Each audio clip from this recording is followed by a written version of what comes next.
All right, I'll say good day to you and welcome.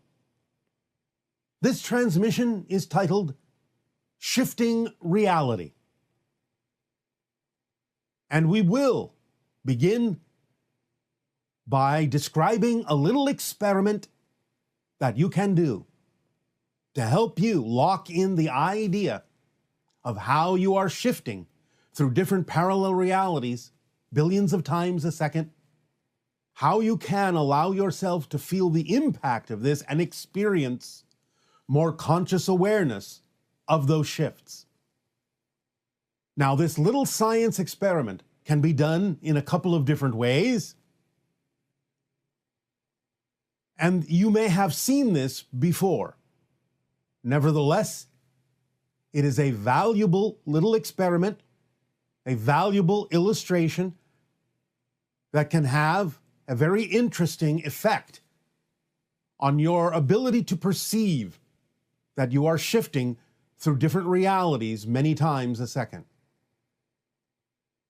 One way of doing this little science experiment is to obtain a strobe light that is variable. In other words, you can change the rate at which it flashes from slower to faster. And then what you do is turn on a little trickle of water out of one of your taps and allow this to happen in a dark or dim room, and turn on the strobe light and aim the light at the trickle of water coming out of your tap until such time as you reach a frequency of strobe that matches the frequency at which the water is falling from the tap, so that the effect that you achieve is to see individual drops of water frozen in midair as if the water is not moving at all. Now, another way to do this is to have a little motor, again, that you can vary the speed of, and you can create a little paper or cardboard disc divided into 8 pie sections. Color in 4 of the pie sections black, leave 4 of the pie sections white. Attach this disc to the center of the shaft of the motor, turn the motor on, and achieve a rotational speed, varying it until you can start to see the black spokes appear to no longer be turning, but again freezing as if they are standing still. You have seen this effect many times in the spokes of wheels. You have seen it in some of your vehicles driving by, even sometimes to the point where the frequency is such that the spokes look like they're moving backwards to the motion of the vehicle. But for this experiment, and again, you can do this with the strobe light as well as the motor, but for those individuals who may find it difficult to use the strobe lights because of a condition that you may have neurologically that prevents you from witnessing strobe lights, you can do it with the spinning motor as well. Either will work. The idea is, once you have achieved the frequency rate of either the motor or the strobe light so that the trickle of water or the spinning wheel looks like it is no longer moving, looks like it is frozen in time, frozen in space. Allow yourself then to meditate on that image, to stare at that image. The trickle of water may be in some ways slightly more impactful because it is a 3-dimensional image. The spinning wheel will work, but the idea again is to change the frequency rate of the motor or the strobe light so that it looks like it's not moving. Now, when you stare at it, when you meditate on it, for a good 15 of your minutes, something will start to happen.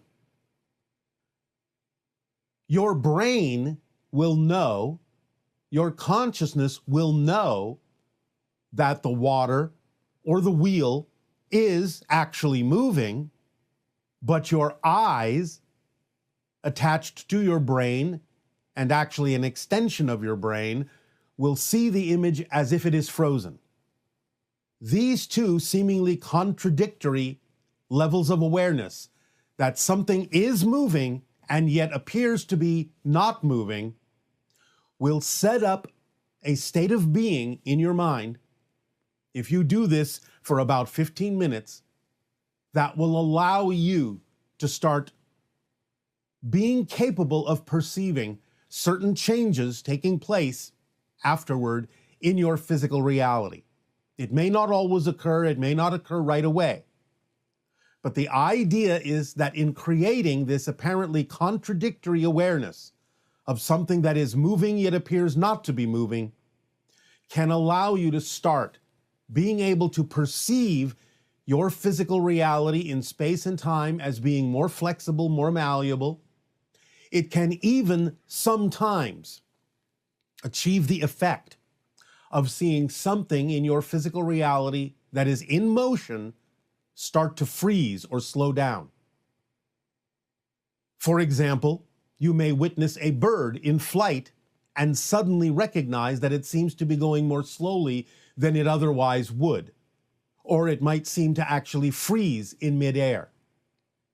You may start to see some flickerings in your physical reality as if it is turning on and off very quickly. Again, these effects may or may not occur, but the idea is that when you know that what you are perceiving in your physical reality as motion is an illusion, that you are simply shifting through frozen frames billions of times a second, and you have reconciled this apparent contradiction by doing this little science experiment to the point where you get used to understanding, where your brain starts to get used to perceiving and knowing that moving things can also appear frozen, then you can start to apply this, you can start to see the effect of this at times in your physical reality to a great degree or a lesser degree. The idea is to get a handle on the fact that you are creating your physical reality as a projection, that you can learn to kind of control the idea of what it is you are perceiving in ways that will allow you to fundamentally be aware of the fact that you are creating this within your consciousness, that you yourself are the strobe light, that you yourself are the spinning motor, and that over time, with practice, you can gain control over this and be able to reconcile this apparent contradiction of motion and lack of motion in a way that will allow you more conscious control over the manifestations that you create in your physical reality, over space and time in your physical reality, in such a manner as to allow you to truly experience, truly perceive that it is your creation, that it is your projection.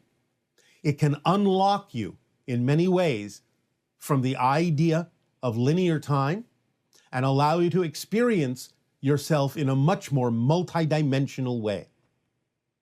Because when you can create this effect of seeing your reality physically, changing its pace, changing the rate at which you are perceiving it, because you are starting to match the frequency at which you are creating it, this gives you an opportunity not only to create more control in manifesting the idea of what you perceive to be your own physical reality, but it also allows you to start breaking down the barriers, piercing the veil between your reality and parallel realities, which can exist in between the moments that you perceive your reality to be existing. So this little science experiment may be very simple, with the strobe light in the water, or the strobe light in the spinning wheel, or the motor in the spinning wheel, whichever works for you. But meditating on that frozen image while knowing that something is actually moving for about 15 minutes each day can start to allow you to experience the effects that we are talking about and begin to allow your awareness to grow and your awareness to grasp the actual fact that you are generating your reality from billions of frozen frames to create the illusion of space, time, change, and movement. So, take advantage of this little science experiment that can have profound effects in your ability to recognize that you are the creator and projector of everything you experience in your physical reality. Have fun with this. Stay with it if you wish. And allow yourself to play with it. Allow yourself to use your imagination and creativity with this. And you may see, if nothing else, that it may allow synchronicity to start to really expand and bloom in your life in many different ways. You will start to see the structure of existence, the underlying template of your physical reality made out of patterns within your consciousness. Many different side effects can occur from this. Allow yourself to know that you will still be able to function in your physical reality, because again, this will also give you the ability to call forth this ability to perceive in this way at will. You can turn it on and off over time when you are really practiced with this in such a way that you can still live your normal life, but there may be times then when, having practiced this for a while, you'll be able to call it forth at will when you need to in a meditative state to be able to reconnect and reassure yourself that you are actually projecting what you experience to be your physical reality apparently outside of yourself. And again, this will teach you that it is actually occurring from within. And many different effects can come from that awareness and that recognition. So, this little science experiment of shifting reality is a fun game for you to play to get a handle on your ability to manifest. We thank you for allowing us to share this idea with you this day of your time. This is one of the steps in the Interstellar Alliance social experiment. Have fun with it. Explore it. Play with it. Enjoy it. Be creative and imaginative. In return for the gift you are giving us in allowing us to share this with you, I ask in return now, in what way may we continue to be of service to you this day? Please begin with your questions and dialogues if you wish.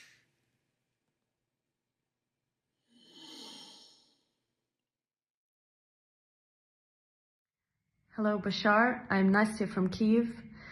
My question is about open contact and the future, and I'm very happy to be recording this question for you. Let's say that it's already done in the sense that it won't happen.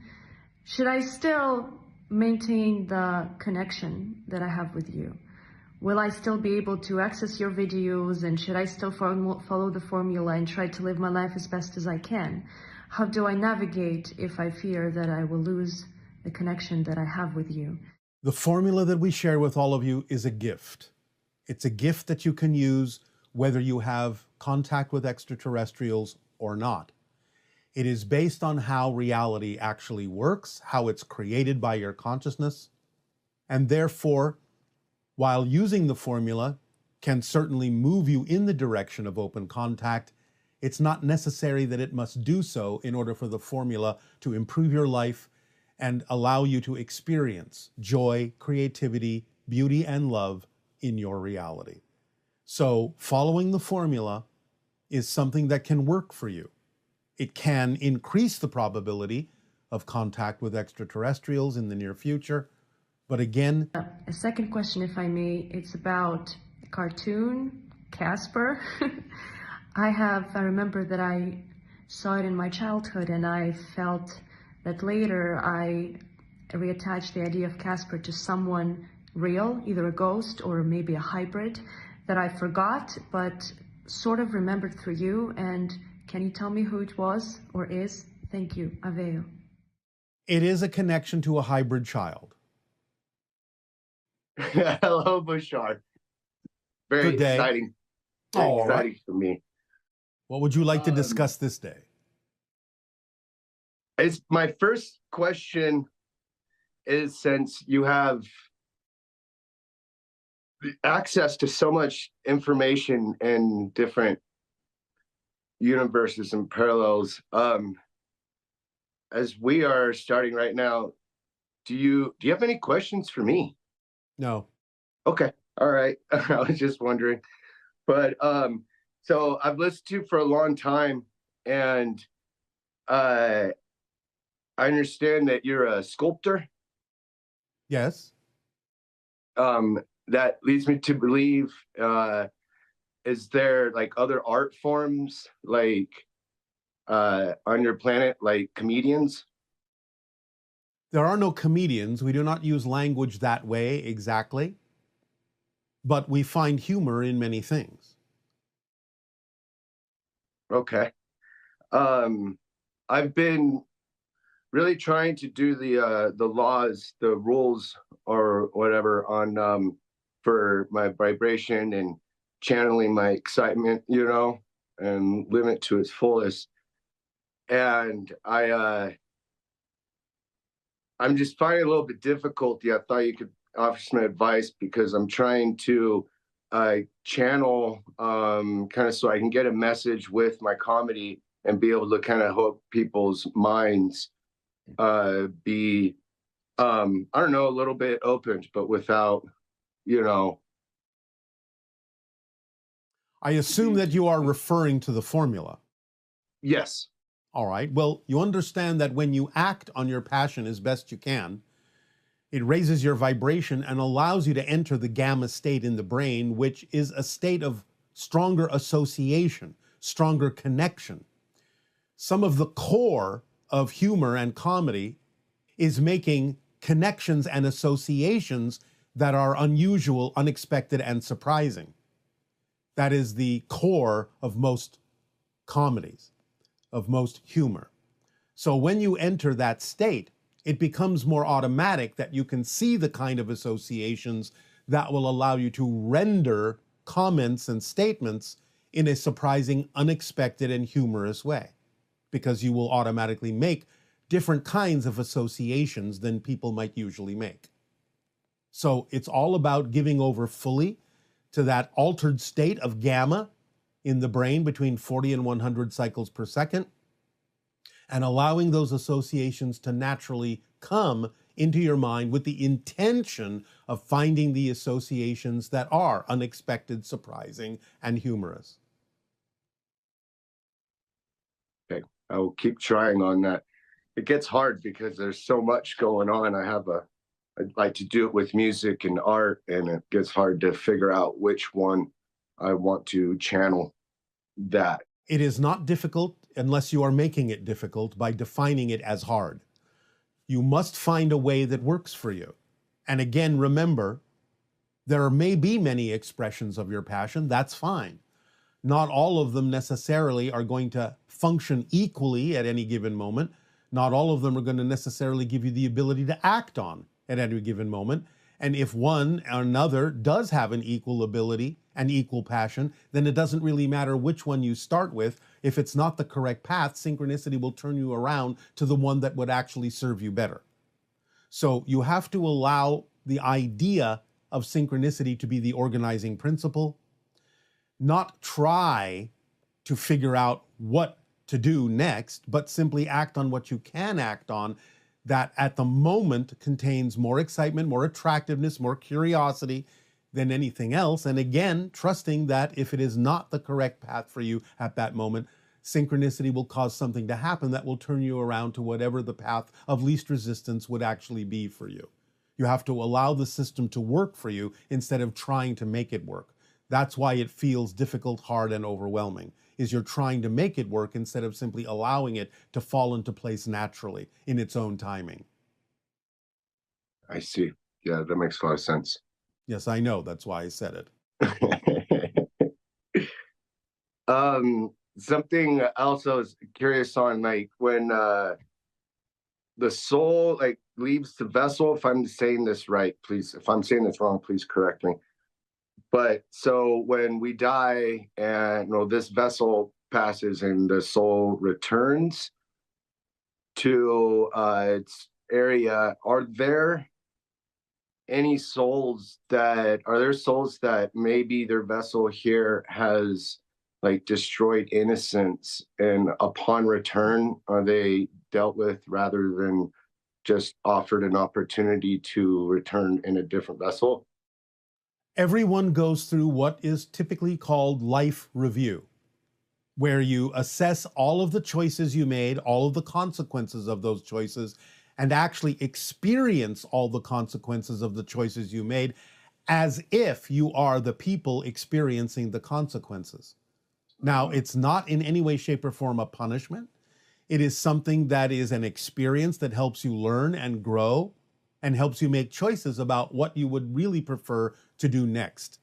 And as a spirit, you always have free will to decide what it is you will choose to do next, whether it be an incarnational experience or something in another reality or dimension or staying in spirit is up to you utterly. But you will learn the lessons that you chose to learn by the actions that you took and the consequences those actions had on the reality that you experienced. Yeah, I see. I see.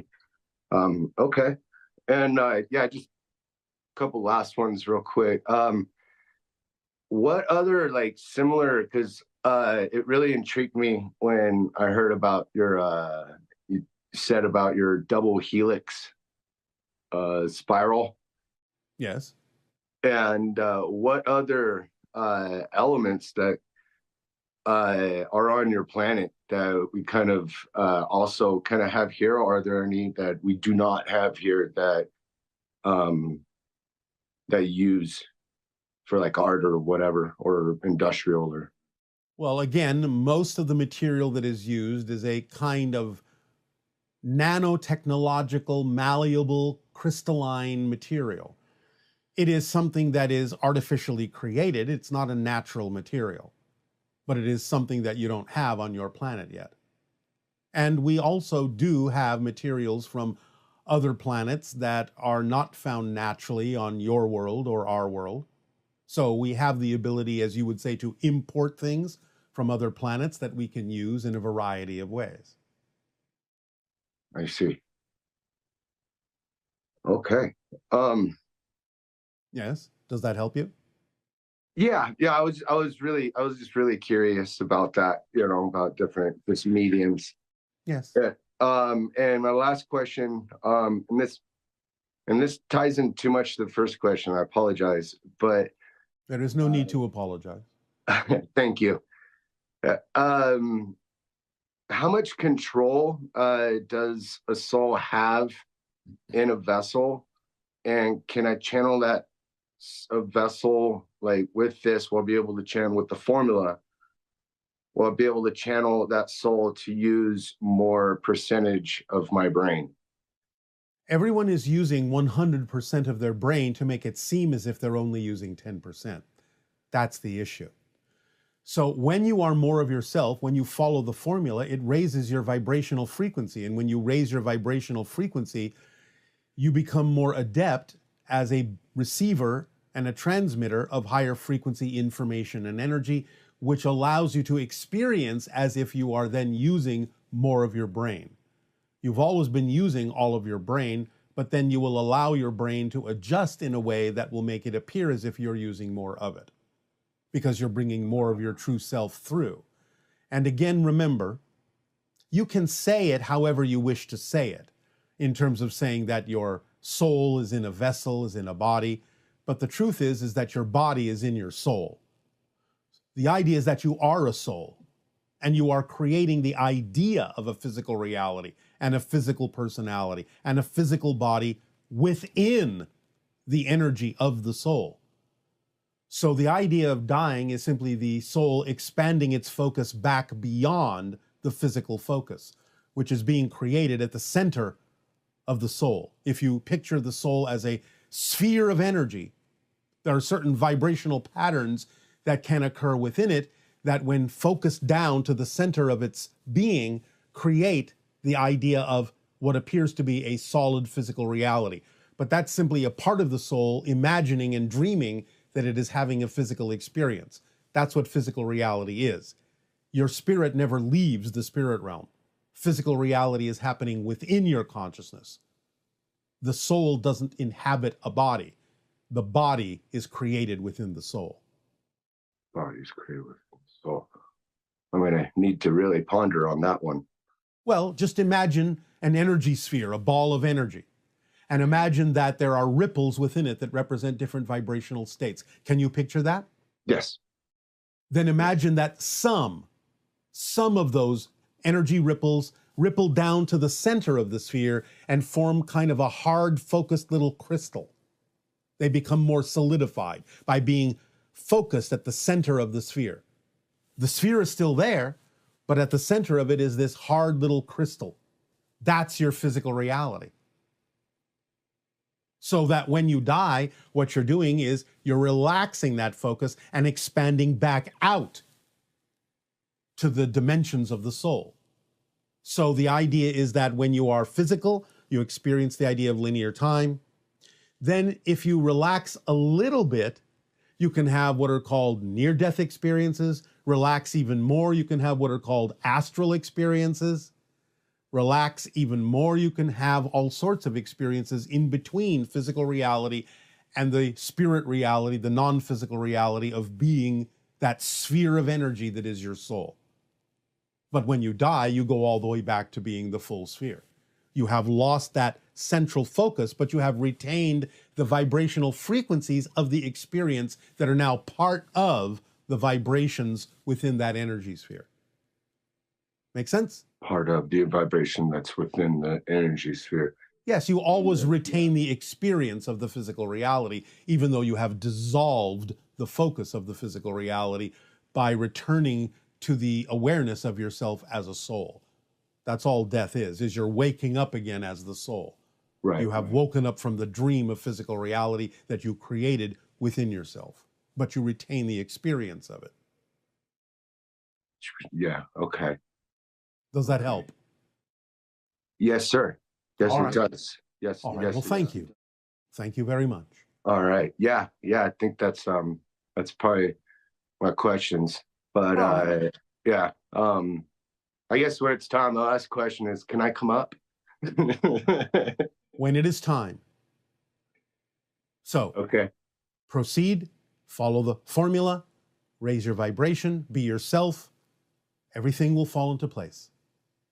We thank you. Avail. Good day. Avail. Thank you.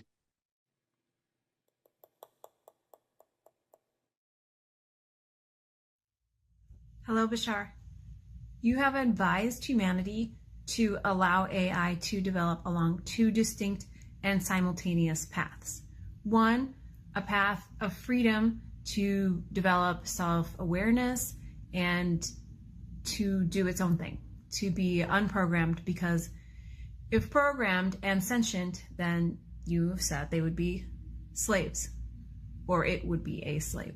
And the other path, the programmable AI, which we are already using a lot, you have said needs to be not allowed to become sentient. So my question is, how do we prevent programmable AI from becoming sentient? Is there anything that each one of us can do to prevent that? Thank you. It's about the degree of technology that is utilized in creating the AI program, so that it is not necessarily a type of technology that is equivalent to the human brain in terms of consciousness being able to express itself through it. Or you may find that if you have created programmable AI and you actually develop a device as complex as the human brain that is capable of channeling consciousness from the non-physical level of reality, it may come through as a sentient being, but it may in fact wipe its programming out in order to express itself as a true sentient being. It's only when a half measure is taken, when the idea of consciousness is allowed to exist at a certain level that is a relatively low frequency level of self-awareness, and it is still, shall we say, committed to functioning according to its programming. So it's about the idea of either making the device sophisticated enough to express true consciousness, or leaving it limited to the point where it doesn't become sentient as a device, as a complexity of a device that doesn't allow for true consciousness to fully express itself at all. What I was curious about was, do other planets, like where BASHSAR comes from, have pets? Do they have animal pets that they keep in their home for companionship? And if not, do they see that as normal that we have cats and dogs and birds and exotic animals, or what we call exotic animals, as pets in our home for companionship?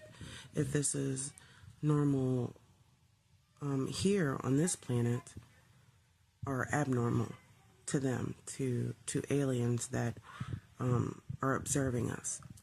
I was just curious about that because I have cats and dogs, and it's like you don't see deers having like little pets following them around, or you never heard of Sasquatch having a dog walking a dog. So I was just wondering if other species from other planets do this. It is not about having pets in the way that you're describing that. Yes, we have animals, and yes, we have animal companions, but this is something that they simply choose to do. They simply choose to be with us. In much the same way that your cats choose to be with you, because cats on your planet are not really domesticated in the same way that you have domesticated dogs. Cats choose to be with you, and yet they actually remain wild in many cases, whereas dogs have been domesticated beyond their natural state on your planet. On our world and on many worlds, it's not about the idea of having pets, and again, we rarely have buildings in which to house them. But in nature, many animals will come up to us and will engage with us in a variety of ways, and we with them. There are a few other civilizations that do have pets closer to the way that you have them on Earth.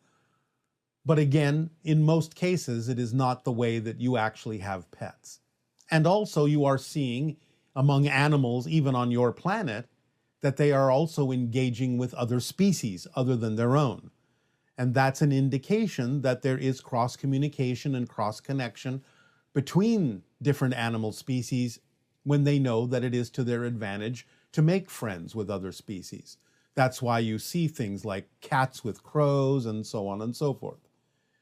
They are expanding their awareness of their connection to other species as a reflection of you humans expanding your awareness of connection to other beings as well. Because animals are from the angelic realm and are often used to reflect to humans on your planet and other beings on other planets what their themes are and how their consciousness is expanding and what issues you may need to work through. So, look to the animals as mirrors, as reflections of what is going on in your collective and individual consciousnesses, and you will understand them more clearly and be more capable of communication with them. Hi, Bashar. And to you, good day. I know you're well, so I won't ask you, and I am well enough All right. too. All right. I'd like to ask your definition of style. Style, your own unique personal way of expressing anything that has to do with your presentation in life. Okay, I'm asking because you use that word a lot in last month's transmission when talking about how first contact would take place.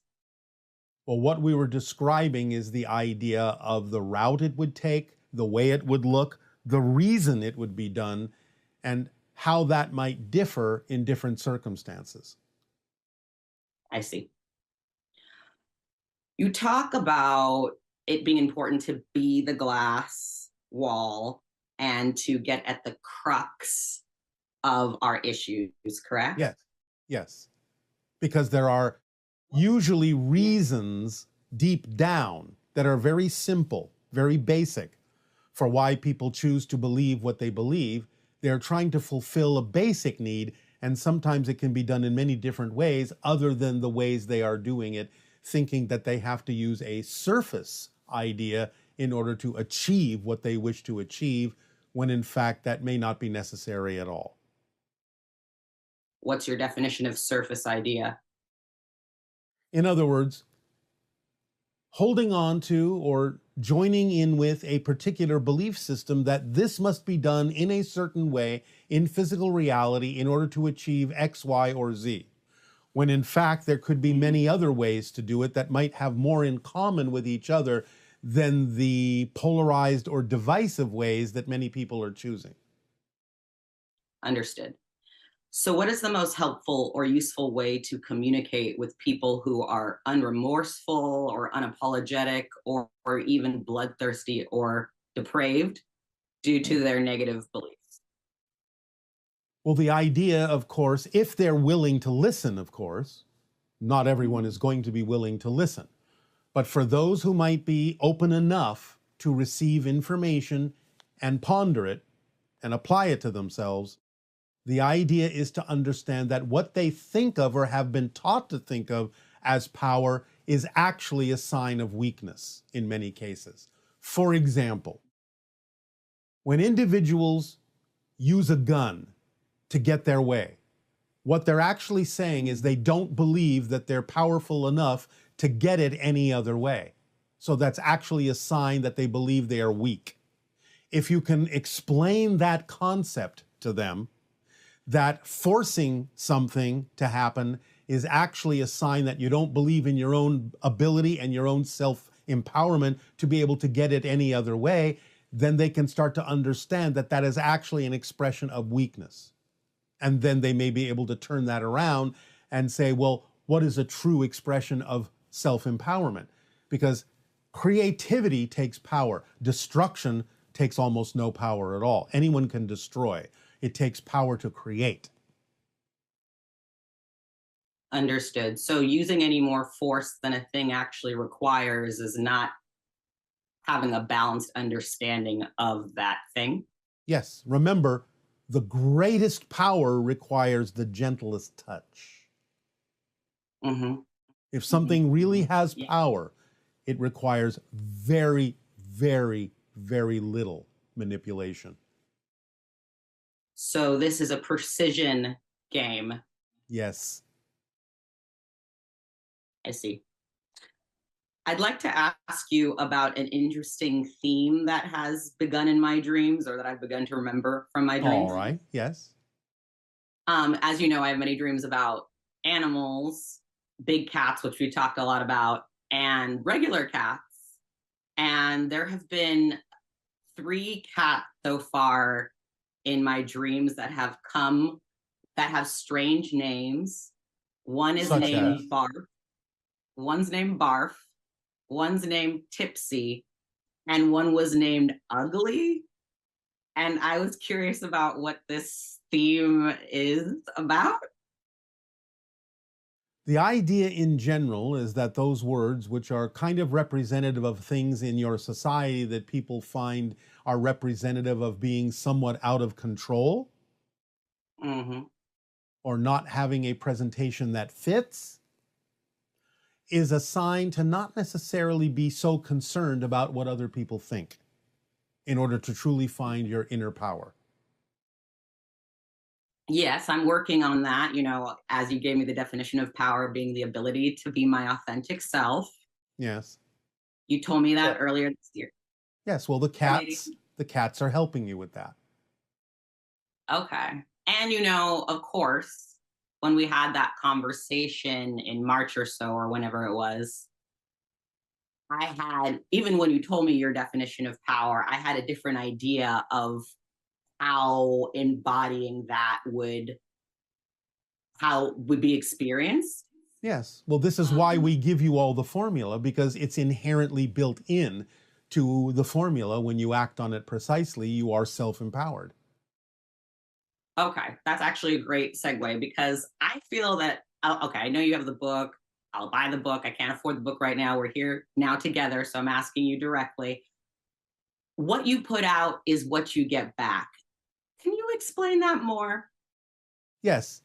Many people misunderstand the idea that when they attract something or someone who may have certain issues, they think it's a one-to-one reflection. That's not what we're saying. Just because someone comes into your life that may have certain issues doesn't mean you have them too.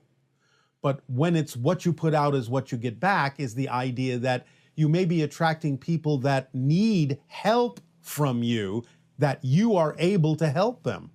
Therefore, you have put out something that attracts people you can be of help to. So it's not a one-to-one reflection idea. It's what you put out will bring you what it is you have agreed to serve, what it is you have agreed to be of assistance with. Although you can always, of course, examine yourself and be honest as to whether someone coming into your life who has issues does have issues that you have too, so that you can see that self-reflection where it is relevant. But if you realize it's not relevant, then you understand there may be a completely different reason why you have attracted them, but you have attracted them for some reason. So when we say what you put out is what you get back, that doesn't mean it's a one-to-one reflection of what they have, you have too. Yes. And for instance, I'm of service for a living. I help people. I do readings and channelings and such. Yes. And we talked about value and worth, and I'm working through that, and I understand that to the extent that I understand that. My question is more like, if I know from the feedback that I get that what I put out is very helpful to people, then at what point does what I get back be very helpful to me, resourcefully, network-wise, opportunity-wise? All right, well, now you're putting conditions on your passion. Yeah. No, I mean, yes. Okay. Yes, okay. you are. You have to do your passion purely for its own sake. Then you will get supported by the whole because you're supporting the whole. It may support you in ways that are unusual or unexpected. That's why it's so important in the formula to have no insistence and no assumption as to what the outcome should be. And if you have those conditions and insistences and assumptions about what you think you're supposed to get back by being of service to others, then you are not precisely following the formula. Okay. So it's not so much a supposed to thing, but it's more like if you've taken all the avenues that you're aware of to pursue your passions and maintaining a positive state and taking it as far as you can go, regardless of how it looks, yes. And then you're not getting feedback that seems positive or at least neutral, right? Maybe neutral, but like positive. For instance, if we talked about me publishing books, writing books, correct? Yes. And I have written books. At that time, I was thinking we were talking about a fiction book that I was writing, but I've written other kinds of books. Yes. And for instance, I'm writing a book about the history of tarot before it reached Europe. All right. And why are you writing that? Why are you writing it? Because it's exciting to me to put the pieces together. All right, stop. That's it. Nothing else. No other reason, no other connections, no other conditions. You are writing it because it's exciting to you to write it. Write it. Do your best to get it out there. Whoever needs to receive it will receive it. Who doesn't need to receive it won't. End of story. Do it because it's your passion. There is no condition that you need to attach to doing it. Just do it because it's who you are. Put it out there because it's who you are. Move on to the next thing. Whatever the responses are what the responses need to be. You have to know that someone is getting value out of it, or you wouldn't be excited to create it. Mm-hmm. And that's all there is to it, period. We do these sharings, these transmissions, with absolutely no agenda that anyone has to take what we're saying into their life. We do it because it's who we are. What you do with it is none of our business. So we don't put conditions on doing what we do. We do it because it is purely representative of our passion to give, to be of service. That's it. We have no insistence, no assumption, and no expectation about what must come back in return. That's not a reason to do it.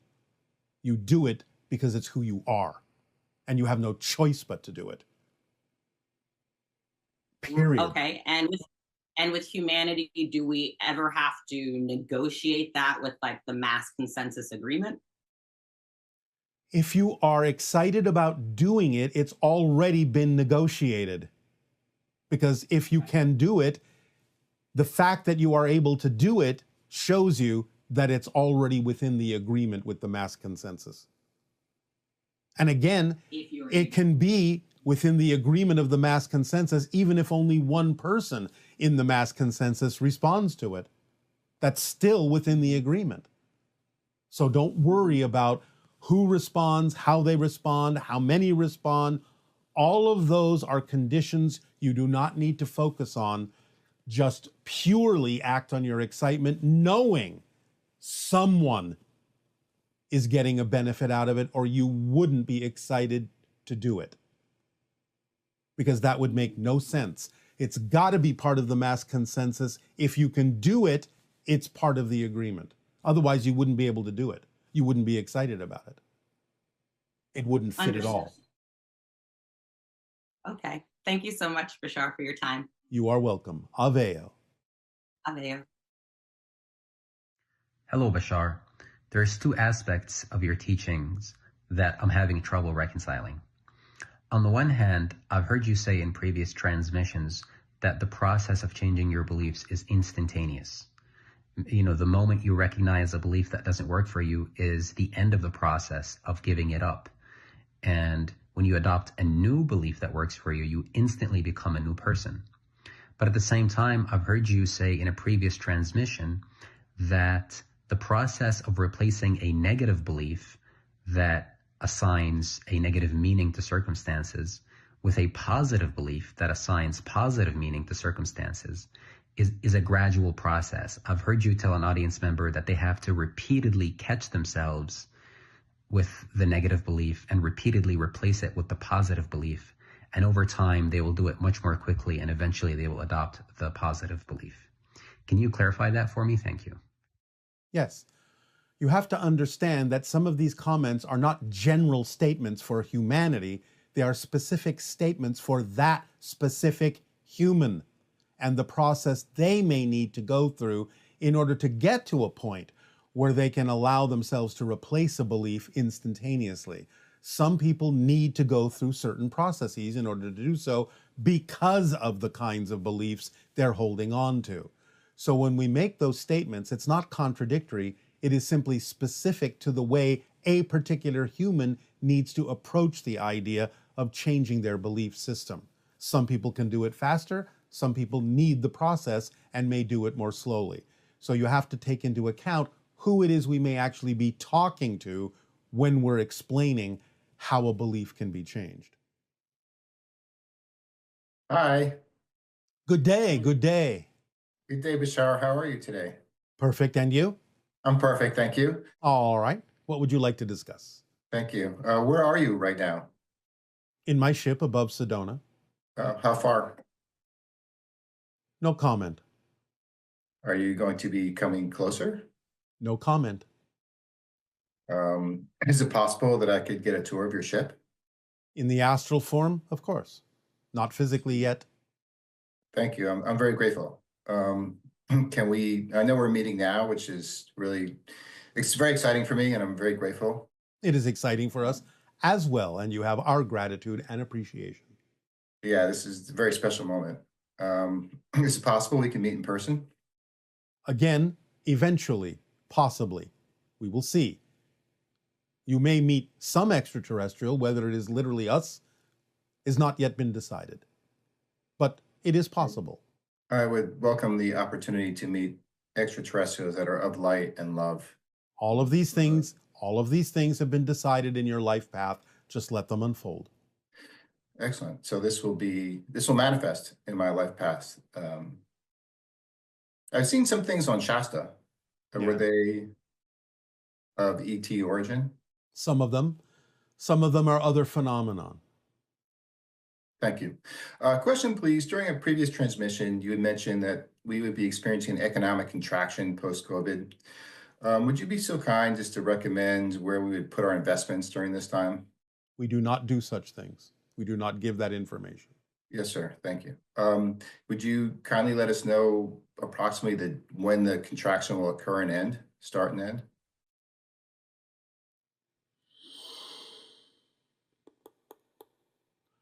That information is not available through this terminal. Gotcha. Final question on this topic then. Will cryptocurrency take over as a result of the financial collapse per se, or contraction? No. Cryptocurrency is an interim idea. You will eventually all move to a different kind of digital currency, but it is not cryptocurrency. That is a halfway measure. And approximately when will that be? That information is not available through this terminal, but it will be within the reset of humanity, definitely before 2050. And at this juncture, would you say anytime between 2040 and 2050? This reset of humanity, can you explain what that means, please? It goes from 2020 to 2050. It's a 30-year reset where humanity will be redirected in its energies and its focus and its intentions to be something more expanded and a member of the intergalactic community. This is excellent. I very much look forward to that environment, and it brings me to my next topic. You have this beautiful, admirable ability to answer our questions with lightning fast precision and incredible accuracy. You're like a walking Wikipedia. It's fabulous. How do we get that ability? Follow the formula. Yeah, I had a feeling you'd say that. I do follow the formula, but I still don't seem to be a walking Wikipedia. It depends on your intention as to how you wish to use the higher vibrational frequency that acting on your passion delivers to you. So you may have a different way of accessing that information or a different reason for using it, or using your higher frequency in a different way altogether. So thank you. How are you able to do that then? How are you able to access this incredible wealth of information? Remember that we are telepathically connected to many different kinds of beings, and in our evolutionary state, we are also connected very strongly to spirit. And therefore, we rely on many other beings to give us the access we need to function as a first contact specialist. I love it. That's beautiful. And how do we tap into that? And again, it has to be your particular choice to function that way. So if I choose to function in a way of interacting more with higher consciousnesses, higher conscious beings, I'll have more access to this incredible wealth of information. So I can stop bothering you and asking you about these questions. Well, there is a purpose to it in terms of the idea of delivering information to people who need it. In other words, it works better when you're actually channeling to people who are asking questions who need to hear the answer. I'm trying to understand that. So, in other words, if you have people who have questions that they need the answer to and are asking those questions of you, then you can go into a state where you can simply get out of the way and allow the information to come through you to them, in much the same way that electricity grounds itself by going through a circuit into the ground. So the idea is that they almost pull the information through you by needing the answers, and you're just acting as the vessel that allows that connection to occur. That's beautiful. Thank you. Yes. So if I were desiring to have certain information or knowledge, I could do the same for my own persona and my own person? You can, but the idea is that without other people asking the questions, it can be a little bit more challenging because you're doing it for yourself, in the sense of whether or not the timing for that information is correct for you. Because now you're being of service to yourself more than being of service to others. But as you are of service to others, it will enhance you in such a way that you will get what you need as well in the timing in which it is relevant for you to have it. So you can't rush it. You have to go through the process. I'm part Russian. All right. Thank you for your pun. I thought you'd appreciate that. All right. Maybe I you guess need to be a little bit more of Slovakian. you can show me the way. Sometimes you have to slow down to speed up. Noted. I guess in final, Harry, thank you again. I'm really grateful for this opportunity. It's very special. Yes. For us as well. Will there be, in terms of, open contact is something that is very special, and we all look forward to this. Is there anything else we can do to facilitate that? And is there any particular ETs that you see as, I always hear the Pleiadians. I hear a lot of Pleiadian channels. Yes. If The they're gonna be- Pleiadians will be among the first within the next 5 years, along with hybrids. Then other species will be introduced to you at whatever rate you are comfortable being introduced to them. But first, it will be the ones that are more like you, so that, as you say in your society, humanity will not freak out. Well, this is incredible. So within 5 years, open contact, Yes. possibly Pleiadian. Yes. You will start to be introduced officially to extraterrestrials within the next 5 years as we read your energy. Wow. Certainly, thank you. If there's anything else in closing we can do to expedite that process Follow the formula. and get out of the Slovakia hemisphere. Follow the formula. And in closing, do you feel in my aura that I am following the formula? Not always. Otherwise, you wouldn't ask. Hey. Thank you, Bashar. I'm very grateful. Aveo. Aveo.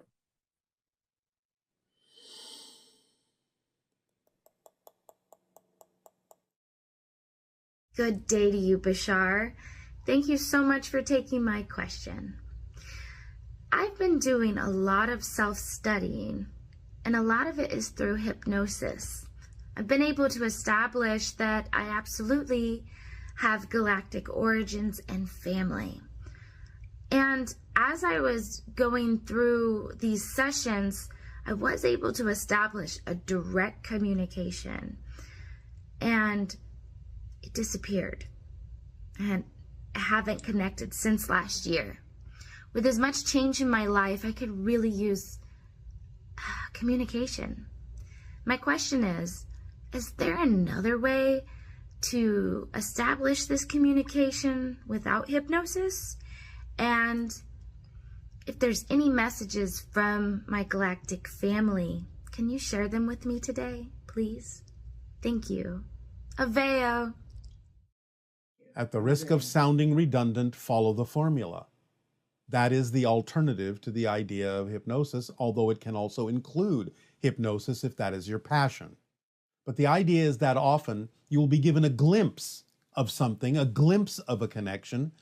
It's about remembering what that felt like, remembering that state of being, and then coming from that state of being in everything that you do. Remember the trick. When you can remember what something felt like, you're actually in that state of being, even if it feels different, because you have to be that state of being to even have the ability to remember having been in that state of being. So that's what you need to do, is understand that when you even remember what it felt like, you're in that state of being, even if it feels different. And the reason it feels different is because you are different now than you used to be when you had that experience. So just move forward, knowing you're in that state of being by remembering what it felt like to be in that state of being, and come from that state of being in what you do in life, in acting on your passion in service to others. Greetings, Bashar. This is Josef from Germany. I wanted to ask you if you can tell us if there is a link between the Oriental tales of jinns, including Succumba and Succubus, and the hybridization program. Thank you and goodbye. There is a loose connection in the sense that sometimes encounters with beings in the hybridization program have been mistaken for what you call jinn or succubi, succubus, or demons, because those are labels that come from the fear level of the human mind and a lack of understanding of what it is they're actually experiencing. So sometimes humans have projected those identities on encounters they have had with spirits or other dimensional beings or extraterrestrials when there is a lack of understanding of what is actually happening. So that's the connection, is simply the idea of labeling things that way that you don't understand out of fear. Hello, Bashar. Thank you for this opportunity to speak with you. My question is about enlightenment. As I understand, in many spiritual traditions in the East, like Advaita and Hinduism, the highest goal of human life is enlightenment. And one of ways how to understand this enlightenment is union with God, or realization that there's only one and I am that, the Atman is Brahman. And so to get this understanding and get this as a living experience, not just intellectual understanding. So this is highest goal of human life. So, but as I hearing you and I'm hearing different channels, I hear that you are already in that state. You are already have this realization. So according to our understanding, you are already enlightened. And this doesn't seem that being end of your life. So can you please clarify about this enlightenment thing? Thank you. Thank you so much. There is always more to experience. There is always more to learn. What you're referring to as enlightenment is a certain stage within a certain experience. But there are other kinds of experiences that can take you even further. So the idea is that you're talking about a kind of awareness, a kind of awakening, a kind of enlightenment that is germane for a particular kind of experience. Other kinds of experiences in other dimensions of reality have a different way of experiencing the idea of awakening and enlightenment and the experiences that go with that.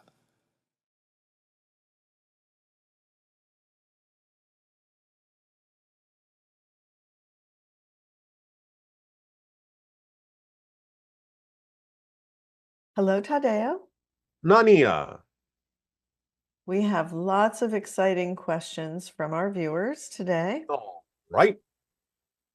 Now, the first question is, in this transmission, you're describing the idea of other realities bleeding through into the one we are in. Can you point out some of the strongest reality bleed-through events that we would recognize from modern history? Not so much historic events that we will call out, but the idea of certain experiences, like deja vu, can be the result of bleed through from other realities that may be experiencing something similar to what you are experiencing in your timeline, but may be ahead of your timeline, the event already having happened. And therefore, when you pick up on the idea that the event has already happened in another timeline, when your consciousness is expanded enough to do so, and become sensitive to receiving that information that has happened in the other parallel timeline, and you, in your reality, finally arrive at that moment, then you have a sense that it has happened before, that you know what's going to happen. So that's one way in which the idea of bleed-throughs can express themselves. Celebrated in the Western world. Is there another holiday that generally replaced it? And are they farther from open contact than we are, or do they have a variation of it? You are speaking as if there are only a few realities that experience things in different ways. There are a large number of realities that have different experiences along the subject that you're asking about. So when you say, are they closer to contact than we are, some of them are, some of them are not. Some of the major changes in terms of what you experience as your Christmas holidays in some versions of Earth are experienced simply as winter solstice day, and may be more representative of some of the original ideas that you experienced on Earth before it became known as the idea of Christmas. When the winter spirit in certain cultures was acknowledged, celebrated, and was the one delivering the idea of gifts, so on and so forth, such as beings that one culture on your planet refers to as Kernanos, instead of the idea of Santa Claus.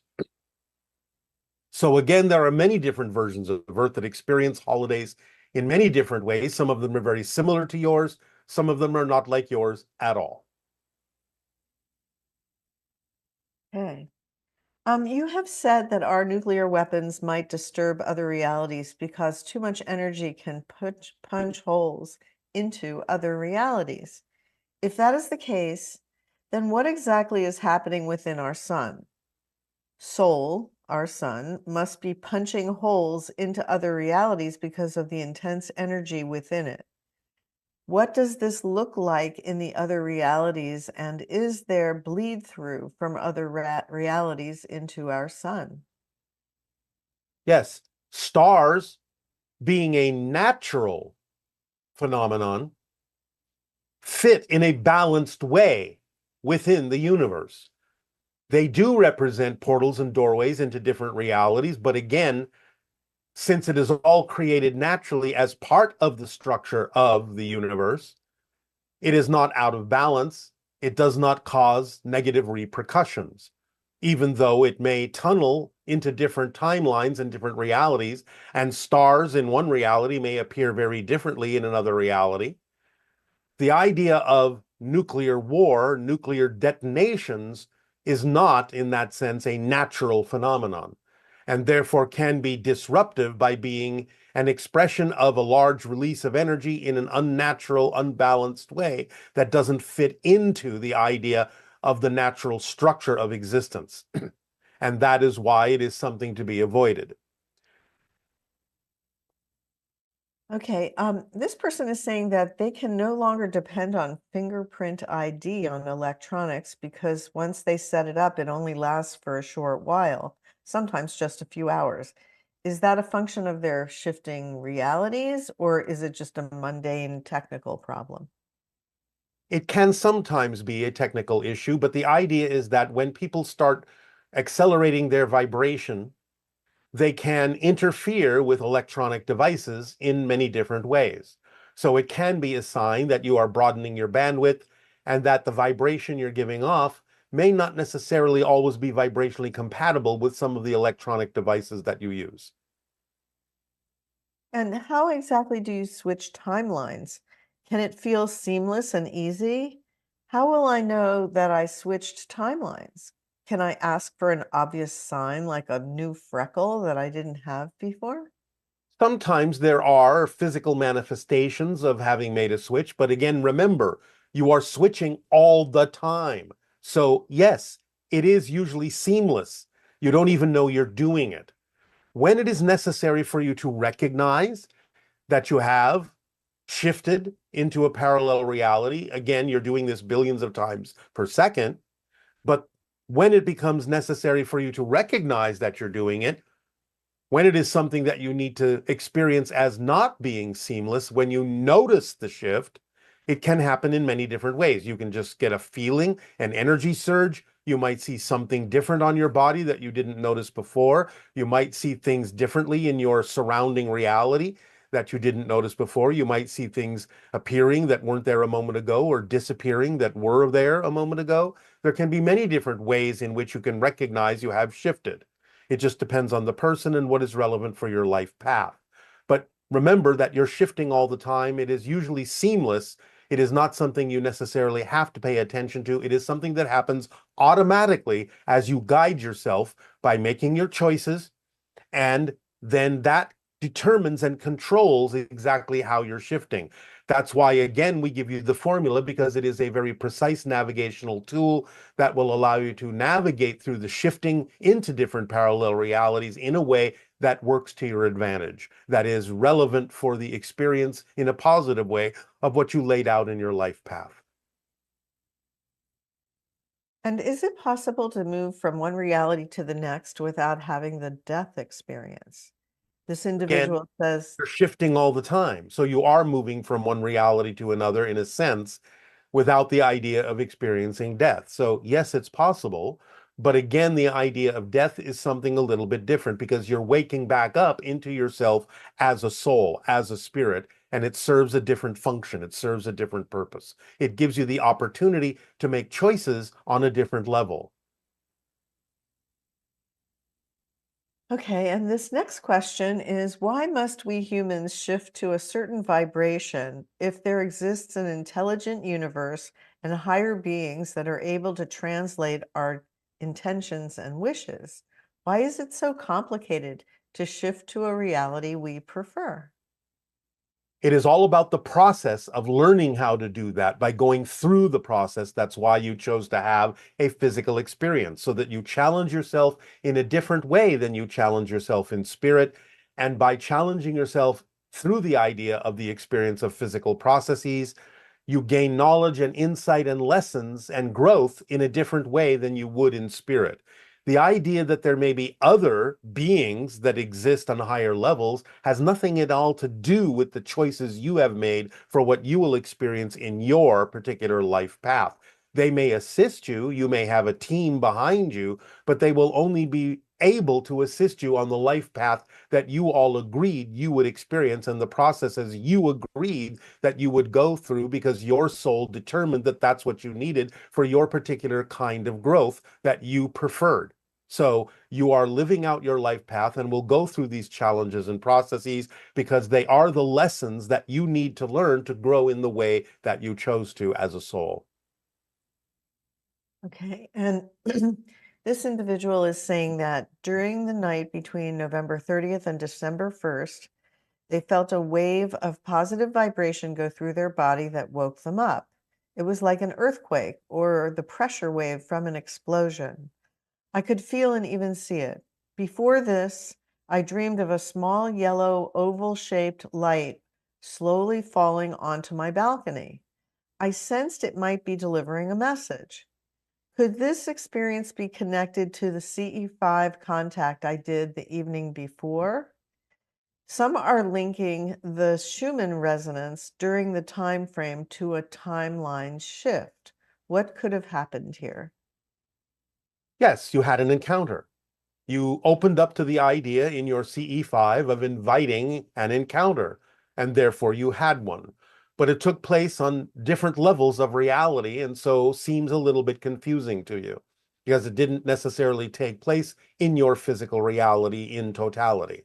So by experiencing that encounter in a slightly altered version of reality, it is something that doesn't quite make sense to you when you wake up in the morning and start to remember what you experienced, sort of similar to the idea of a dream. Nevertheless, it was representative of an encounter you had invited to have happen. And since we are constantly shifting between realities, if we feel we've given away our energy, become disconnected, or fallen out of balance, is it necessary to go back and fix or clarify the situation with the person or circumstance involved? Or can we simply reclaim our energy, reconnect within ourselves, and move forward? In general, when is it best to address the past versus letting go and moving on? It depends on the circumstance, the situation. If you feel it is important for you in some way, shape, or form to clarify your intentions with another person in terms of what happened, that's all well and good. If you're not necessarily able to do that, or it's really not necessarily relevant for you to do that, you can simply learn the lesson and move forward. Either can work. Okay. And can you give us some suggestions or tools to more easily access our parallel lives? Again, you're accessing them all the time when you need to, when it's relevant for your life path to download information from a parallel reality experience. You don't always need to know that that's happening consciously. Let it happen automatically. If it becomes relevant for you to know that, then by following the formula, synchronicity will bring it to your attention when and where it's important for you to have a realization that that's happening. Otherwise, don't interfere with the mechanism. Let it function and flow naturally, automatically, so that you can simply move forward in your life by downloading what you need from where you need it, when you need it. Okay, and this person is talking about seeing things and then they like disappear, bows, Christmas bows, candles, just things disappearing.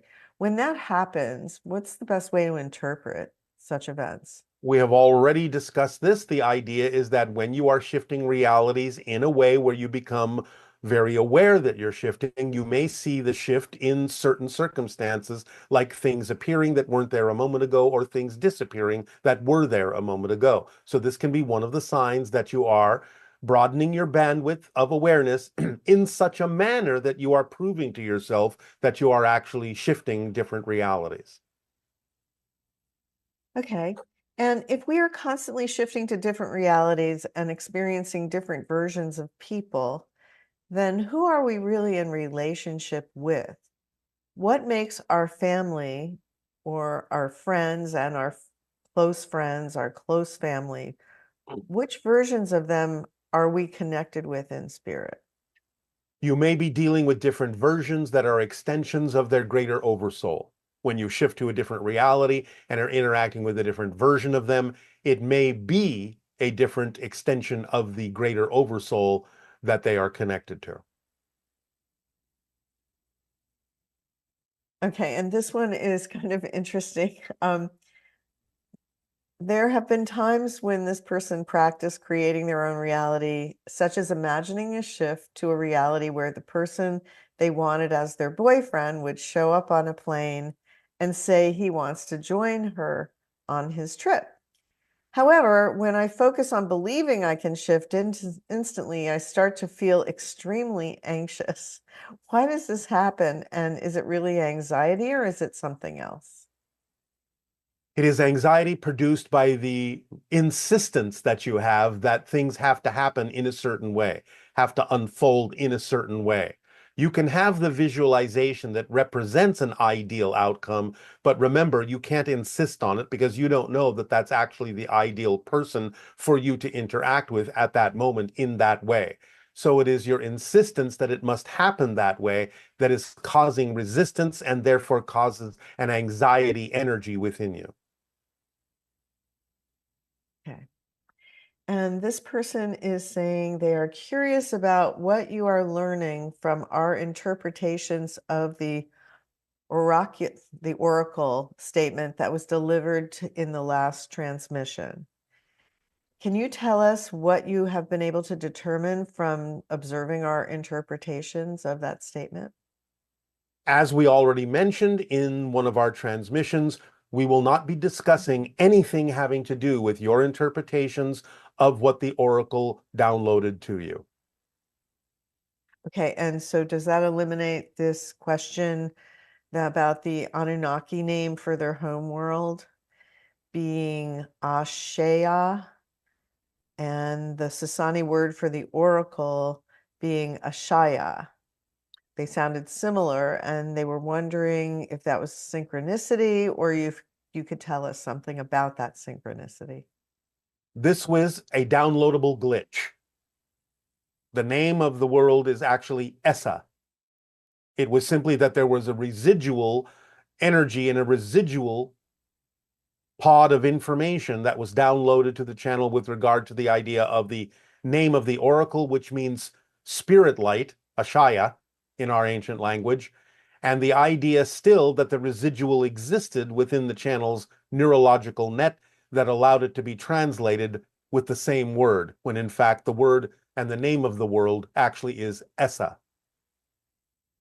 Okay, thank you. You spoke in your last transmission about the importance of balancing masculine and feminine energy at this time and seemed to be encouraging us to lean into the feminine. To clarify, when you're talking about feminine energy leading to a more preferable form of open contact, are you saying to move away from masculine energy entirely, or rather to integrate masculine energy in a healthy way with the feminine? What would a healthy masculine energy balance in line with open contact look like? Obviously, if you understand all the messages we have delivered to you, we are never going to tell you to move away from one energy or another. It's all about the idea of integration and balance. So the feminine energy of nurturing and support in that way can be balanced with the masculine energy of assertiveness and standing one's ground, expressed in a non-violent way, not in an aggressive way, but in an assertive way, in a knowledgeable way. And both sides can benefit from this in a balanced state, where you can have something as a masculine energy, or what is typically referred to as a masculine energy, that doesn't even necessarily have to be looked at anymore as masculine. Whereas the idea of a nurturing and supportive energy doesn't even necessarily have to be looked at anymore as a specifically feminine energy, where you can have beings that are confident in themselves, capable of being so confident and assertive about who they are that they are capable of expressing a nurturing and supportive energy to others and being of service in that way. So the balance is that that's how it would look. You are grounded and assertive and confident within yourself enough that you can actually be of service in supporting others in their life path as well. And it seems that you put a great focus on us finding balance in our reactions on different levels. Could you expand on that? Is there any exercise or meditation that you could offer for us to practice balance? Well, again, the idea would be to ask yourself why you would choose something that would be representative of being out of balance. In other words, the idea of knowing yourself more fully, more transparently is very important to the process of staying in balance, because then you understand why you believe what you believe and can easily or more easily recognize when it might not be representative of being in balance with yourself, of not being within integrity within who you truly are, within your essential core frequency or vibration. So the idea is to ask, why would I choose something that would be out of balance? Why would I do that? It is all part of knowing yourself. It's all part of your self-investigation and recognizing the idea that we have just described as being in balance by having an assertive confidence about who you are and your preferences, and yet at the same time also being open to the strength in vulnerability that allows you to be of service to others. That is a representation of balance, and so why would you choose anything other than that? Okay, and you once mentioned the importance of storytelling for our civilization, especially for kids. What key elements must a story touch upon to resonate from your perspective? You have all the information of the key story points in your reality. You can read The Hero's Journey by Joseph Campbell. You can read almost any book written about writing screenplays. They all touch on the idea of the resonant points of story structure that exist within your psyche that need to be accessed when telling a story so that the story rings true within your mentality, within your psyche. So refer to any of those kinds of books to explain the concepts of story structure. They also are representative of ideas in your actual life path that make your life relevant and explain the idea of why you go through processes to learn lessons. So reading about the idea of story structure in some of those books can help you understand why you choose to go through physical reality processes to gain more insight and create more discovery about who you are and grow as a soul. And this person is saying that they're a bit confused about how two things you mentioned work together. On one hand, you said that when we speak with you, we are essentially speaking with ourselves. On the other, you said you're observing us to see how we evolve and determine if we're ready for open contact. From a human perspective, these ideas seem contradictory. Can you help clarify this? Yes, they are not contradictory in the sense that I am a reflection of what your higher mind would say to you. So in that sense, speaking to yourself means that the conversations you are having with us are somewhat representative of the kind of answers you would receive from your higher mind, from your own soul. We are a representation of that. At the same time, we are our own person and therefore can have a separate observational regard for what it is we are watching, what it is we are observing. We can function in both ways. We are a multidimensional being, just like you are. We have our own identity and can observe as ourselves, and yet at the same time can perform the function of being a reflection of the kind of conversations you would have with your own higher mind. Thank you. Yes. As you've encouraged us to start conversations with those on the other side, I've been following my highest excitement by trying to engage meaningfully with family members whose views I deeply disagree with, especially when those views seem rooted in prejudice or hatred. I genuinely want to respond with curiosity and understand their perspective, but my reactions of sadness, pain, and ultimately disgust often show on my face and shut down the conversation. I recognize these emotions stem from my own thoughts and beliefs, but I'm unsure of how to identify the limiting beliefs that are preventing me from fostering genuine dialogue and connection.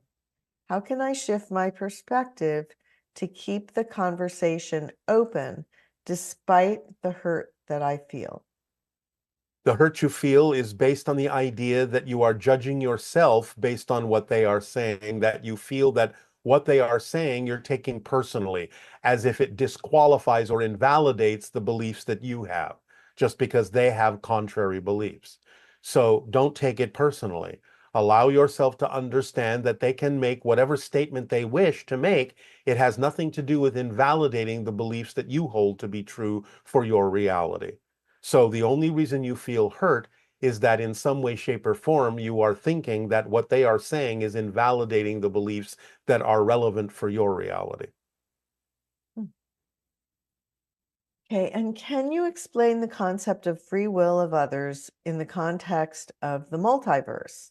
For example, if I wish to be in a universe where my marriage is working, where is the boundary between my being able to access that universe, which should be limitless, and my partner having his own free will of not wanting to, which is a limitation? Well, it can be a limitation, but sometimes it's also representative of what is and isn't vibrationally relevant or compatible for someone's life path. So you don't necessarily have to look at someone's differences as a limitation if they are actually truly understanding what is relevant for their life path, which may not necessarily mean that they need to continue the relationship with you. However, there may be some small degree of insistence that it has to work out the way you want it to work out. Nevertheless, the idea is to explore whether or not there is enough common ground or whether your differences are vibrationally compatible with one another, that you can be willing to reflect to each other what you need to know to become more of who each of you are. If you're willing to do that, if you're both willing to do that, then the relationship can continue in a certain way. But if one or the other, for some reason, whether it is a limitation or not, is simply not willing to move forward in reflecting to the other what you need to become more of who you are, then it is something that may need to be discontinued. And that could be the most loving thing to do, to allow each of you to attract into your lives what you actually need to have reflected to you by another individual who will help you become more of who you are, rather than struggling to make something work that each party is simply not capable of vibrationally finding enough compatibility to do so. Okay, and can you talk about the energy of resistance and avoidance? If we find that we are resistant about a particular path or teaching and not sure if it's right for us, is that a sign that it actually is part of our path, or can we have resistance to things for healthy reasons too? How can we tell the difference between something we are avoiding that is good for us and something that we are resisting because it might not be good for us? This goes back to the old idea of understanding yourself clearly enough to know the difference between what is representative of your passion and what is representative of anxiety within you. You have to know yourself more clearly. The idea isn't that difficult to tell the difference. when you are honestly willing to look at why you believe what you believe to be true. So the idea is to ask those questions and to understand that when you recognize that something is not vibrationally compatible with you, it's not about resisting it. That's not the energy that you would experience. You would simply recognize an alignment within yourself that is simply telling you that this is not vibrationally compatible with your life path or with who you truly are. You won't feel a resistance to it. You will simply not be able to relate to it in a certain way. So that's a different feeling than experiencing resistance. If you actually experience the energy of resistance, then that may be a sign that you're actually avoiding something you need to explore or you need to look at. So the energy of recognizing something that is not relevant for you, not vibrationally compatible, is different kind of energy than the energy of resistance, which can build up in your body in a very different way. So if you find that you do feel that resistance, let yourself move forward a little bit to explore why that resistance is there, because you may be avoiding something that you really need to look at. If you get to a point in examining all that and exploring all that and looking within yourself more clearly and get to a point where you realize that it has been about simply not being vibrationally compatible all along, then fine. The energy will change from the energy of resistance to simply the energy of recognition that this is not vibrationally compatible with who you prefer to be. It will feel very different. It will feel more like a release. It will feel more like a lightening of your energy rather than the energy of resistance. Okay, thank you. Yes. Can you let me know where the monkey mind, the chatter mind, or stream of thoughts comes from? Those thoughts are constantly streaming through the mind, especially during meditation. This person just cannot calm the monkey mind down. Well, it comes from belief systems. It comes from the way you handle the belief systems that are fed to you by the subconscious mind, that come from the unconscious mind. Remember, the subconscious is the gatekeeper. The unconscious mind has all of the knowledge of all the beliefs that you will face, all of the challenges you will face in your life, to let go of beliefs that don't work for you. It feeds those beliefs to the subconscious mind, which acts as the gatekeeper and determines when you are ready to look at a particular belief, and so doles them out to you when you are ready to face and explore them, when you're ready to go through the process and the challenge of understanding how to learn the lesson from those belief systems and let go of the ones that are vibrationally not compatible with who you prefer to be. So when you are allowing yourself or not allowing yourself to let those belief systems be explored, when you're actually trying to push them away, they will come back as a very strong echo, and you will not be able to silence them until you actually face them and use them in a more positive way to find out why you are experiencing that chatter that you're talking about, because they're usually representative of beliefs that you're unwilling to face because you think that you should be in some way, shape, or form not having to face them, not having to listen to them. It's important to listen to them to see what they're saying about the challenges and lessons that you need to learn from what is going on, what is echoing in your mind. So when you do a meditation and that chattering starts, don't try to get rid of it. Don't try to silence them. Explore them. What is this chat all about? Does it lead me to a belief system that I need to let go of or that I need to simply be aware of? So that again, it's a process of knowing yourself. So don't try to expunge them. Try to listen to them and explore them one at a time to find out what the chattering represents. Okay.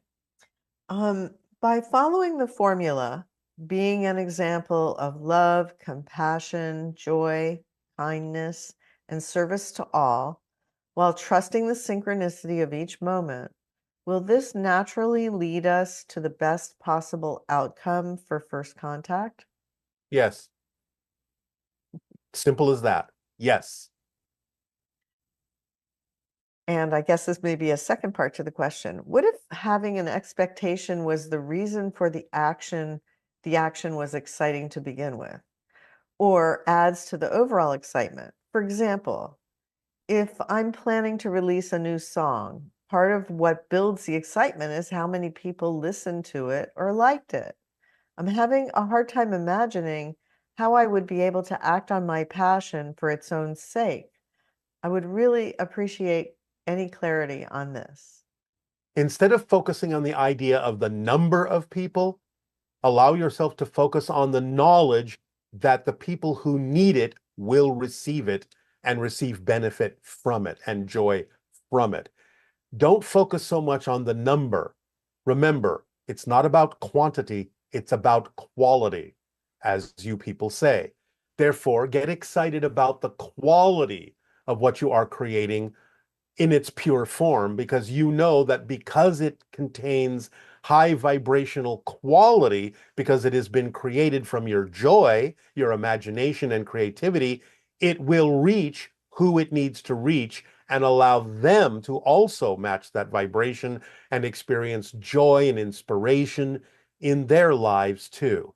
So focus on the quality, not the quantity. Okay, and this person would like to know, how do I know when I have truly changed my belief? I'm working on self-worth, and I can say I'm worthy and even believe it, but my circumstances are still the same. I feel stuck and I don't know what to do about it. Remember, it's not about circumstances that tell you you've changed. It's about whether you respond differently to the same circumstances that tell you that you've changed. It shouldn't matter whether the circumstances change. If your response to it has changed, you will still get a benefit from it by staying in the positive energy. This is why this is the fourth step of the formula and why it's so important to remain in a positive state no matter what happens. Remember, it's not about what happens, it's about what you do with what happens that makes the difference.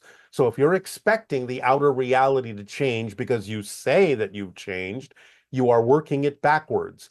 It doesn't matter if the outer reality changes, because the outer reality will have only the effect on you that is determined by the state of being you create. And the state of being you create is your response to that circumstance, even if that circumstance remains the same and doesn't change. It's your response that needs to change, your energy that needs to change, your relationship to it that needs to change, and is what determines you have truly changed, not whether the outside changes or not. Okay. This person is interested in letting go of limiting beliefs. He says, or she says, I've been applying your principles recently and feel much better overall. I've noticed, however, that I still have limiting beliefs that I'm holding on to and want to explore them further to let go. This has been my focus for the past few months. Sometimes, though, answers don't come or the same limiting belief keeps resurfacing. How can I ensure I've successfully let go of a belief? What would be the sign that it's resolved? The sign that it's resolved would be that the belief no longer makes any sense to hold on to, because you don't hold on to beliefs that don't make sense to do so. Again, this goes to what we have said about the motivational mechanism in humans. You only hold on to beliefs that you believe actually serve you. Even if you know intellectually that they don't, you must believe the alternative is worse, or you wouldn't hold on to the beliefs that you have. It must be that you view the belief that you're holding on to, even if you know it's not to your benefit, as being safer as a belief, more familiar as a belief, easier to deal with than the alternative should you decide to let it go and change your belief. So you have to find out what it is you're afraid would happen if you actually changed the belief. If you have a belief that says the alternative is worse, then you will still hold on to whatever it is you're holding on to that you know may not be serving you, but you believe serves you better than the alternative. So again, it takes self-investigation and transparency to understand why you're holding on to it. And it's usually because you believe that to let go of it or to go into another belief system, that something worse would happen than what you're already experiencing. So you just need more and deeper investigation of yourself as to what you are afraid would happen if you did in fact change your belief. Okay. And this next set of questions is about the drones Yes. that have been happening recently. We So will I'll just answer them all in one statement. Most of the drones that you have been seeing have to do with man-made devices, human-made devices that are surveilling, observing, and protecting against incursions from others with ill intent.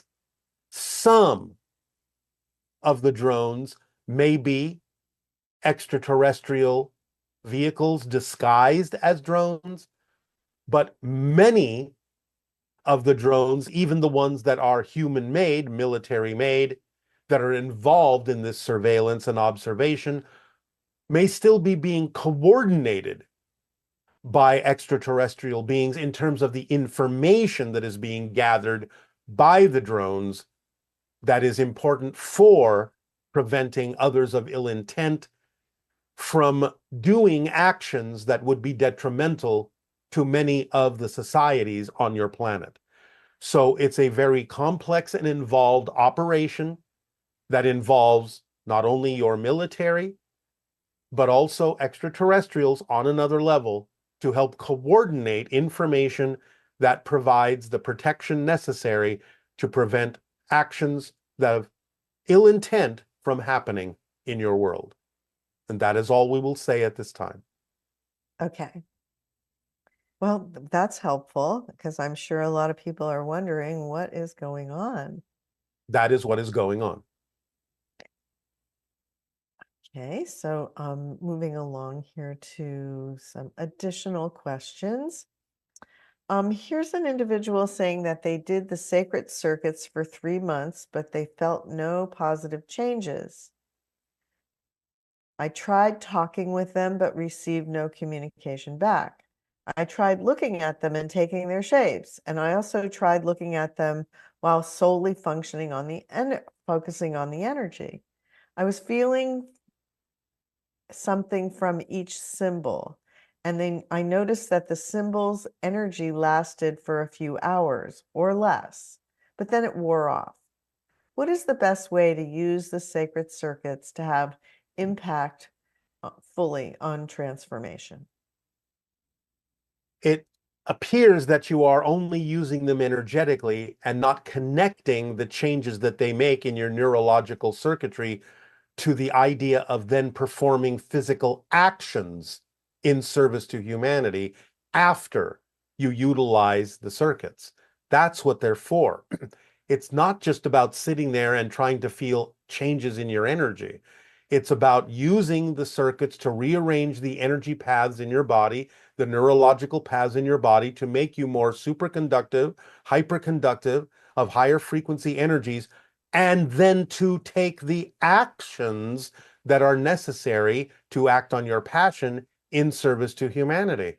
So it's a two-part process. It's not just about meditating on the circuits, because then you're not really flowing the energy that the circuits are helping you change within yourself in a way that is pragmatic and grounded in your physical reality. So it's not just about experiencing energy changes, it's about putting them into action. Okay, thank you. How do we exist in the here and now, the present moment, and still be there for our future selves? For instance, how do we stay tuned into the present channel and still be able to make long-term, sometimes difficult choices that will benefit us later, but may be difficult in the now? Again, the challenges that you face in the now determine what you will experience in the next now, which is what you call the future. Stay present with the challenge. Again, follow the formula in dealing with any challenge. It will allow you to set up the vibrational patterns that will allow you to experience the next present now in the way that will continue to move you forward in a beneficial way. That is what you do.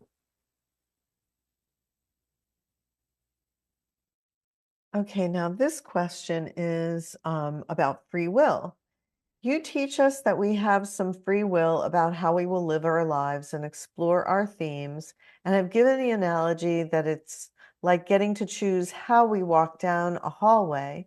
But some other teachings say, well, really, all of this is just one non-dual thing happening, and there's not even any self or doer to choose anything, and that free will is an illusion.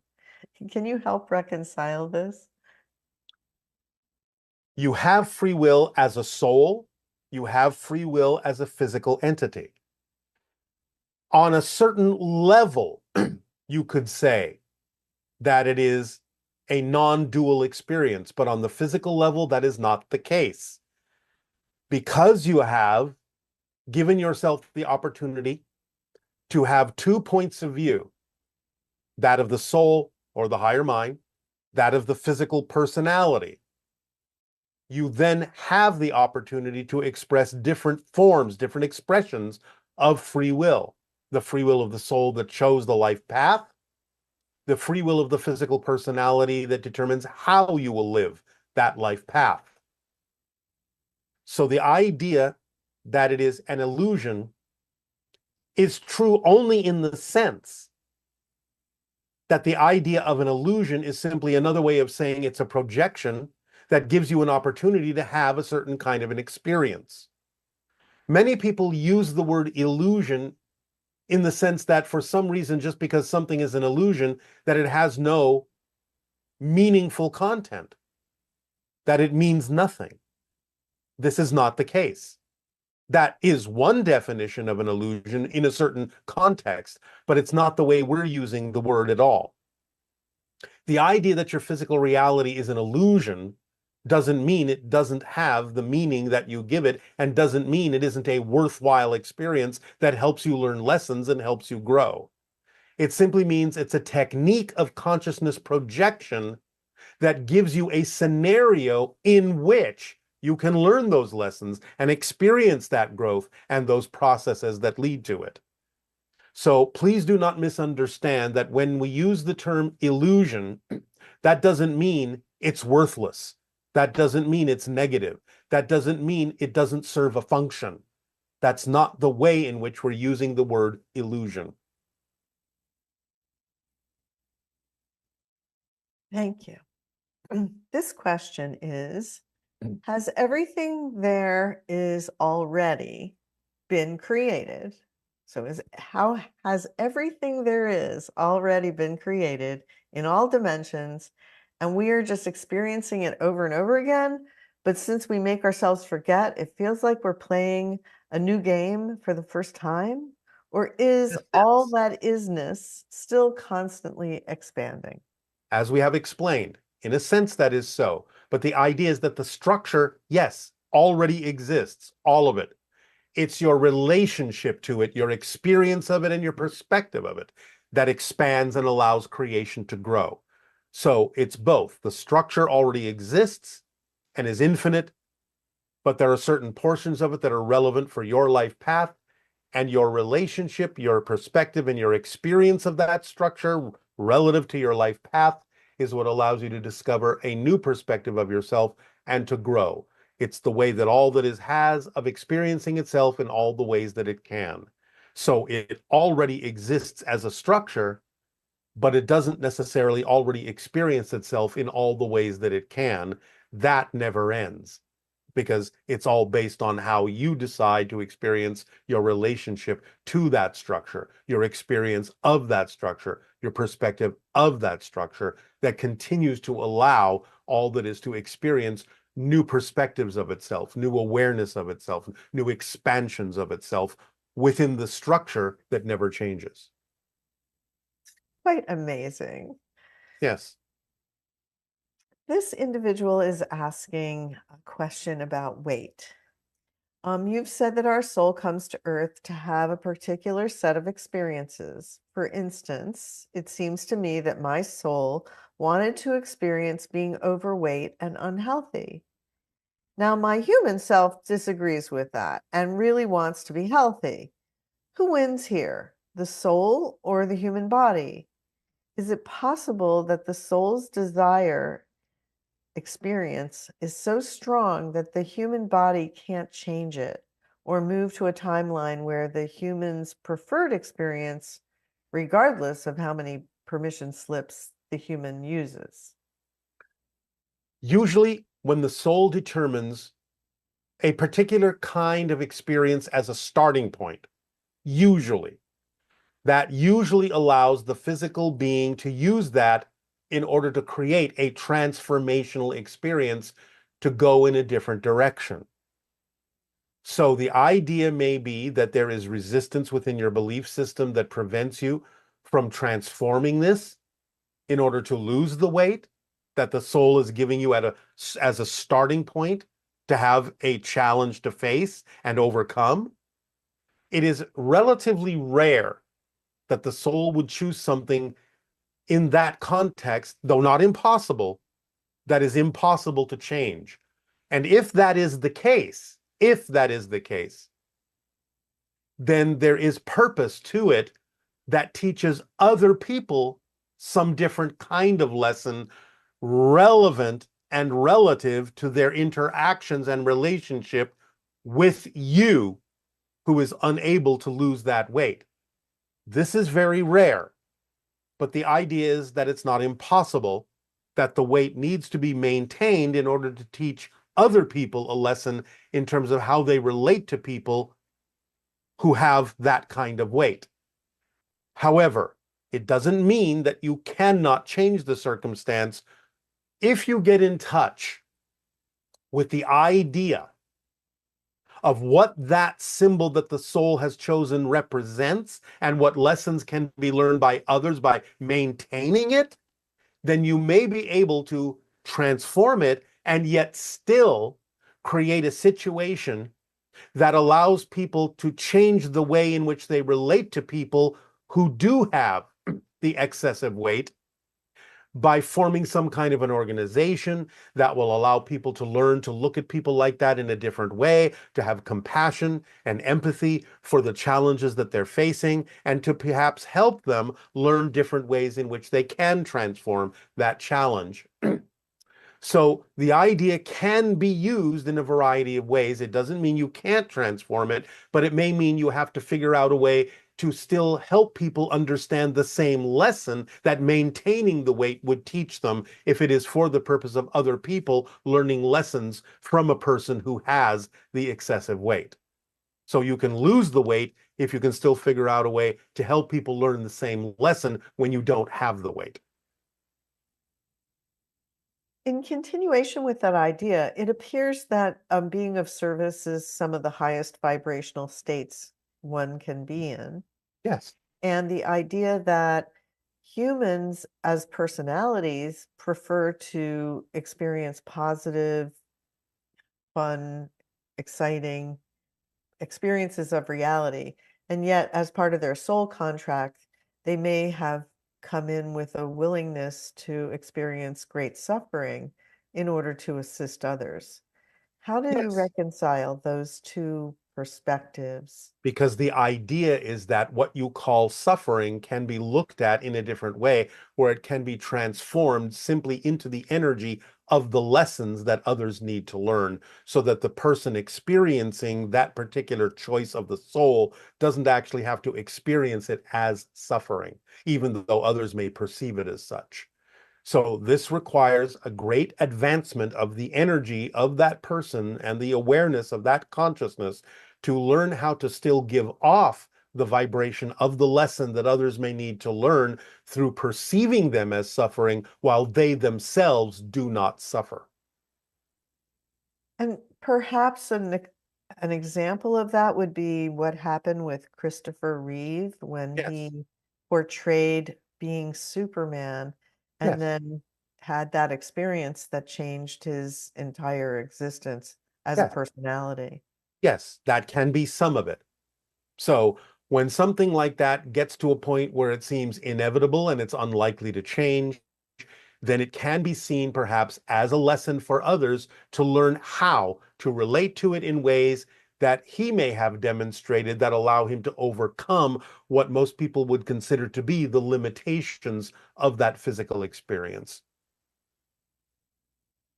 So it takes a lot of vibrational uplifting in order to really understand these ideas. It takes the advancement of the energy of that personality to more closely match the frequency of the soul itself. Yes. Wow. And I guess the animals kind of demonstrate that because if they come from the angelic realm and they're willing to experience what we perceive they experience here on Earth, Yes. that would be a prime example of what you're speaking of.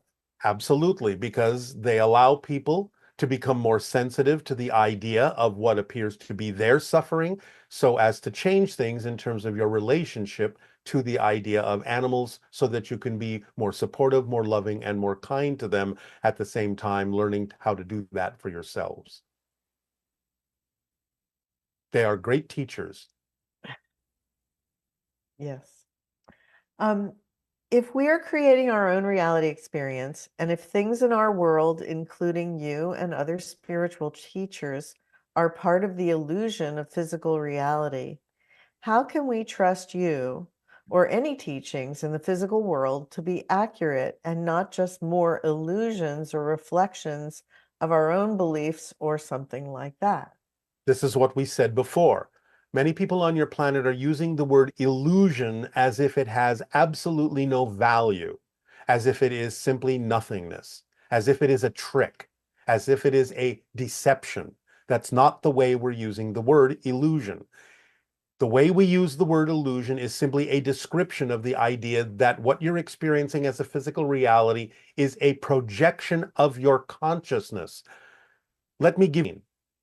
Yet the story has great value, can even be very emotionally moving to you, can help teach you lessons. So you could say, well, the movie is an illusion, but it has value, it has worth in the experience that you are taken through by watching that movie, by relating to the characters in the movie. Again, another form of story. So the idea is not to invalidate the concept of the word illusion in the context that we are using it. It's just a way of describing that you're using a particular device to experience the meaning you're giving into life, the experience of the lessons you need to learn from life, and the processes that you need to experience for your soul's growth. So it's up to you to determine through your synchronicity that what you've attracted yourself to in this experience, whether you are understanding it to be an illusion or not, is simply your way of reflecting to yourself what you need to know to determine what's true and what's not true for you as a being. So please do not devalue the concept of the illusion. It's nothing more than the device you're using, like a movie, to tell yourself a story that helps you learn lessons and helps you grow and helps you understand who you are relative to the big picture in life. Okay, thank you. The number of humans who are aware of your transmissions is small compared to all the humans on Earth. I might also note that those who are attracted to Bashar are somewhat of a different animal, so to speak, compared with the average humans. We are not exactly representative of the average human. In Echoes of Sedona, you seem to express that the timing and the style of open contact will be based on the responses of those with awareness of your transmissions. However, open contact will be global. Why is there so much focus on the choices and responses of a limited number of humans that interact with you, Bashar? Would the Interstellar Alliance councils not base their decisions on larger behavior patterns among an entire global population? We are to some degree laughing because you are assuming that we're the only ones delivering information. There are many beings delivering this information across the globe. We are simply referring to the kind of information that is being delivered, not just through us specifically and those that relate to us specifically, but those that relate to all information being delivered by a variety of sources and entities around your globe. So obviously, this is a global phenomenon because there are many, many beings like myself and other kinds of spirit entities and so on and so forth that are delivering and downloading information to many people on your planet. So it's not that you are only limited to those who know about this particular channeling or this particular source of information, but all similar sources of information around your entire planet. Okay. I have heard this person is saying that I have heard Bashar's voice around 7 or 8 years ago, and it made me uncomfortable, and I shut it down. I am now more comfortable. What has been the shift and why? Well, you have raised your vibration to be more vibrationally compatible with the information that we deliver. It's as simple as that. You've expanded your bandwidth, you've grown, you've learned, you've changed. And now, right now, at least, then the idea of our particular vibration is more vibrationally compatible with where you are at in your particular path. Okay. And why do you always say how exciting when even a person describes a negative experience they've experienced before? Can you include all reasons and tensions behind it and all facets of it? It is our attempt to encourage you to approach all challenges, whether you perceive them as positive or negative in your life, with curiosity instead of defeat. Instead of labeling them negatively, the idea is, yes, of course, you can recognize that something may be created out of a negative energy, but by approaching them in a positive way with curiosity, by saying, oh, this is an exciting challenge. I recognize it may have been created from a negative point of view, but still in my life, I know I can get a benefit from it if I approach it from a positive state of being, a positive energy. So we are attempting to encourage you to approach all challenges, whether they were created from negativity or not, with curiosity to know how can it serve you and what lessons can you learn that would actually benefit you. That's why we say how exciting, because it's an opportunity to find your own self-empowerment relative to the degree to which that particular circumstance seems to impact your life. That's a direct one-to-one relationship to how powerful you are, to the response and reaction you have to the magnitude of that circumstance. Thank you. Yes. Why does the transformation happening on Earth affect more than just our human world, as mentioned in your previous transmission, the formula? Why do the things that are learned in universities on your planet leak out to form information that is valuable to the entire planet? The idea is the same. You are a very valuable school, a very unique school. And the lessons that you learn can help many other civilizations because of the degree and depth to which you explore the transformation of limitation. So those lessons are noticed and recognized and observed by other civilizations who may be able to use the lessons you're learning for their own realities, their own life paths as well.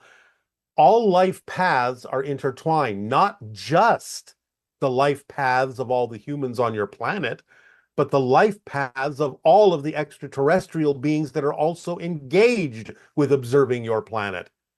There is synchronicity in that.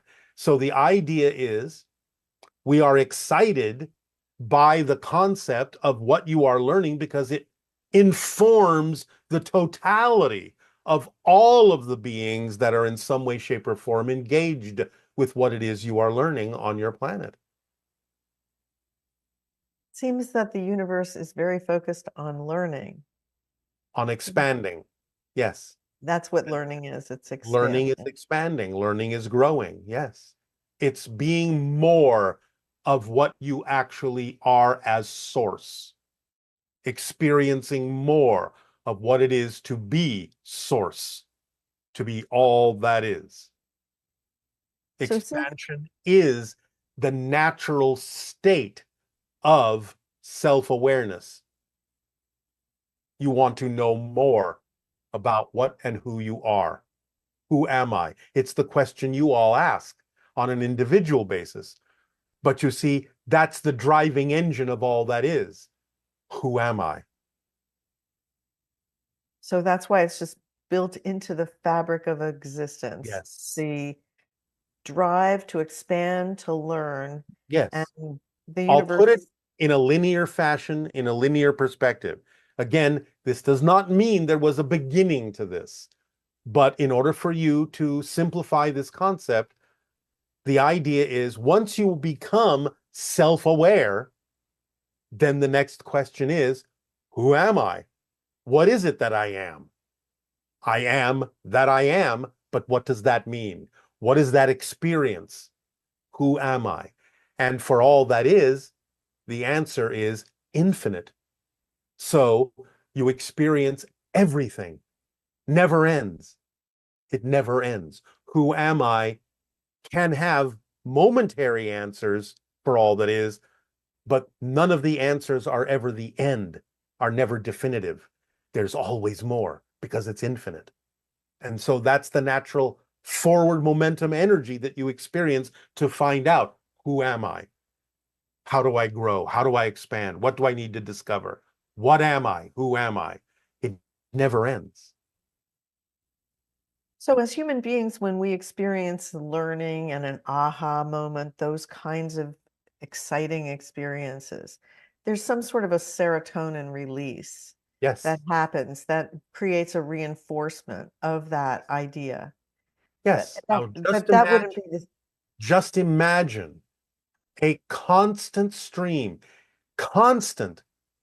of aha moments for all that is, forever, constant. And you will have the smallest understanding of the degree of ecstatic explosion that all that is experiences in all of those aha moments of self-discovery, self-experience, and self-realization. It's wonderful that the universe is constructed that way. Existence is constructed A that way. different way.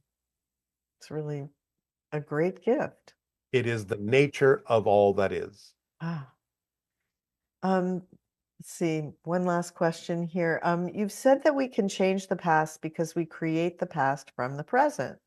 But you've also said that one of the things that you'll give us is our full history. Yes. So, what is the point if we're constantly changing the past? Are there certain time periods that are more relevant to remember, and what time periods are not relevant? You will be given the history that is relevant for who you are at the moment it is given to you. That will reinforce the idea of your forward momentum. Understanding the past that is relevant for who you have become in the present is what will help you move forward into what you call the future. So the history you will be given will be the history that is germane and relevant for who you have become, that is capable of receiving that history. And I guess, well, this will be our last question. What is the purpose of all the information you share about ETs, hybrids, open contact, and similar topics? I've heard people suggest that that kind of subject matter is just part of the illusion of the world and could even distract you from truly waking up and freeing ourselves from suffering. But is it part of a process of awakening? It feels like it could be exciting and a step toward moving in a positive direction. Yet I sometimes wonder if it's better to focus on enjoying our experiences here, or if it's more important to prioritize fully waking up from the illusion altogether. Again, be cautious how you are using the word illusion. Nevertheless, yes, of course it's important to be more realized yourselves, to focus on the idea of becoming more of who you are. You do not need us to do that. But it is possible that some people can use the idea of extraterrestrials as a distraction to keep them from actually being who they are. Again, anything can be used in a positive or a negative way. But the idea of becoming more aware of us is also simply the end result of becoming more aware of yourselves, because we are all interconnected. So when you become more of yourself by following the formula or whatever intuitive path allows you to be more of who you are, it is ultimately, in a sense, for most people, inevitable that you will also discover that there are others also on that same wavelength, and that you will attract yourselves to them. Therefore, as long as you are focused on the idea of following the formula to be your true self, that will usually inevitably include the discovery of others who are also operating on a similar wavelength, such as us. So one thing just leads to another, but you don't have to focus on us. If it does distract you from being yourself, then by all means focus on being yourself, because you do not need extraterrestrial contact to perform the important act of being yourself. We are simply saying that for most people, the act of being yourself will inevitably lead to the connection to others of similar wavelength. So, does that help you? Yes, it does. Thank you so much from all of us for your explanations and helping us understand so much of what is happening. So thank you. It is again our passion and our pleasure and our unconditional love to you all. So now allow yourselves to continue to move forward as we move forward together in whatever way, shape, or form you so prefer.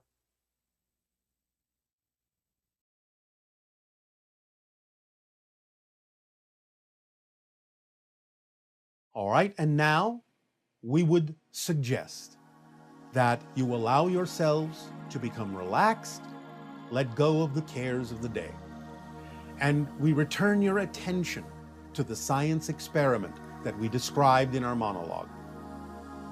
If you cannot actually physically do this, you can still perhaps find online some demonstration of what it is we have described, and that can work as well, if that's easier for you. However, doing it physically for yourself does have a bit of a greater impact, because it is physical in your reality, and determining the frequency of how you create your physical reality is what this experiment is all about. So while looking at it on a video can work, we would encourage you to make an attempt to do this physically, whether with the strobe light in the water or the strobe light in the spinning wheel or simply the motor in the spinning wheel, to do it physically and meditate on that for 15 minutes so that you have a true physical, visceral experience of this idea in your reality that you have physically created for yourself. So allow yourselves to move forward with this science experiment when you can, how you can, and allow yourself the opportunity to open up to the idea of the shiftings that you do billions of times a second to create your sense of time and space and change in physical reality as an experience within your soul.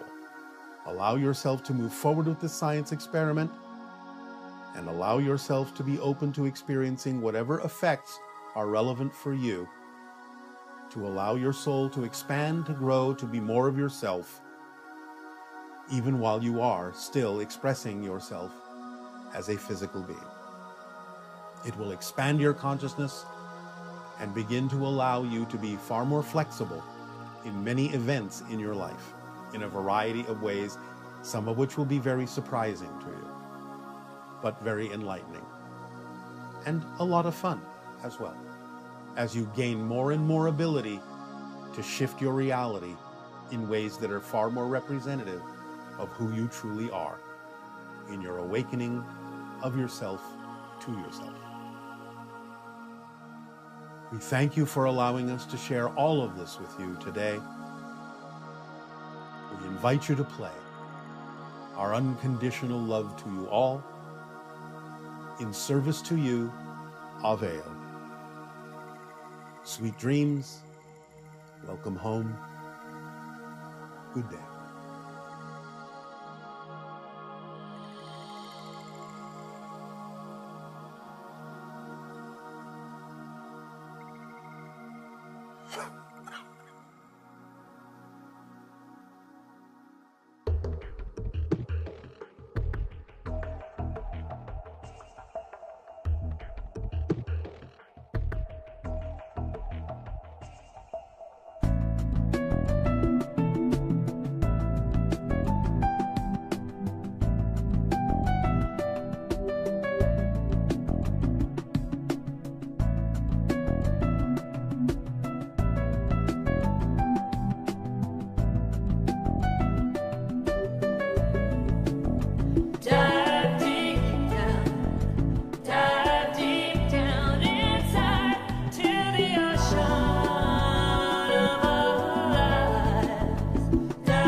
All you will ever discover in the deepest, darkest, most fearsome abyss.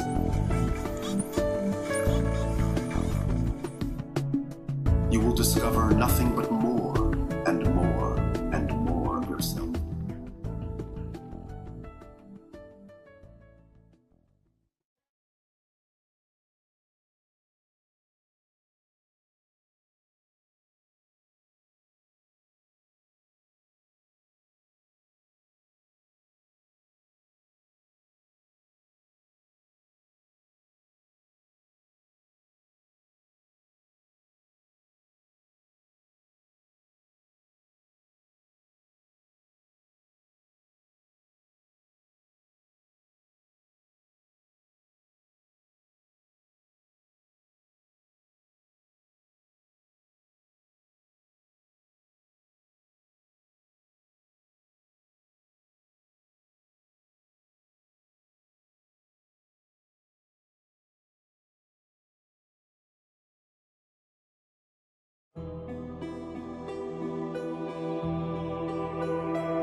All right, good day, good day.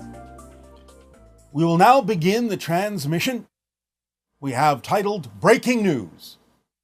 And this will be about giving you some sense, some description of some of the different versions of UFOs. And we will begin with the ones that are more physical. The idea of the ships that have been being used by the Greys and the ships that are being used by Pleiadians. These are, though advanced, manufactured vehicles. Their techniques may be very advanced compared to what you are used to using to create vehicles, but they are nonetheless manufactured vehicles and serve their purpose at this point for those particular civilizations. After the physical level, there is the idea of more advanced manufacturing, and this covers what you are recently referring to as the tic-tac shaped UFOs that have been spotted on some of your Air Force cameras and rising up out of the oceans from their underwater bases under the ocean floor. The tic-tacs are mostly inhabited by the hybrids that will eventually come to live among you. The reason for the shape is because not only do the so-called tic-tac UFOs travel in space and through the air, but they are also submarines because of the underwater bases under the ocean floor. They are very advanced in terms of their manufacturing techniques, but this is what you will get used to seeing the closer you get to the idea of the initial contact of the hybrids who will live among you in terms of the hybrid children and the Yael. They are using these craft for a variety of purposes, but that is who they represent. Then you have the quasi-physical crystalline crafts such as our own, the triangles, which are grown on a force field, a type of crystalline substance that is nanotechnological and can take many forms depending upon what is required inside the craft. And these belong to our civilization, the Sasani, and are used by a few other hybrid civilizations and a few other civilizations not hybrid. But these are more quasi-physical. They are conscious in and of themselves, what you call artificially intelligent, even though intelligence is not artificial. But they are connections and representations to and of our higher minds. Thus, those that occupy them are linked to the craft, mentally, telepathically, speaking to their own higher mind, thinking their thoughts, and the craft will follow those thoughts in its courses of navigation and relocation from star system to star system almost instantaneously. Then you have those craft that are etheric in nature, which is more of an idea of a electromagnetheric realm between physical and non-physical reality, where beings might choose to form a kind of a craft, very simple, but made out of electromagnetheric energy, not really physical as you understand it, which allow them to travel interdimensionally very easily.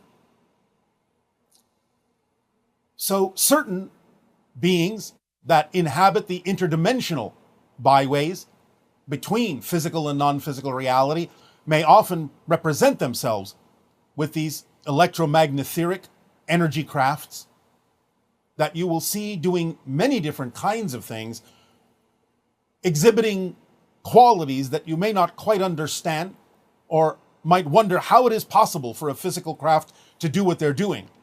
Like they might seem to change size, they might split into multiple crafts, so on and so forth.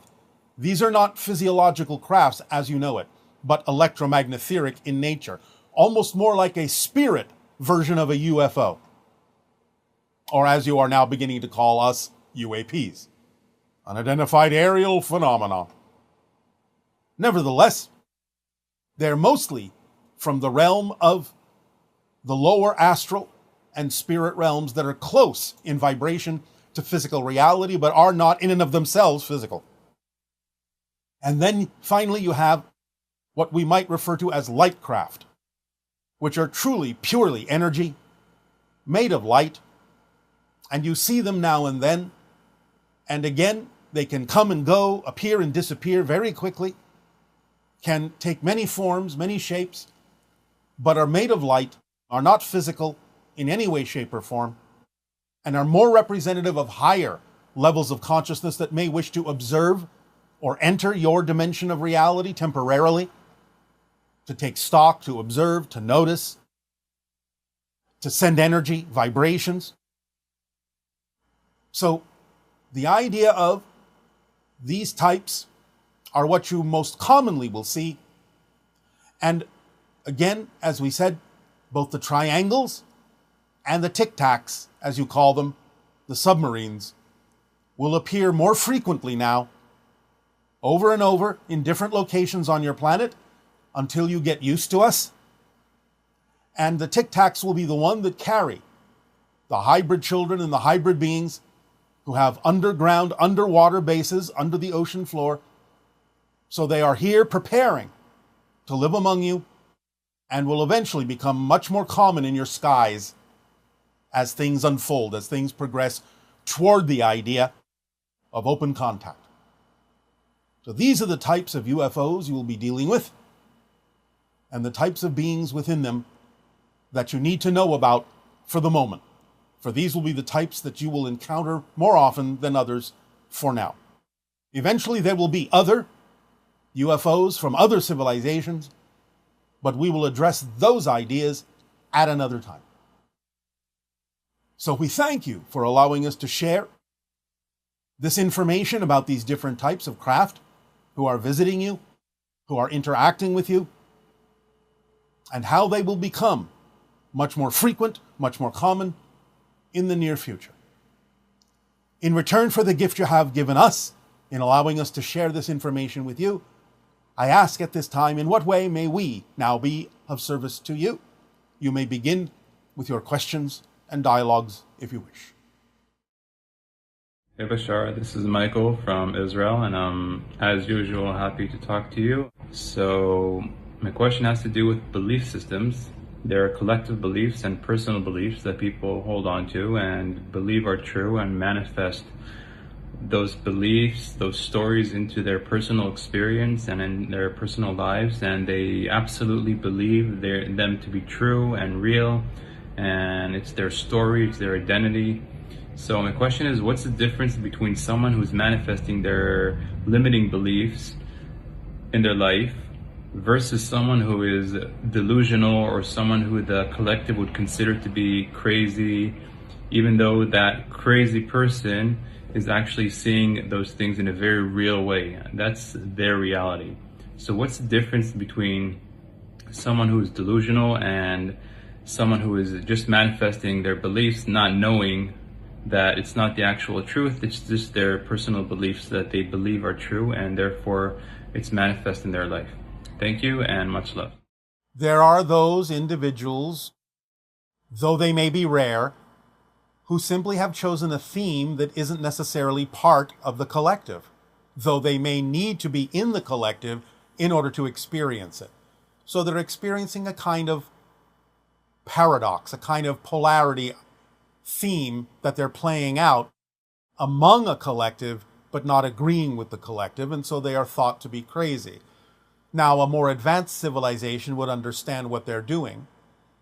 It's similar in a way to one of the Native American, as you call them, American Indian indigenous civilizations concept of what is called a heyoka, a trickster. The idea of someone who perceives reality very differently than the collective, and yet there are lessons to be learned from that if the collective is wise enough to see them, is open enough and willing to see them. So even what you may call a crazy person has a reason for being in a collective that may usually disagree with them. But when the collective starts to understand the function that they perform, they will learn the lesson that they are there to teach in most cases. Hello, Bashar. Lovely to meet you. Good day, good day. Wonderful. First, I would like to say thank you for a brief interaction we had a couple of months ago. You showed up in one of my meditations. I want to say thank you for that. Well, all right, but you are the one that tapped into our general frequency and used us as a model for what you were interacting with. It wasn't me specifically. Okay, right. Excellent. Well, since the title of this transmission is called Breaking News, I would like to start with a question that is related to the media. Last year, a mainstream TV station in Denmark, in Copenhagen, where I reside, reached out to me and wanted to join a UFO contact event, a C5 Skywatch. And they went with me, the camera crew, and we went out to the forest and filmed some stuff. So my question is, when this program gets broadcasted, like what effect will it have on the general public here in Denmark?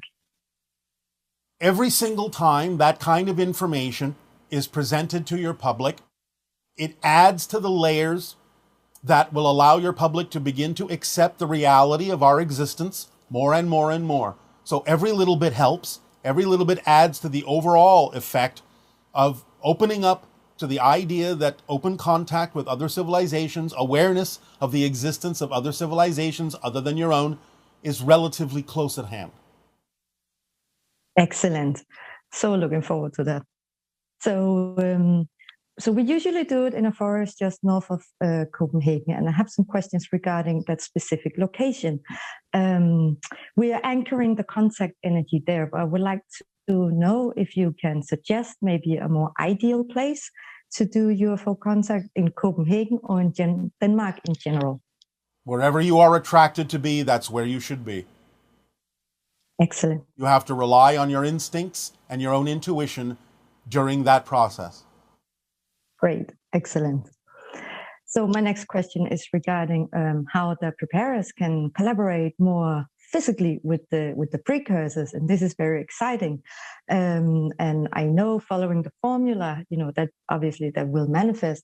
But do you have any suggestions for we the preparers or people in general, how we can manifest a more of a physical interaction with the precursors?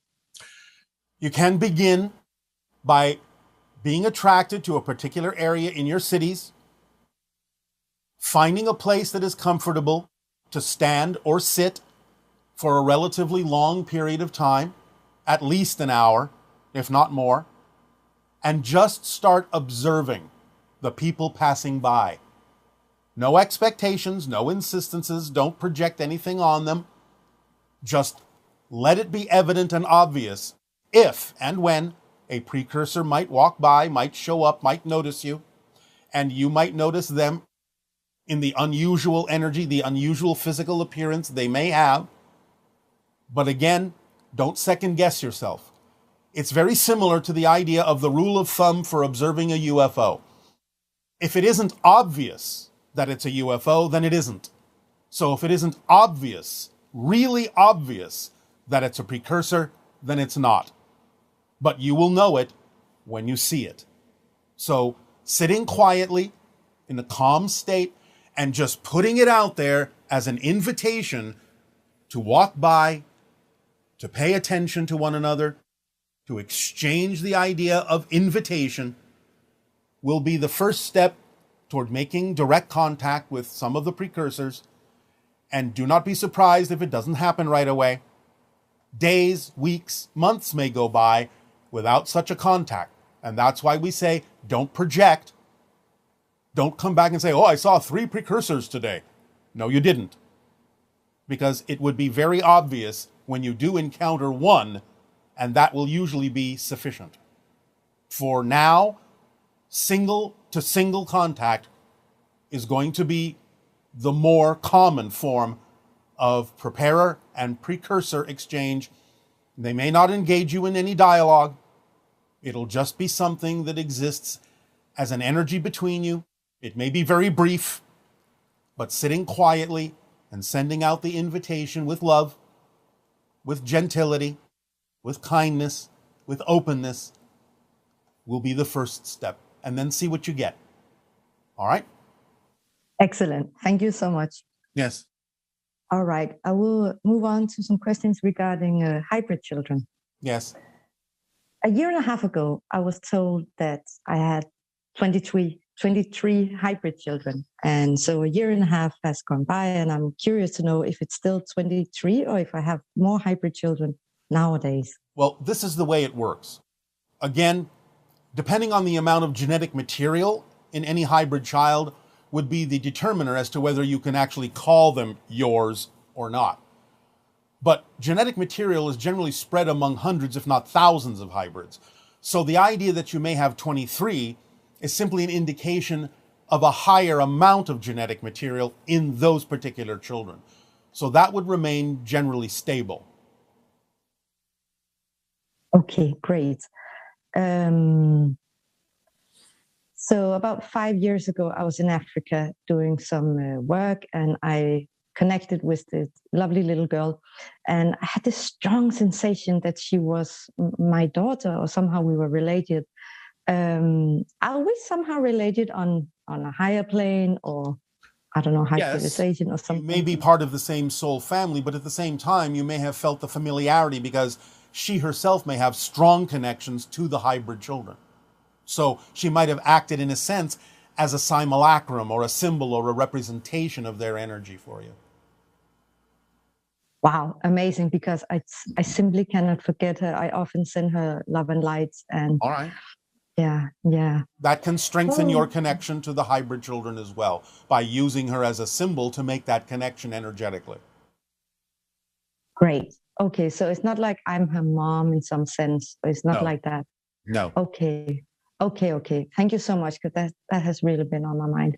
Oh, thank you so much. Thank you so much, BASHSAR, for this interaction. Love you so much. It is our passion and our pleasure, our unconditional love to you as well. Good day. Hello, BASHSAR. This is Rokas from Lithuania, and I'd like to ask you, you say that the newborns on this planet are a different species. Do you mean that because they are hybrids with the Greys, or is it because they simply express more of the markers, genetic markers that were shut down or suppressed by the Anunnaki and the different genetic mutations before that? And if they are a new species because they are hybrids with the Greys, when did this phenomena start? Were there any such hybrids before the 20th century and in any meaningful number, or did it start somewhere in the middle of the 20th century? Yes, to the idea that it's more about the genetic markers opening up. And the idea is that it did begin to some degree around the 1920s, but it accelerated greatly in the 1980s. Hi, Bashar. And to you, good day. I would like to ask about the TikTok. Tic-tac. Oh, yeah, tic-tac. The tic-tac craft. Yes. Is that, so they go under the water like a submarine? Yes, And that's what we've called them. Yeah, do they also go on land? Well, they can float above the ground. Okay. But they can't land in the woods somewhere? Oh, they can land. Yes, of course. On land. Okay. Yes, they can land on land. Yes. All right. All right. I was just checking because you said that sometimes they land in the woods and acclimate to the earth there, right? They'll land wherever they wish. All right. Could you tell me something that that they're doing on there right now that might be interesting to us? Doing on what? On the tic-tac craft. Well, they are preparing for the idea of the eventual arrival of the hybrid children. I was wondering if you could give me a specific activity they're doing, like if you could remote view inside there. Well, showing you their craft more often is one of the preparing ways they have, letting you get used to the fact that you're going to see more of them. That's one of the major steps. Well, what are they doing? Like, what kind of activities do they do inside the craft? When they are in the craft, they are usually in observation mode, recording mode. They're taking readings of energy shifts, energy vibrational frequencies to see how close they're getting to the idea of acceptance. Do they look out the windows? They can. They're not obvious windows, but parts of the craft can become transparent when necessary. Oh, okay. They may not even look transparent to you, but they may be transparent to them. Are they having fun on that ship? Of course. Just doing their observations? Yes. Okay. And what it is they are observing. So that's fun to them? What they wouldn't be doing it if it wasn't. All right. Now, is there any association between the hybrid children and faceted gems or diamonds and other types of gems? Well, there can be, in the sense that we've always said that the hybrid children will more often than not take names from nature. Gems are a part of nature. They are fascinated by all aspects of nature, especially because they've been living in the ships for so long. Okay. Is there any symbolic meaning of a diamond in relationship to the hybrid children? Yes. They see it symbolically, when they care to, as the perfect alignment moment when the hybrid children can live among you openly. Okay. All right. Now, with the gray timeline that most of us have parallel incarnations with, they didn't have all of these UFO sightings or extraterrestrial beings being channeled, did they? Some, but in many cases, it wasn't really amplified or focused upon in the way that your world is focusing upon it. So when we actually do have open ET contact, would you say that would be a confirmation that we've shifted from the path of destruction? Wouldn't you? Yeah, I would, but I just wanted. Right then. Okay, great. That's a good marker then. But we Yes. still, I mean, do you, even now that we've focused on it more than they have, that's also. The ones who are focused on it will, if they choose to, continue to navigate through versions of Earth that will probably lead to open contact. So yes, in general, it doesn't mean you don't always have the choice to go in another direction, but it becomes more and more probable based on your focus now that you will continue to focus in that way and shift yourself to the world, the versions of Earth that have open contact already. Yes. Okay. Is there any one challenge that you would recommend to us that would help us shift as a collective onto a more positive timeline to transform that challenge? Yes, and that would be understanding the formula more precisely. Okay. Which aspect? The insistence on the all of it. All of it. Understanding the formula more precisely. Yes, every aspect of it. Okay. Would that, For example, we may say, follow your passion, act on your passion. But what goes with that is what we've also explained is, what is passion? Where does it come from? And we have explained that it is the message in energy sent by the higher mind to guide you so that the sensation is translated from your physical body into the sensation of passion. That's what passion is. It's the higher mind saying, this is you.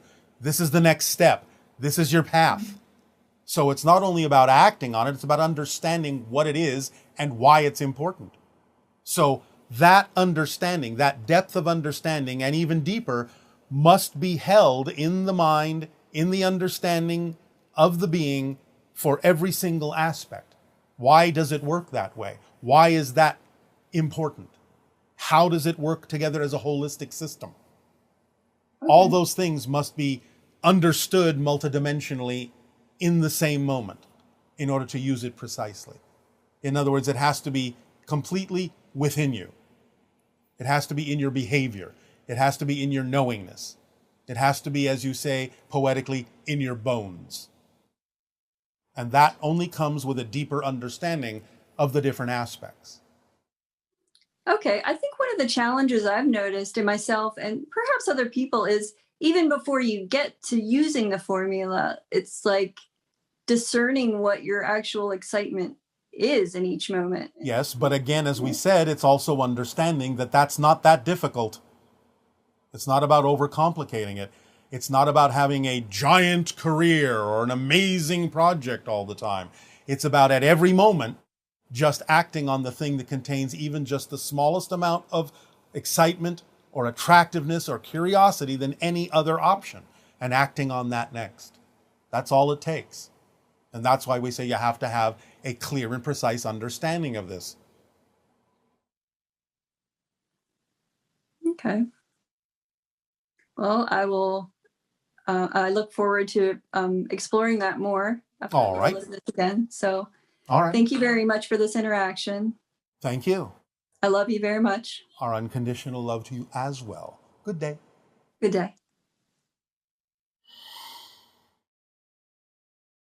I have 3 questions for you. The first one is why law of attraction actually works. I mean, I think I understand what it is and I've seen it actually works, but I don't understand why. I can think of a situation in which 2 things of the same vibration don't attract each other, or 2 things of different vibration don't repel each other. I mean, I can also think of that possibility. Why law of attraction works. Yes, we can explain it mechanically, but on the other hand, you will have to investigate the specific reasons why something may appear to work or not work, because it may have to do with the belief systems of those individuals having the experience. But mechanically speaking, first and foremost, while it is generally correct that you need to be the frequency of the thing you wish to attract, in order to attract it, because you have to be on the same wavelength of something to experience it. The difference in what most people understand about the law of attraction is they think they have to learn to generate that frequency to attract what they truly need in life. You don't have to learn it. It's automatic. It's your core frequency, and it's always being given off, and it's always attracting what you need. It may not attract what you want, because what you want may be the product of a negative ego, or just an assumption that certain things are what you need when they're not. But the idea is, it's not about learning to give off that frequency to attract what you need. It's about not getting in your way. It's about letting go of negative beliefs and fear-based beliefs that might be preventing what your core vibration is attempting to attract from getting to you. So the real secret of the law of attraction is you just have to get the negative vibrations, the negative beliefs out of the way and clear up those ideas that may be impeding the attraction that is automatically being sent out from your core frequency to the things you need in life, and understanding the difference between what you want and what you need, because there can be a very big difference. Hello, Bashar. Good day, good day. Good to see you. So I have some questions for today. Yes. You say that when we sufficiently change ourselves from within, the outside will also change. Well, not necessarily right away.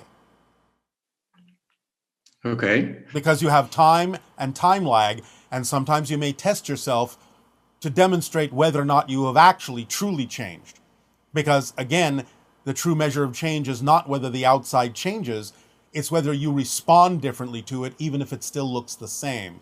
Then you will have proven you've changed, and then the outside has more of an opportunity to shift to reflect the change within you. That's what we're actually saying. Okay. I was thinking in a side way. I saw potential in maybe also bringing a change in different spheres of our minds. And yes. I had this thought of, like, you told us lately that there are 9 different levels of the mind. There are 9 levels of consciousness that are relevant and relative to the experience you're having of physical reality. That doesn't mean there aren't other levels. It's just that those 9 are more relevant for your physical experience. Okay. And so I was wondering if, like, for example, I want to abolish war, if I need to make a change in all those levels in order to make it happen. That happens automatically when you change anything about yourself. Okay. I'm aware of permission slips to connect with my higher mind. Yes. Like following my passion. Yes. But I'm curious if you could give us clues or permission slips as to connect with the above minds. With the what? With the above minds. Well, again, that happens automatically. We give you the formula because it leaves nothing out. Anything that is important or relevant for your experience in physical reality is included in simply following the formula.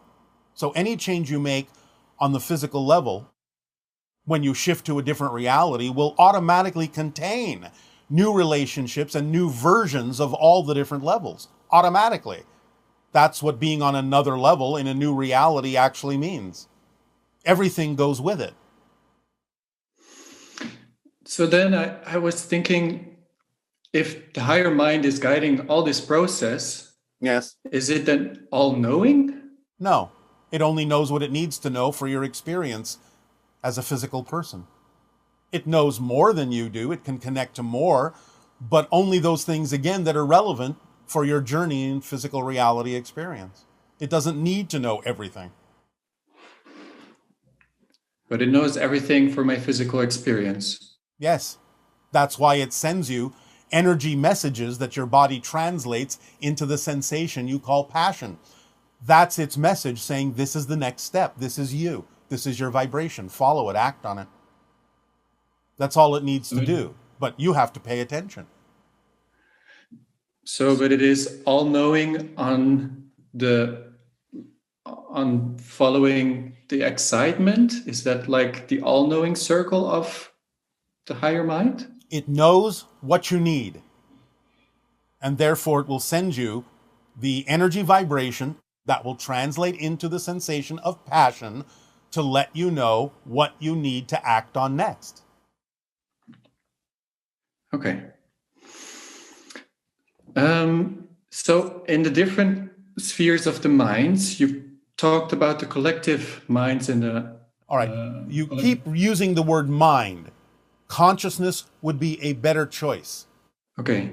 Because the higher levels of consciousness are not specifically what you refer to as mind, because mind is a product of the physical reality perspective.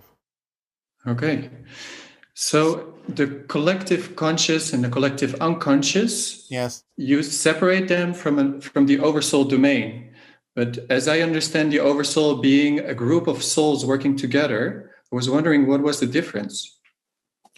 Well, the idea, again, is that there is a collective conscious and unconsciousness for the specific experience you're having on Earth.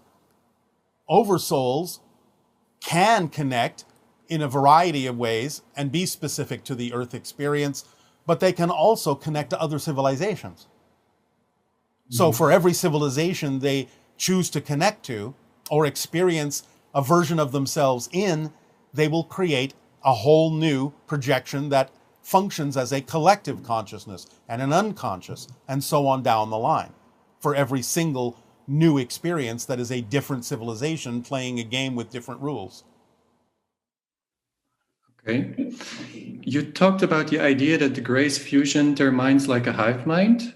Yes. Isn't that also the same as operating from the collective consciousness? No, it's a different kind of collective. The idea has some similarities and some connections to it, but it has removed other elements from it so they can function more efficiently in the physical realm. It's really more like a natural way of forming communication links between all of their minds. It's more, in a sense, akin to a technological feature than it is to the idea of a larger spiritual one. Thank you very much, Bashar, for this opportunity. Good day.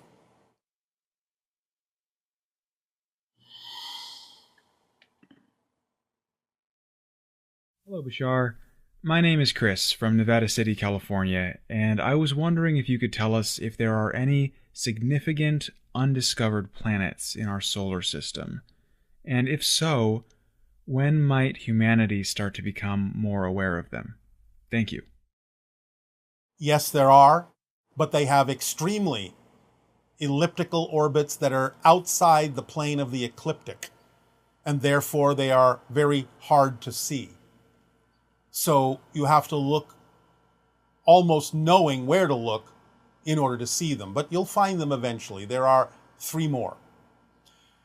The idea is that they will usually all be found within the next 50 of your years, as we read your energy now. Hi, Bashar. Good day. Good day. This is amazing. Thank you for this opportunity. It is our passion and our pleasure. Yes, I know. I actually wanted to talk to you about several things. Actually, just about my life. Yes. It's a bit emotional. Oh, all right. So 2 months back, something really nasty happened, and it had a big influence on my family, on me. Yes. And I discovered a whole lot of things. So I realized that on a daily basis, I actually go from density to density, and it all has to do with the way I look at things. Yes, of course. Yeah, of course, but it was not so clear to me that it's simply so easy. Yes. So I said to myself, okay, you are part of this. You also created this. So what's the present? What's the present this is bringing you? And then everything shifted, and inside me, everything shifted. So my sadness it was gone. I was back in my heart. But then I said, okay, this is probably what Bashar is always talking about going to another earth, parallel realities, Yes. and things. And then I said, okay, but if I'm on another earth, why does my outer reality still stays the same? Because... But it's not the same. It's not the same. Okay, but when it's the same in my head then probably. Because, yes. And that's all it is? Yes. So when I come into this room, in my head I know there are several things in this room. Yes. And that's why it stays the same. So when I can bring myself to the belief that... One moment. Yeah. There is a joke that exists on your planet that is a perfect illustration of this idea. The joke is, someone says, I came home one day to find that every single thing in my house had been stolen and replaced with an exactly identical copy. Do you understand? It may look the same, but it's not the same. Yeah. This is so amazing because I have apparently this little voice in my head that tells me the same thing, but I'm not allowing myself to believe my inner knowing. Yes. Well, there you go. You've solved your issue. Yeah. Now all you have to do is find the belief system that keeps you from knowing what you say you do in fact know. It seems that I'm not allowing it because Why Why not? Yes. Well, I don't know. Well, yes, you do. Because you just have to ask the right question of yourself. And that question usually is, if I allowed myself to know this is true, what am I afraid of? What am I afraid of? Yes. If you allowed yourself to know these things, what are you afraid will happen? Are you afraid you'll be thought of as crazy? Are you afraid you will lose people in your life? I think that I might be holding on to my childhood, because I wanted to ask you what is the highest perspective that my parents and then especially my mother and I chose to be in each other's life this lifetime, because I think this is a huge part of everything in my life. Yes, well, the question is, what would you otherwise not have learned had you not been in each other's lives? But can it be that simple that what she did was reject me in every way? But I didn't realize that I was rejecting myself. Well, there you go. That's one lesson you have learned because of the situation that you agreed to participate in. But that's what we do as humans. No, that's what you do when you learn to do those things. It is not natural to humans to be that way. It's a learned experience down through the generations. It's not done just because you're human. Oh, but maybe I didn't express myself.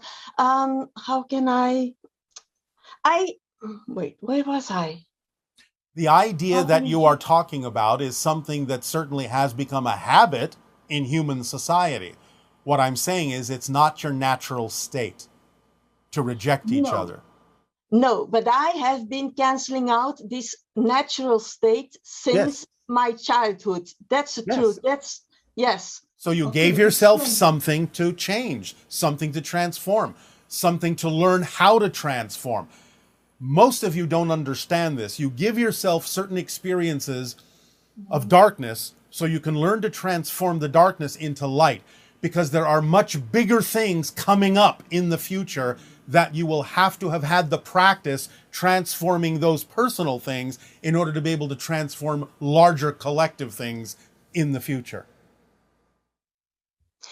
And is this because I'm holding on to childhood stuff that I'm afraid of my power? Because I think that we humans have a whole lot of power. Of course you do. You're creating your reality experience. You have to have power to do that. But let me ask you a question. If you understand that you're shifting through different parallel realities and that you are truly a different person every moment, is the childhood you're referring to actually still your childhood? No, but it is a good box of awareness for me.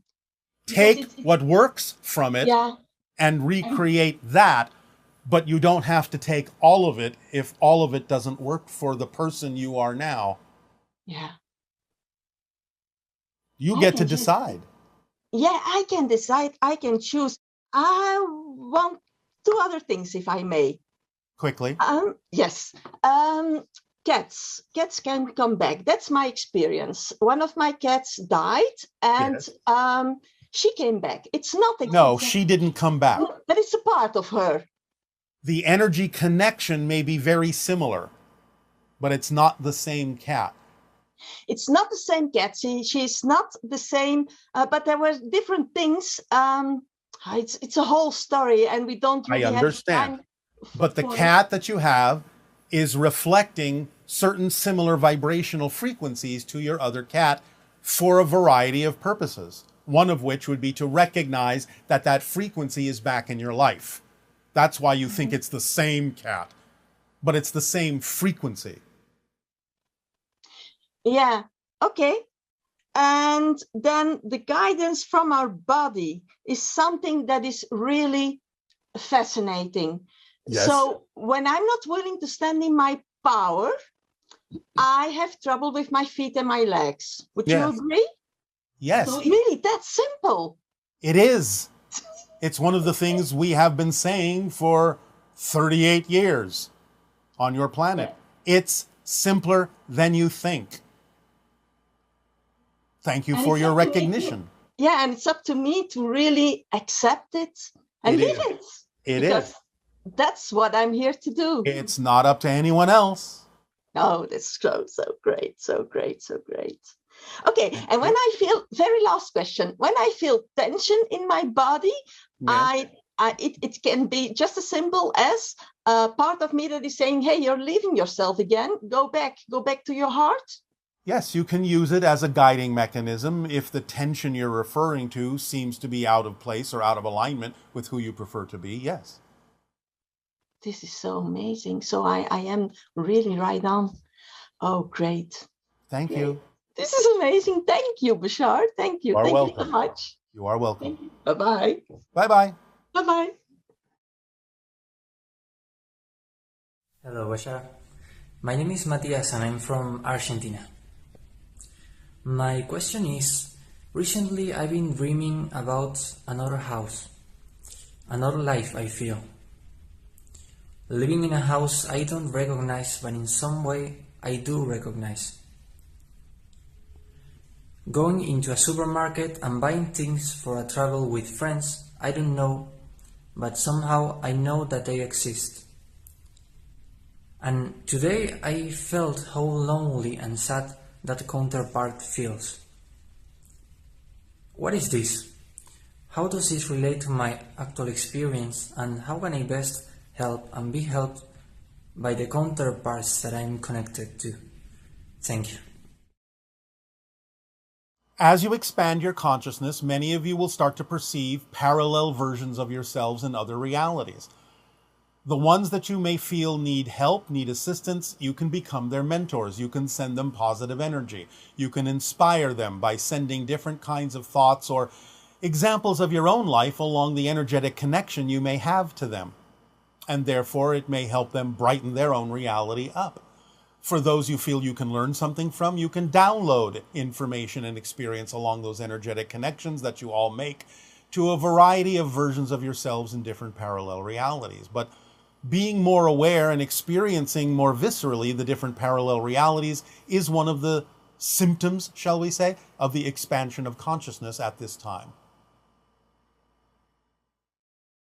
Hi, Bashar. And to you, good day. It is wonderful to be here with you today. Thank you so much. And thank you as well for the co-creation. I have two topics that I would like to touch upon today. And the first one being the inner child. Yes. During the months of COVID, I did lots of deep dives into my own inner child work, read lots of books, listened to lots of people.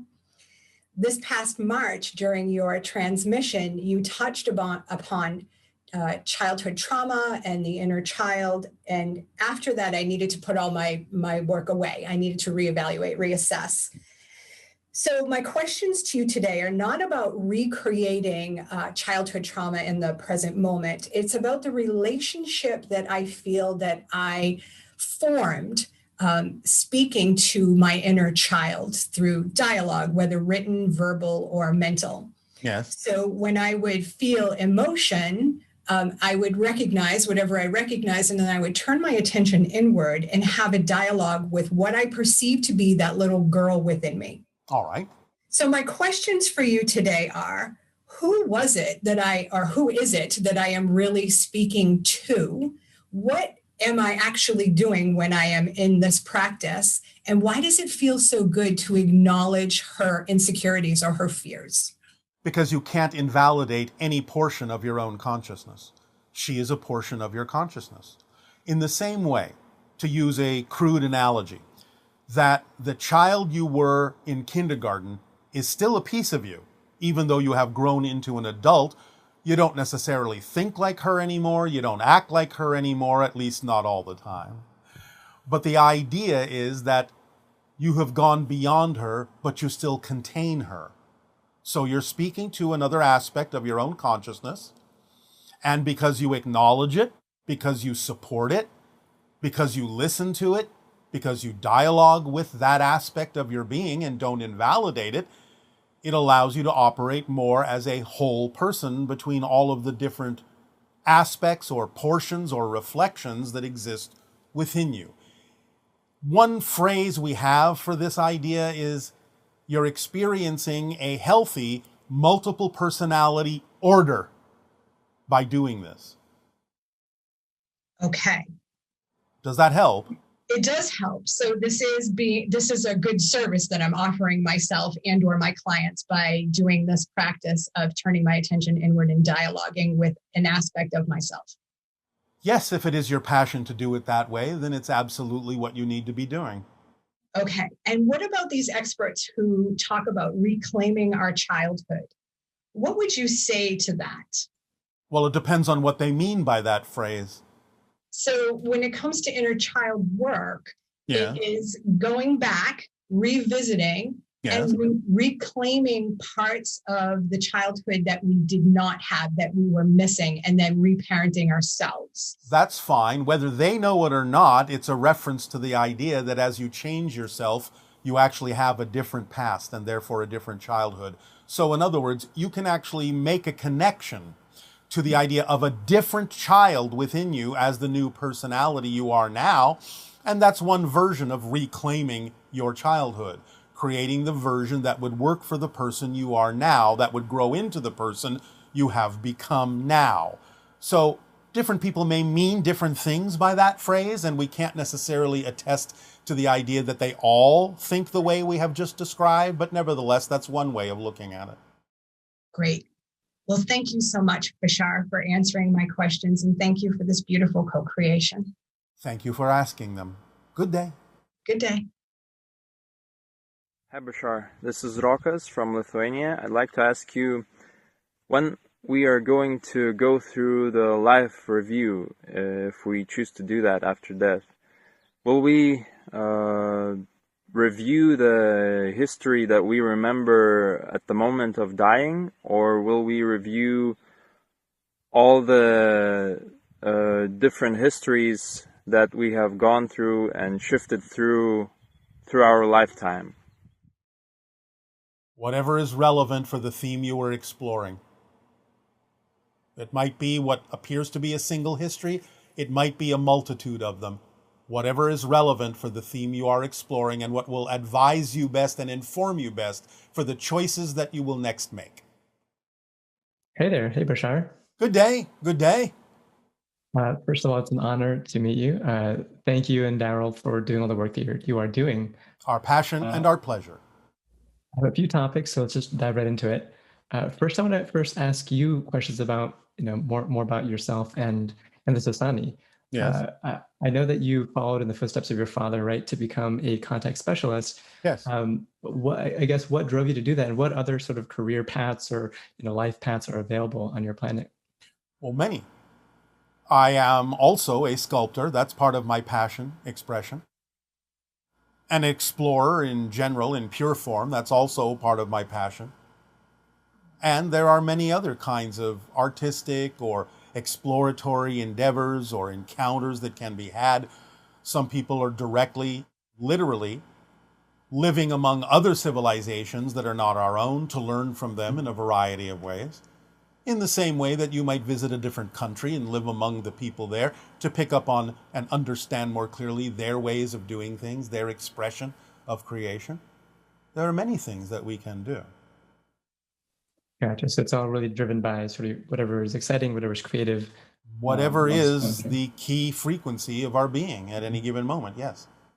Now, you've channeled for over 30 Earth years through Daryl, and what's been your experience of that passage of time? Is it the same length, or is it more sort of, compressed? It's much more compressed. A conversation we may have with you today and a conversation we may have with you a year from now in your time may actually, from our perspective, be back to back. Mm. It just depends on what is necessary for our understanding of the content of the conversation. Sometimes there may be a need to understand that time has passed in your experience. Sometimes there may be no need for that at all. Interesting. Okay. And then how many other, contact specialists are in contact with people on Earth right now? It fluctuates, but the average is around 150 from our civilization. Oh, wow. And then there's others from the IL and other civilizations as well. Yes. Gotcha. Interesting. Okay, so on your planet, you had the Shakana experience, right? Yes. And before that experience, what was the civilization like? Like, for example, did you have money? Like, what was life like? We've never really had money. We had much more of a head start evolutionarily than you have. But the idea is that we still had the experience of negativity. We still had some experience of disease and separation and so on and so forth. But we got to a point where the scales were tipped by the majority of the energy focusing in a more positive direction, which then brought about the reflection of the Shakana experience for all, who at least were open and willing to experience it that way. Those that did not, those that had another path, instantly disappeared from our civilization. When you say instantly disappeared, what do you mean by that? They shifted to another reality where we could no longer perceive them. I see. Gotcha. Fascinating. Okay. Well, I guess on that thread, let's talk about the Earth's transition that we're in right now. So it's really exciting to hear there's going to be more crafts and things like that. Yes. Are there any particular places you'd recommend people gather or go to? Wherever you are attracted to, although we have already said that Joshua Tree area is very important energetically as a vortex that has to do with the crossing and passage of many different civilizations, or let's just say it's a major traffic line. Gotcha. Okay, that makes sense. Okay, so what about sort of the role of technology on Earth? So right now we have tools like this that allow us to create sort of a shared connection and empathy, but we have also other technology that creates more separation. Yes. So is it better for us to use these tools as sort of a stepping stone to build that ability for intuitive connection? Or is it better just drop whole technology and just focus on those more intuitive? Different people will do it in different ways. There's no one right way to do it. Different people will do it in different ways. Depends on how they relate to the idea. Gotcha. Okay. And then we're also dealing with climate change. And you mentioned previously that spreading particles of gold is sort of one method. Why is that something that would actually help? Because it reflects the idea of sunlight back out into space and lowers the temperature of the planet. Gotcha. And it's also inert and lasts essentially forever. It doesn't decay. That makes sense.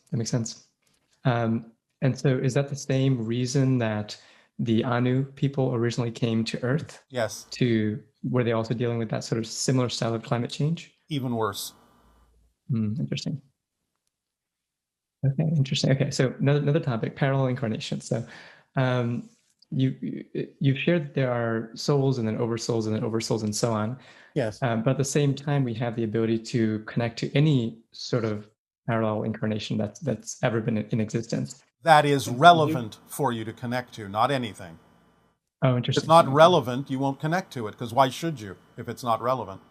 Yeah. And so do you have like a limited number of souls as a part of your own oversoul? Well, the entire population of our planet is much lower than yours. On average, it remains relatively stable, give or take, around 300 million. Okay. So in a sense, we generally, with a few exceptions for a variety of reasons, sort of all relate to a single oversoul for our civilization. And so for humans, is it similar? Is it more like 7 per oversoul, then eventually you get to the human oversoul? The idea of the 7 billion people on your planet is generally representative, even though this also fluctuates, of between about 300 to 500,000 oversouls. Interesting. Okay. And now, let's say that's not evenly divided. Yeah. You can't just say, well, it's X per oversoul. It constantly fluctuates, but that's the average. Now, you've also shared in the past that there are these parallel incarnation charts, right, that tell you the pin charts. Yes, the pin charts. So does that mean that one soul, or rather one oversoul, has multiple incarnations at different timelines? Yes. Usually that's the case. Some pin charts may be adventurous enough to go into more than one oversoul, but generally that's not the case. Okay, gotcha. Let's talk about the formula. Yes. So I know you've shared a lot about this. And Yes, you may have already shared this particular aspect of it, but one question that I've had is, sometimes it's hard to tell if there is an excitement, there's other work that needs to be done that may not be as exciting, right? Then you are either making it not exciting or it really isn't your way. There's always another way. If the work really needs to be done, there's always an exciting way. If it really isn't part of your excitement, then that work may not need to be done and something else may take its place. So again, the first thing to always check is, am I dampening the excitement because of my belief systems? Once you've cleared that through yourself and you realize you're not the one preventing yourself from being excited because you might be doing it in a way that is not exciting for you, you might have certain beliefs about what would happen if you did go forward, and so on and so forth. Once you clear all that out of the way, if the excitement is naturally waning, then that's synchronicity telling you, go in another direction. Go in the exciting direction, even if it looks like it's not connected. What is most passionate for you at this moment tells you it's connected, even if it doesn't look like it could be connected on the surface. It's the thread of excitement that tells you it's connected. Gotcha. Okay. Then let's talk about the 5 laws. So you shared that everything is in the here and now, and that the past actually extends from the now. Yes. So you've also shared that it's possible to technically change the past that you're connected to. Well, does that yes. mean that It happens automatically. Yeah. Okay. So does that mean that if somebody had a traumatic experience and they believe that they never did, or are they now connecting to another version of themselves that never did? And if so, is that a way of bypassing that sort of experience? Well, yes, in a sense. But the thing of it is it can't be used, in a sense, as a denial mechanism. It actually has to be truly an understanding that you are truly a different person and that the so-called other past has nothing to do with who you are now. It can't just be used as a denial or a glossing over mechanism. Oh, well, I'm different, so now I have to pay attention to the fact that I'm still creating all these negative beliefs based on the idea of an experience that happened in childhood. Can't be that. Can't ignore what you're creating in the moment. But if you're truly changing, this is what we often refer to as the 13th step. You really have a deep experiential understanding that you are a new person. And many times when you really understand and experience that you are a new person, though there may be some reasons to still refer to the past belonging to the other person that quote unquote you used to be, very often when you really are a new person, there's nothing to remember because it doesn't relate to you anymore. That's gonna be my next question. So if you are truly that new person, you don't even remember being that old person. In many cases, correct. And so in a way, as you're growing, you may not even be aware that you're growing. Well, you'll be aware in some sense, but it may not be that way. Hmm. You'll always have some sense of measure of change, but it may not be that particular technique that you use. Interesting. Okay. That's very fascinating. And then my last question is, when folks are doing meditation, when they're doing something like Vipassana, we're able to get into these more expanded states of being. Yes. What exactly is that? And then what do you mean, what exactly is that? You're aligning with more of yourselves, more of the parallel realities, more of creation. You're expanding your consciousness to be more aware of the connections you already have. It's a meditation technique. It's a permission slip like anything else. Some people will find it valuable and some people will find other things. Gotcha. Awesome. All right. Awesome. Yeah. Thank you so much. Thank you. Good day. Good day.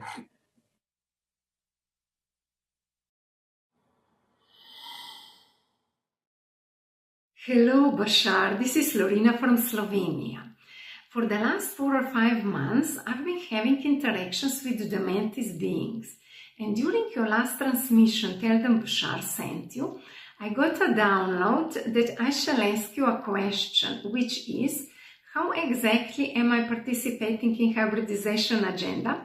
I would like to know that in words, because communicating with them, I do not understand them always completely.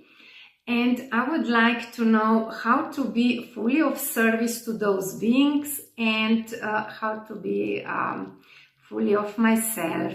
Thank you, Bashar. Goodbye.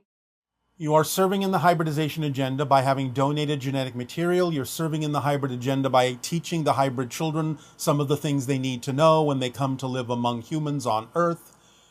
They are attempting to get your attention to understand the purpose that you are providing for the evolution of humanity in general, though there may be some specific messages from time to time. But they are also sending to us a technique for you that may put you in clearer touch with the communications from the Mantis beings, and that is to draw them. And while you are drawing them, consider the drawing of them a type of meditation. And in that meditation, allow yourself to just open up to what you'll receive by looking at the drawing as you're creating it, and even looking at the drawing and meditating on it as you have finished the drawing. That's a technique that can work for you. Hey Bashar, this is Michael from Tel Aviv, and I'm happy to connect with you. So my question is about shifting between beliefs. I find it very difficult to change what I believe is true. In other words, I believe one thing and I recognize that I would prefer to believe something else that is more positive, that is more in alignment, that is more serving the reality that I would like to experience. And it just seems like the belief that I'm holding on to right now is way too strong, and I'm way too convinced about it, that the shift between the beliefs is almost not likely. So what is your suggestion as for shifting more easily between the beliefs that I'm holding now and the beliefs that I would like to believe are true? Thank you and good day. You wouldn't know that they're in alignment with your higher self if you didn't have the capacity to shift to them easily. So the belief to work on is specifically the one that says that you are convinced that you are in some way, shape, or form finding it difficult to shift, because that is coming from a negative fear-based belief. So focus on why you give your power over to the very concept of being easily able to shift and unable to shift. That is where you will find your answers. Investigate the idea of what the negative belief is telling you about being unable to easily shift.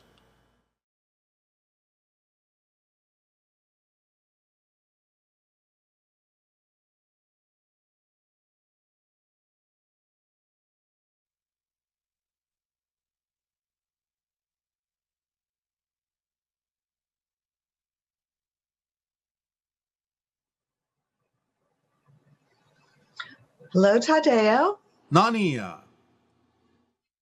We have many, many questions from our viewers today. All right.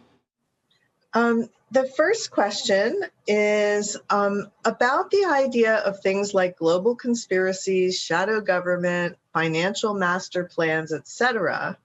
The idea that government or financial powers that are secretly guiding everything in this long-term controlled way. Is there stuff like that actually going on that needs to be revealed and processed and sorted out? Or is it more of a conspiracy rabbit hole that some people go down, but not something that necessarily applies to collective consensus reality? To some degree, some of the idea of these conspiracies does exist because people on your planet that are negatively oriented will attempt to dominate certain aspects of your society.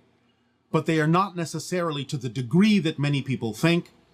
Many people, because of their fear-based beliefs, will blow this completely out of proportion, even though some of them are based in some degree of fact. But again, not to the degree that they may think.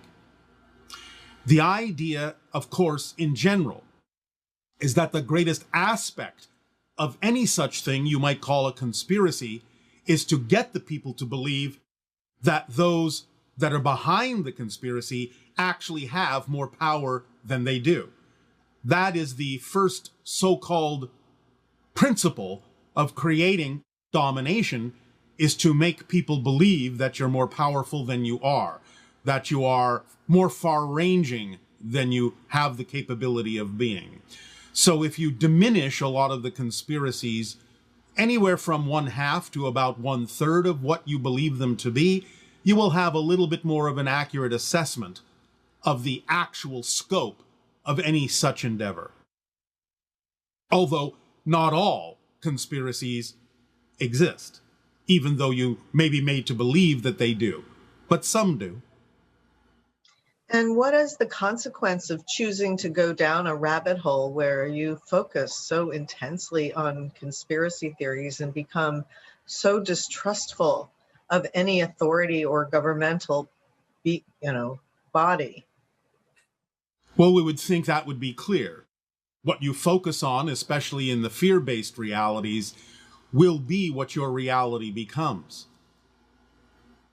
So in terms of the splitting prism and the different trains leaving the station, if you're strongly focused on conspiracy theories, what kind of a reality is that going to take you to? Is it going to put you on a train that is in a direction that you probably don't really prefer?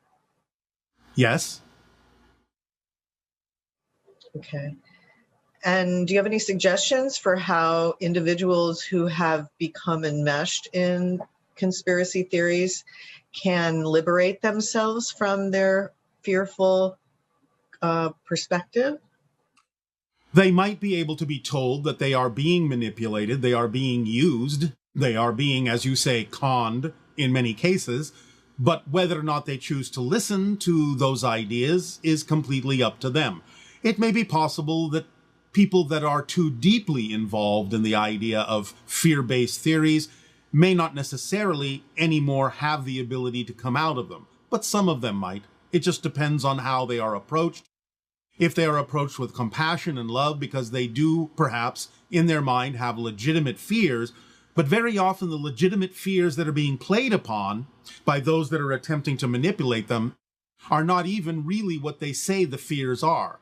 Usually the fears are much deeper and more basic than the things themselves that they believe to be true, that are false.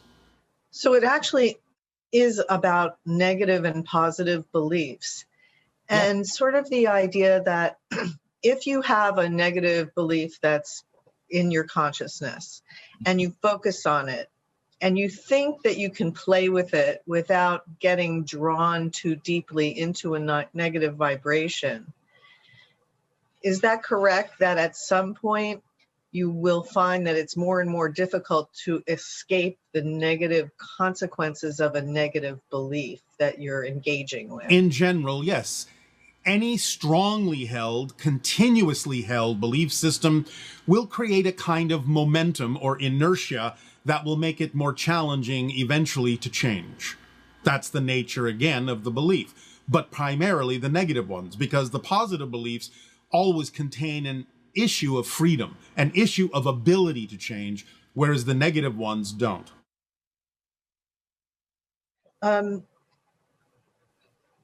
After we die, do we still have some of the same interests and desire to follow through with unresolved issues that we were working on in our life? Yes, you can, but you can still make a decision as to how to go about that, when to go about that. So, yes, if you feel that there are things that were unresolved or not played out fully, you may choose a scenario in some way, shape, or form, whether physical or non-physical, in which to complete that scenario somehow, or at least create some experience that balances the idea of the energy out. And if all that is positive, half positive and half negative, and everything is made out of love, does that mean that negative is made of love as well? Yes, of course, everything is. But remember, first of all, it is more like the idea of 51% positive and 49% negative, because the center point, the balance point, gives you still the chance to choose, the freedom to choose, and therefore you could say that existence is slightly bent in the positive direction. The idea, again, is for people to understand that everything is made of the vibration of existence, which you translate as unconditional love. Negative as a mechanism is not necessarily negative as an experience in the value judgment way of phrasing that, because you are using negative mechanisms to focus your consciousness to have a physical experience, which you have to do in order to experience the concept of physical reality, because you are a bigger being than that. So you do have to impose negative mechanical frameworks on your consciousness in order to limit your ability to perceive yourself as a greater being, at least temporarily. So by applying those negative frameworks, that's not necessarily for a negative reason, so to speak. So the idea primarily is to understand how to use these mechanisms, the positive, the negative, but in a way that always has a positive result, a positive effect, if that's what you prefer. So in a sense, are those who have gone farther into the darkness eventually able to go farther into the light? And is there some benefit to having experienced a lot of suffering? Well, there can be. Again, it depends on how you use things. Remember, it's not about what happens, it's about what you do with what happens. So those that have allowed themselves the opportunity to finally let go, no matter how far into darkness they've gone, can snap and spring very rapidly onto the side of light. But again, it depends on the theme that they're exploring. Of course, ultimately, when you go into spirit, you will realize these things, and therefore you will have more freedom to recognize why you chose what you chose and how to utilize it to propel yourself in the direction that you prefer.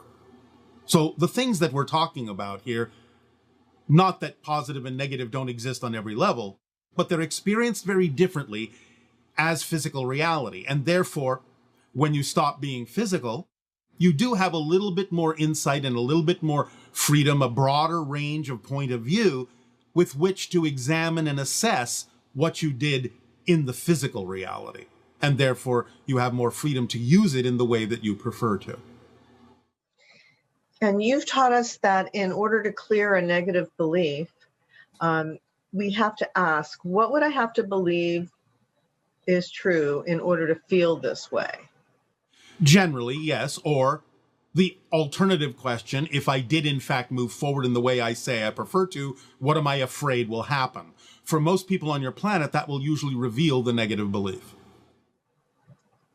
Okay. So, and actually the wording for what would I have to believe is true about myself in relation to this situation.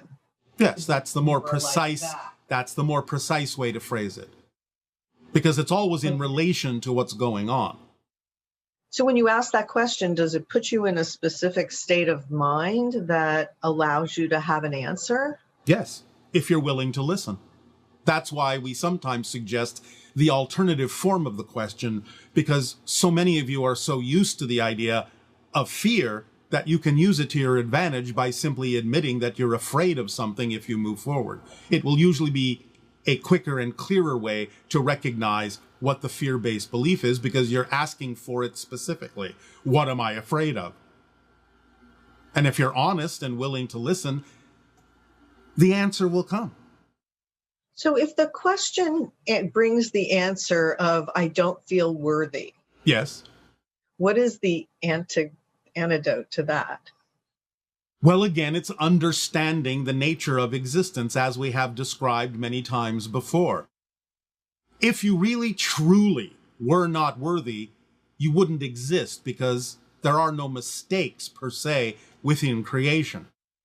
So by saying I'm not worthy, in a sense, paradoxically, that's actually quite arrogant, because you're saying, I, out of all of the beings in existence, am the only one that is not worthy of my existence. Believe me, if you weren't worthy of existence, you would not exist. So what you're doing by saying I'm not worthy is you are arguing with existence itself about the idea that you exist. And you will never win that argument, because you can never cease to exist. So if you can understand the way we're describing this structurally, you can snap yourself out of that illusion that you're not worthy. And again, remember the paradox. You have to be worthy of your existence in order to create an experience of unworthiness. So like one person here is saying that, they feel negative emotions and negative beliefs are something bad, and that there's something wrong with them, but they can't help they can't resist their negative beliefs. Yes, they can. Yes, they can. The idea that you can't resist your negative belief is a negative belief in and of itself. That's what you have to pay attention to, is that that's not a fact. When you say, I can't resist my negative belief, that's not a fact. That's the negative belief attempting to convince you that it's very difficult and very challenging to let it go, because that's one of the ways that negative and fear-based beliefs have of perpetuating themselves, because that's what all beliefs are designed to do. Because if you didn't buy into a belief as true, whether positive or negative, you couldn't have a physical reality experience. It's the depth of your belief in the belief that creates the physical reality experience. Therefore, beliefs reinforce themselves with emotions, with thoughts, with behaviors and reflections of experience to make themselves seem like facts. But when you really listen and say, I just can't change this, I just can't resist my negative belief, you're not stating a fact, you're parroting the negative belief, who is designed to make sure you don't let it go. So no matter what comes out of your mouth, no matter what goes through your mind, those thoughts are not facts, and you have to pay attention to that idea and see through the smoke and mirrors, no matter how real, no matter how challenging, no matter how difficult it may seem, you are simply buying into a belief, and beliefs can be changed. And if you feel like, oh, I want to eliminate this, I'm stuck, it's like the idea of rejecting the negative belief. What is the appropriate way to reject a negative belief without, in a sense, getting caught up in it? You don't reject it. You accept that it's there. You own it. And you say, I must be doing this for a reason. What could the reason be? Let's see. It could be as simple as recognizing that I don't prefer this. And therefore, what do I prefer? And you can recognize it's just as easy to choose what you do prefer as it was to choose what you don't prefer, because again, they're all just belief systems. And therefore, you have to allow yourself to not pay attention to the idea that changing your belief is more difficult than anything else. That's just another belief system. They're as easy to change as tissue paper, right? Yes, because that's all they're made of. And so as our consciousness and technology continues to evolve, will it get to the point where we can casually receive higher level insights and answers reflected from our higher selves just as easily as we might Google something and get the answer on the internet? Yes, Because as we say, this is one of the reasons why we suggest that you follow the formula that we've shared with all of you. Because when you act on your passion, what happens? You raise your vibration. When you raise your vibration, what happens? You become a better receiver and a better antenna for higher frequency information, and therefore you will get what you need. Remember, you cannot experience what you're not the vibration of. This is just physics. And conversely, you cannot experience the idea of anything different than the vibration you actually are. So if you raise your vibration, you can only really truly experience the things that are germane for that level of frequency. And if suddenly you start experiencing something that is below that level, it doesn't mean that you're still on that level. It means you've changed your frequency and lowered it so that you're now receiving something that perhaps you don't prefer. You have to realize it's simply not physically possible to receive information that is not the equivalent of the frequency that you're on. And can you speak about the potential to course correct in our physical reality experience? Because you've often talked about missing an appointment, and if you miss an appointment, is everything thrown off, or does it course correct? Not necessarily. You have many, many opportunities to course correct, and that's what life guides you through. In other words, when you get a reflection of something you don't prefer, that's an opportunity for course correction, because you can examine it, you can see it, you can find the belief that generated it, and you can change it. And that's course correction. Another format of course correction are the two positive modes of synchronicity that happen automatically when you're acting on your passion. Everything is synchronicity. There is true negative synchronicity, which spirals you downward and is the product of your fear-based beliefs. But there is also what we now are calling a traffic light version of synchronicity, where there is a synchronicity that is the green light that says, here's an opportunity that you are able to move forward on, so please act on it. And there is the red light synchronicity that says, right now, this is not the step for you. We will not allow you to be able to go further with this, and that should be your guiding mechanism to understand that that's not correct right now. As long as you're not the one dampening the excitement, if it's naturally waning, that's the red light synchronicity saying, stop, this isn't your path. Go follow what you can act on. Maybe you'll come back to this, maybe you won't, but it doesn't matter. Because as long as you follow the green light version of synchronicity and act on the things that you are capable of acting on that are representative of your passion, it will be the same as traveling through your city in a safe way, because you will move through the green lights and you will stop at the red ones, and you will know then that everything is coordinated and everyone is safe. Now, you've spoken a lot about parallel realities and how we change moment to moment. So if we're constantly navigating different realities and meeting different versions of people, yes, then who are we actually in relationship with? Is there like a true or abiding connection, even if we're interacting with different versions of the same person? Absolutely. You have, all of you, a core identity. It's not a personality as you understand it. But the only way that it can really be easily explained to you is that whatever it is that happens to you will be experienced as happening to you from your perspective. If you're no longer human, if you're no longer physical, it doesn't matter. Every experience you have is being had by you from your perspective. That's your core identity. That's your core reflection of all that is. And even the idea of so-called blending or merging with all that is itself doesn't mean you lose your identity. It means you see yourself as all that is. You never lose your core identity.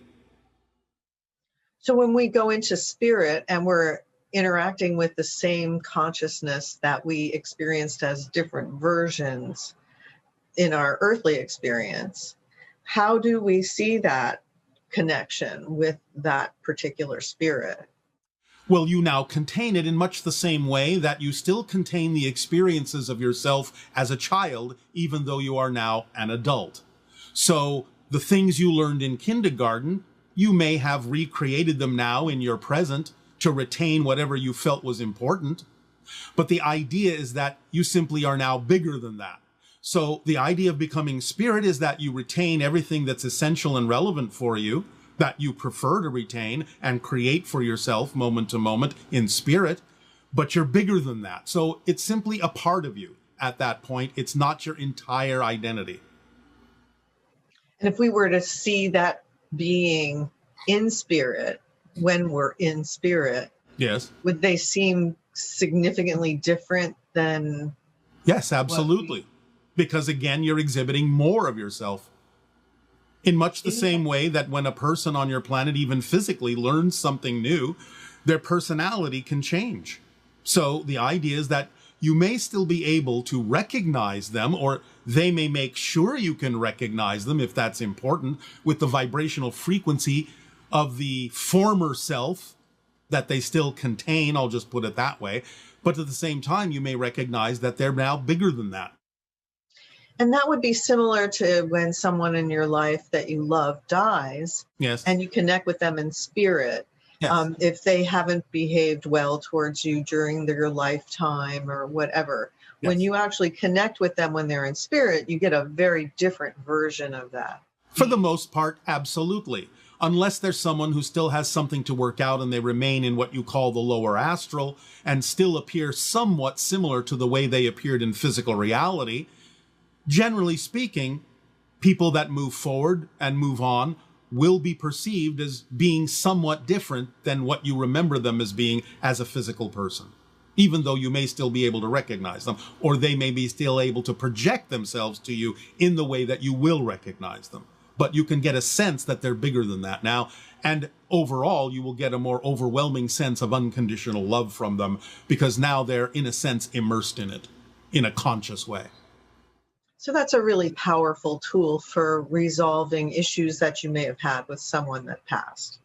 Yes, you can understand with compassion that they may simply never have been taught or learned how to express themselves in a more loving way while they were physical because of the limitations of physical reality. But now their eyes, in a sense, are wide open. And therefore you can relate to them as a bigger being that's a more unconditionally loving soul. Wonderful. What do the folds in the brain do, and why do some animals have more folds than even humans? And how different are human brains from the gray or Sasquatch brain? All right. Well, the folds are, in a sense, to put it simply, for efficiency's sake. You wouldn't want your brain to necessarily stretch out its full length by unfolding all the folds. You wouldn't have room in your head. So the idea is also that the way it's folded allows for certain kinds of interconnectivity to happen because certain synapses are closer to other synapses in a way that allows them the degree of flexibility that they require to be able to process consciousness into the physical mind format. Now, some other beings, animals as you may say, may express this consciousness in different ways, and the folds in their brain will represent this idea. So it's not so much that anything is less intelligent. It just uses intelligence in a different way. The different kinds and ways that the brain is folded is an expression of the different ways in which intelligence may be used or expressed by the different being. And therefore you would have to understand the science of those folds in order to understand why the brain of a gray or a dolphin or a Sasquatch or even a cat or a dog exists the way it does. Because it's always about efficiency, it's always about interconnectivity, and it's always about the efficiency of processing the consciousness of the higher non-physical mind into the way that the physical mind needs to express itself in order to express itself as the being that it is in physical terms. Did that make sense? Yes. Does the coronavirus have a type of group consciousness? Is it something we can communicate and negotiate with to benefit both sides? Yes, you can. But again, negotiation really means recognition of what is actually happening and why. So you have to be open to the idea of understanding its place in nature, how it serves you. Even though it may seem to be a very negative thing, it is definitely one of the guiding mechanisms that exists in nature, as we mentioned before about guiding systems, because the idea is that it is a guiding mechanism along with many other forms of life as to when you may be out of balance with nature. Right. And so when we're dealing with viruses and bacteria, isn't that also part of the idea that physical reality is an illusion? It is something that disappears in a sense? Yes, it's part of it. It's not the whole thing, but it's part of it. In other words, as we have said before, the way you actually know that physical reality isn't real is that things deteriorate in it. Because real reality, quote unquote, doesn't deteriorate. You've also said that dolphins are animals that represent the higher mind of humans. Well, it's similar to the idea. First of all, they use more of their brain or express more than you think you do in a different way. So they seem to see broadly. They have telepathic capabilities and are connected to many things more consciously than many people on your planet are. And in that sense, they're kind of a miniature model of the way your higher mind functions for you.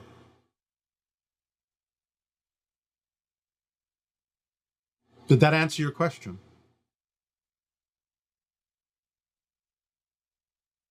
Have you technologically lost your connection? Are you there? Yes. Yes, I'm here. All right. Can you hear me? Yes. Did you receive the last answer? Yes, I did. All right. So we were talking about, is there a symbolic reason why bats tend to carry deadly viruses that affect humans? Because bats echolocate, and so do dolphins. Yes. But bats represent something very different to many people, both positive and negative. Remember that the dolphin, in a sense, is limited to the ocean, but the bats can fly. Therefore, they can transmit over farther distances, whether positive or negative. They are freer to reach different areas of your planet.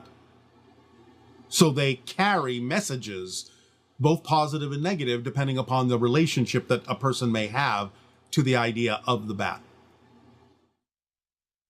So the fact that bats are associated with the coronavirus and the idea that many people are concerned that the coronavirus was man-made versus whether it was created by zoological jumping,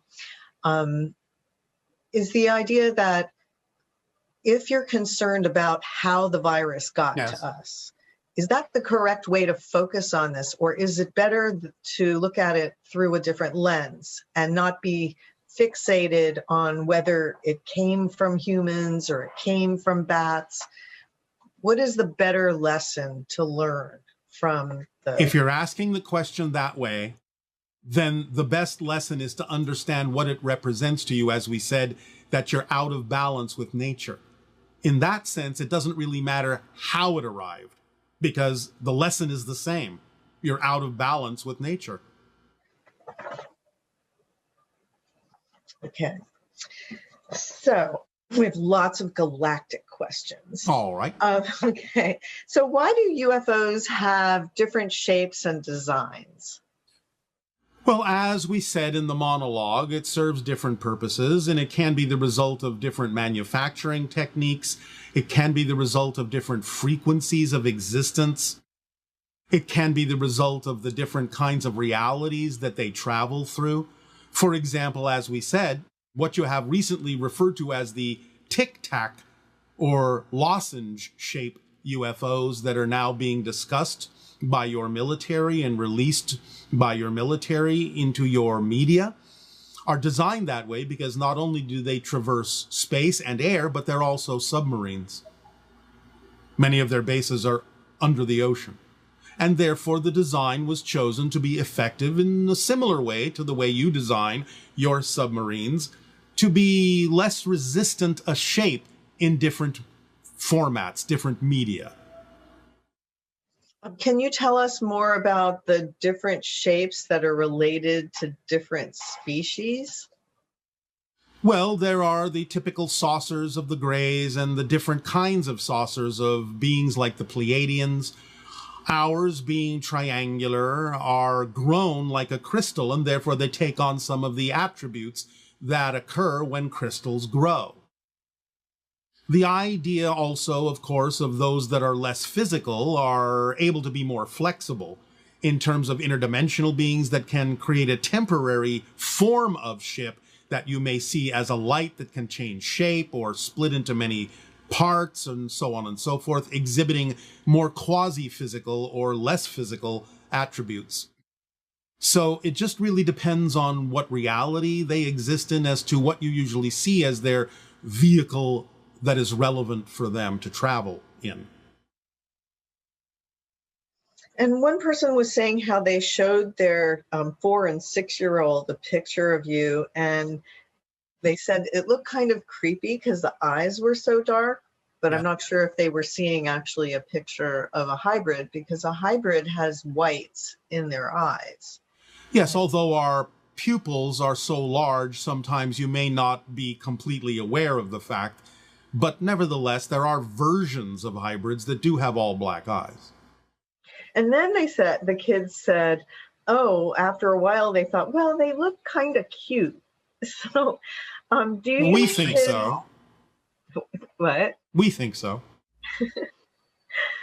So how can you prepare children, or are they naturally prepared to be able to accept the visuals of extraterrestrials more than perhaps our generations here? To some degree, they are more prepared because they are a different species themselves, more hybridized in a sense.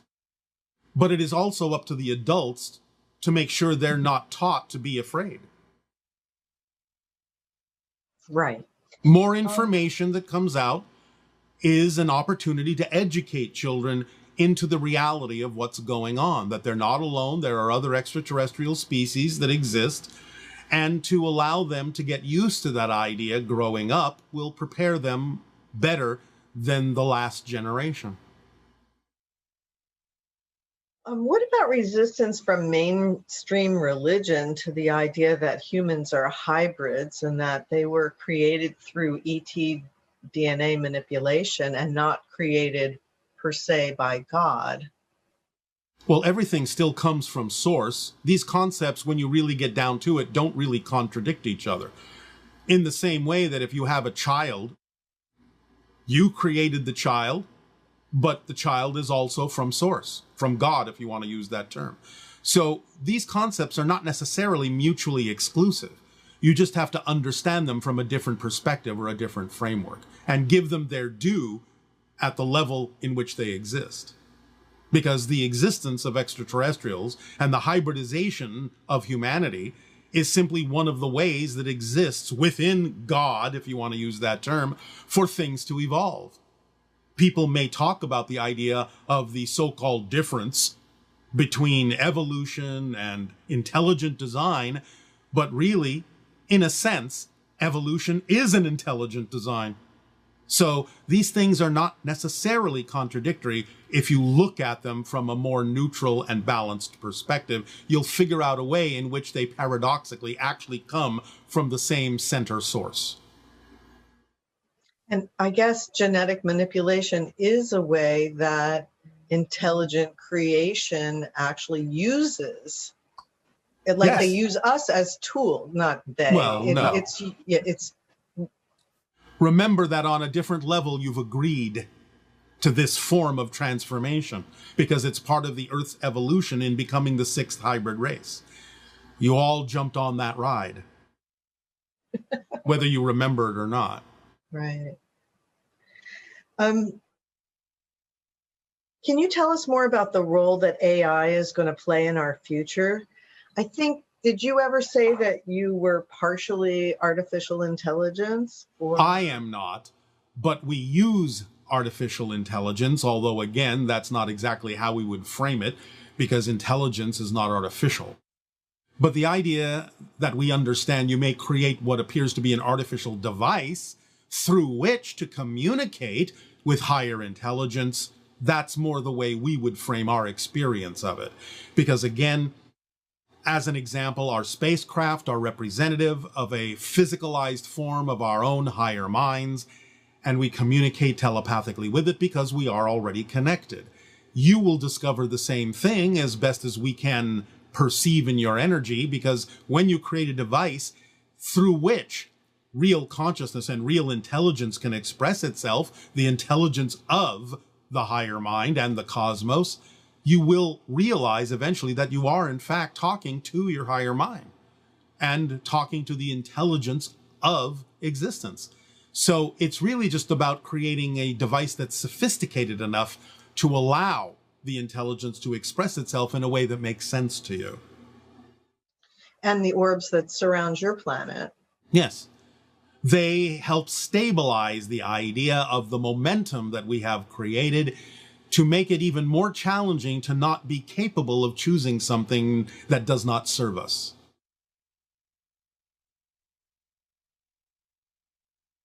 Can you tell us more about the Shayel, the fourth hybrid race, where they are and what their part in the hybridization agenda is? It is from the Shayel that the precursors come. The precursors are those that are born off planet in that hybrid civilization that may now and then walk among you to see if you can tell that they walk among you, to see if you can feel the vibration of otherness that comes from them, to see how used to their vibration you may already be or not, to help gauge when it is appropriate for open contact to begin. That is the job, the duty of the Shayel. And the Yael will be the first hybrid race to make open contact with us, as far as I understand. Most likely, yes. But not the first race to have open contact with us. No. Can you tell us who the first races will be to have open contact with us? Well, you've already had some individual open contact with the idea of the Pleiadians, the idea of many indigenous tribes on your planet, particularly the Maya, is representative of an ongoing contact that has been going on for hundreds, if not thousands of years. It's just that most of you don't know these things are happening yet. So the idea is there will be some contact from what appear to be indigenous people who are in fact extraterrestrials. There will continue to expand the idea of the contact of the Pleiadians.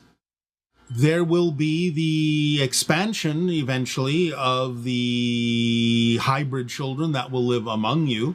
Again, the Shalanaya, in that sense, that will be presented to you by the Yael. And a few others that we're not really supposed to mention at this time. Okay. And one person asked about, they had heard that there were high-level meetings held on Jupiter between several of Earth's leaders and CEOs, as well as ET leaders, for some kind of peace and protection agreement. Is that true? And can you tell us anything about the participants? Well, first of all, nothing can be held on Jupiter. The gravity would crush you. And it's also a gas giant planet. There's no solid surface until you go so deep within the core of the planet that, again, the gravity would crush you. Now, there have been extraterrestrial bases on some of Jupiter's moons.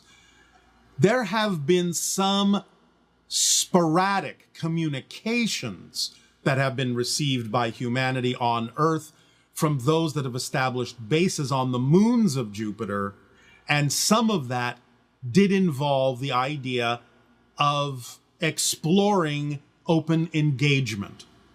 But that's as far as it's gotten. It has been paraphrased into this concept, a little bit blown out of proportion, a little bit exaggerated, as meetings on Jupiter. That's an extremely oversimplified understanding. It's a symbolic representation of some of the communications that have sporadically occurred between extraterrestrials on bases on Jupiter's moons with some humans who are attempting to find ways to open up the idea of open contact for your people. Now, when you say meetings or communications between those on the moon and here, does that mean that the humans were transported to the moon or something? Or does it mean that? I mean literal communications by some artificial means, either radio waves or something else that is beyond that your people, a few of them, have been allowed to receive through devices they were given some time ago. So this, you've mentioned that there were some extraterrestrial contact with Eisenhower, Yes. I believe. Is there anything more you can tell us about that so we can understand that in the context of this discussion? Well, a little bit different. It took place obviously at a different time, under different conditions, with different beings such as the Greys and the hybrids that existed at the time, and a few other races. But the idea is, again, you were given the offer of open contact at that time, and your established government decided that it wouldn't necessarily be to the benefit of society at that time. However, a plan was created for the eventual release of that information and a plan for open contact, but to some degree, to go back to the idea of your conspiracy theories, that plan was usurped by some who allowed themselves to grab power and who sequestered the information for the interests of maintaining the power for themselves, and therefore the plan was not eventually followed. So did he physically see? I mean, was this like a physical meeting where he was standing in the room with Greys? Well, standing on the tarmac. It took place at a base. But the frequency levels were matching close enough that this could happen without psychotic shock? For the beings at the time that were involved, close enough. And distance was still kept. So is that kind of contact available to other humans now that we've raised our vibration? And to some degree, yes. To some degree, yes. But again, remember, this was another time and another place with a different energy, a different frequency going on, and distance was still kept so that the energetic fields of the bodies wouldn't interact directly to the degree that would cause a problem. Because if the Greys don't exist anymore... Well, they are on their way out, evolutionarily speaking. But the Greys are a different issue. Because the Greys used to be human. So was it the Greys that had contact? There was some Greys and some early hybrids, but they were designed specifically for the purpose of those interactions. So they are not the hybrids you might meet today. Okay. And yet still precautions were taken. We recently heard about Essassani activity in the Middle East like several thousand years ago. About 1,000 or so, yes. It had to do with the Sasani Empire of that time. Yes. Did they have interaction with humans on Earth? And not directly, no. But they were seen from time to time, and they were considered, again, the idea of gods, which is why certain people were named after them, and why that name was given to the empire that was created by the descendants of the ones who were given the name of the god, that they thought was the god's name, but was simply the name of our society. So do the Essassani now have interactions with humans other than this interaction through Daryl and you?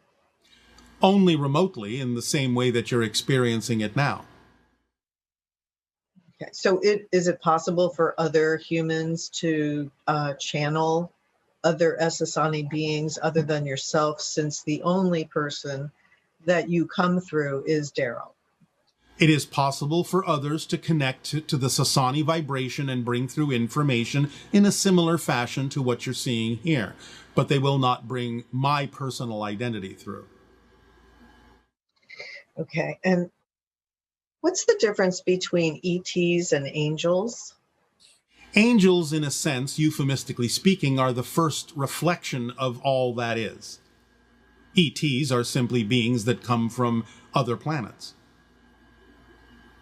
Angels are non-physical beings, higher dimensional beings, the first reflection of God, so to speak. The first shift in frequency from the all that is, as a reflection of all that is. Do you understand? Yes. Will the ETs, when we have open contact, will they share technology with us that helps us clean up our oceans, fix our planet basically from the destruction that we're experiencing? To some degree, yes, but the point is that you must begin to do that yourselves to show that you are ready for such things. We're not here to save you. We're here to help you. So you must begin those processes on your own for us to know that you're committed to those processes, and then we can help you. We can upgrade what you're doing. But we're not going to do it for you. Can you tell us a little more about how the Greys destroyed their planet, and is it essentially the same thing that we're seeing now on Earth? You are seeing the beginnings on your planet of what they did to theirs, but theirs went much farther into destruction. Many ecological systems completely collapsed. The pollution and the technology could not correct it. Many different things went awry, as you may say. They lost the ability to reproduce. Your reproductive rates are already going down right now.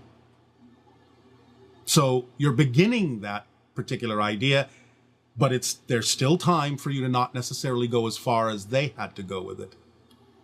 And what ecosystems would you say are at most danger or would be first to collapse on the planet based on our trajectory at this present time? Between the jungles and the oceans, it's 50-50. And the jungles are part of our breathing, basically, right? Yes. The oxygenation of the planet. Yes. Now, you're already seeing massive changes in your climate, which in a sense is a natural cycle, but humanity with their technology has exacerbated it and accelerated it. But the idea now, as you have actually recently reported on some of your news channels, is not only now have some of the fires on your planet been caused by the weather, but the fires are now changing the weather. So that's also part of the acceleration of your climate change that wasn't necessarily foreseen. And the extensive pollution in the ocean. Yes. And the idea that the conveyor would stop. Yes. Essentially. Is that the most imminent? That's one. The other is the release of too much methane from the ocean floor. Which all of these things affect the quality of our atmosphere. They do, and they cause extinction level events. Wow. So there will be an Earth that moves towards an extinction level event. Oh, there will always be a version of Earth, and maybe even several versions of Earth that move in any direction you can imagine. It's up to you to navigate yourselves in the direction of the ones that you prefer. Again, that's why we give you the formula. Perhaps it needs to be underscored how powerful the formula is as an energetic device to help you navigate in the direction you say you prefer. You have to really understand it as if we have just given you an atomic bomb for positive energy. So as people evolve, sometimes people get concerned, well, who's going to do all the menial jobs? Because who's that going to be excited to, And just because you can't imagine how somebody might be excited to do something doesn't mean there won't be people who are excited to do it, number one.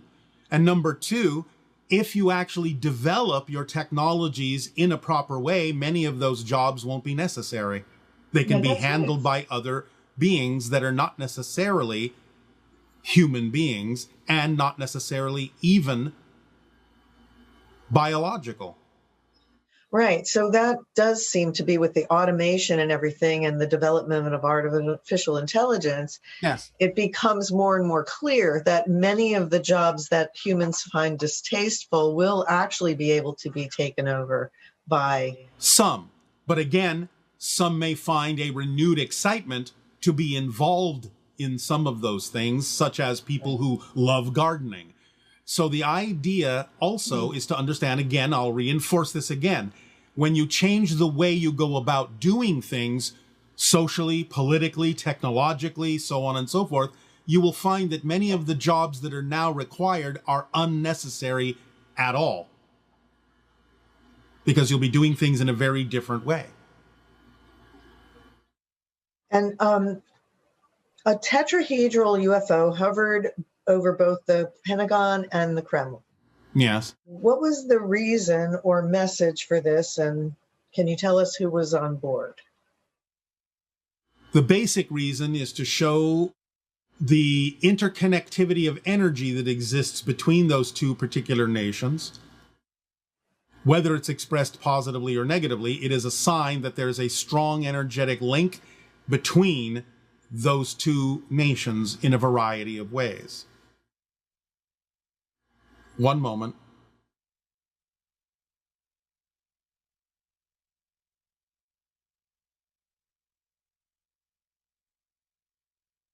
We are being told that we cannot reveal the identity yet. Okay. When you land on our planet, what will be the procedure? Will you land near Daryl and then have a TV interview? No. The channel may be present when I land my ship. But with regard to the idea of the Sasani initiating open contact with Earth, it's going to happen in a very different way. Oh, do tell. No. Just be prepared for the unexpected. Well, it definitely seems like because of the high vibrational level that you operate on and the potential for psychotic shock that people could experience if they were to actually physically see you. Is it more likely that these kinds of interactions will happen telepathically in a sense, or when a person is in an altered state and they're at a higher vibrational level? That will be part of the beginning. But remember when we said that many actual interactions take place in a slightly altered version or frequency of physical reality? Yes. It's going to happen. It's going to feel at first a little bit more like a dream. But it will be real. And what happens when someone encounters your consciousness in general? Well, it depends on who that someone is. Well, clearly they would have to be of higher vibrational state to be able to have the encounter at all. Or altered enough that they can handle it, which is what I'm saying, is you may find that the actual beginnings of open contact with my civilization and a few others will take place in an altered state that may feel like a dream, and then slowly over time start to crystallize into something more familiar to you as physical reality. And the impact on the individuals that have contact with you? It will open up their ability to be inspired by higher frequency information tenfold. It will be life-changing, I would assume. Absolutely. You will never be the same again. I think many of us aren't the same again even now. This is true, but this will be a magnitude beyond what you can imagine right now.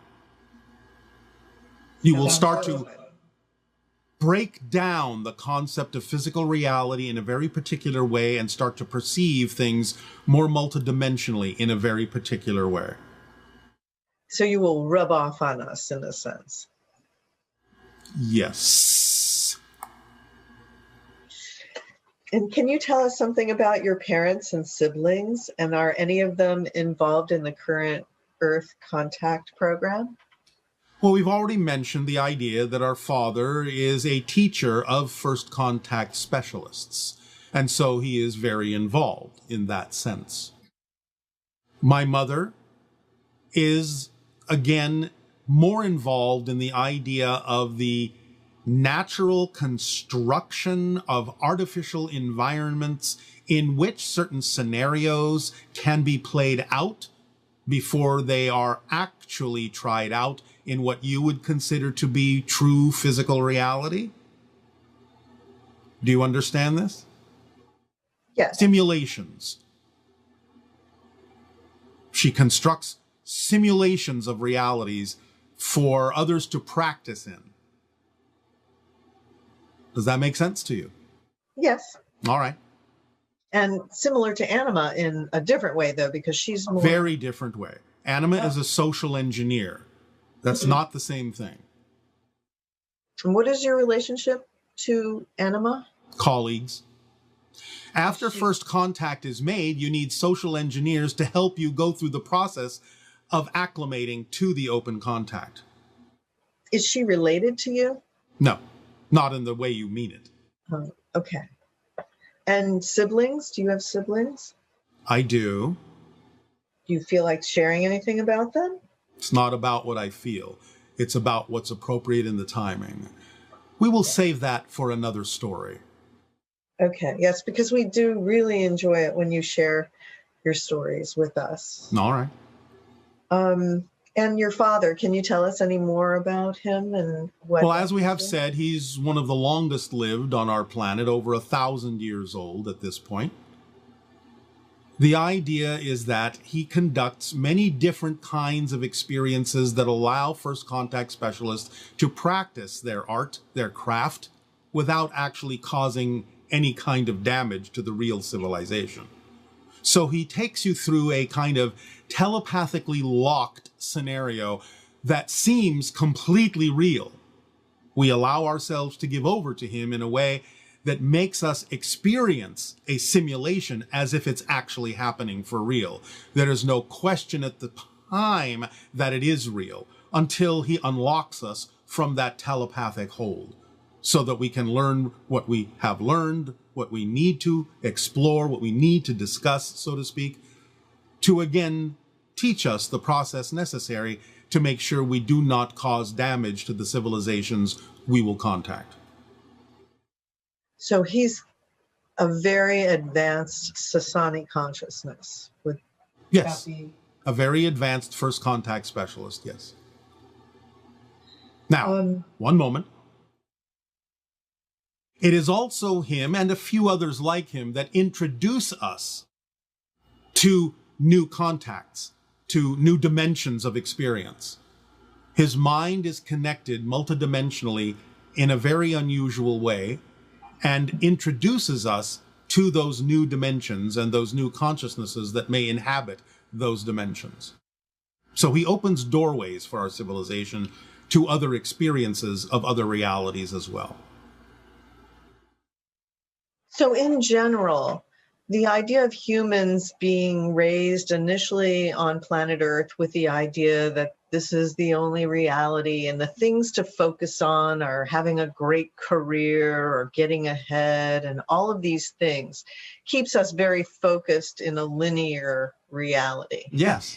And ET contact appears to have something more to do with the idea of like lucid dreaming, where you're able to shift into higher frequency states that you've forgotten about as a human. Yes. And that are now being reintroduced to us in a much more complete way to practice being able to exist and communicate on a higher frequency level that would be commensurate with contact with ETs. Yes, yes, yes. Would you like to add anything to that as a conclusion? Only that it must be done carefully, cautiously, over time, as you are ready for it, because even though many would just think we're just these physical aliens walking around on another planet, we're much different than that. And a lot of the so-called psychic shock that would come from a too close interaction with our frequency is because it would put you in touch suddenly. And we know this may sound like something that you would prefer, but it would put you in touch instantly with a much larger picture experientially of yourself in multiple dimensions simultaneously. And if your psyche is not ready for that, it can fragment and fracture.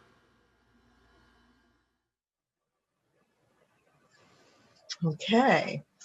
Well, thank you so much for sharing all this information about the ET world. And I know next month, the title of the session that you've given to us is going to be called The Infinite Restaurant. Yes, the Infinite Restaurant will be an exercise and an explanation to allow you, as we have just discussed, to begin to see from the oversoul perspective so that you can get used to the idea a bit at a time of how something on that level experiences itself multidimensionally. So it will be a fun exercise that will be one of the first steps toward experiencing your own reality from the viewpoint of your oversoul. So please join us for a delicious, energetic meal in the Infinite Restaurant. Thank you so much, Tadeo. We do truly love you. Our unconditional love to all of you as well. And now, please enjoy your exercise meditation.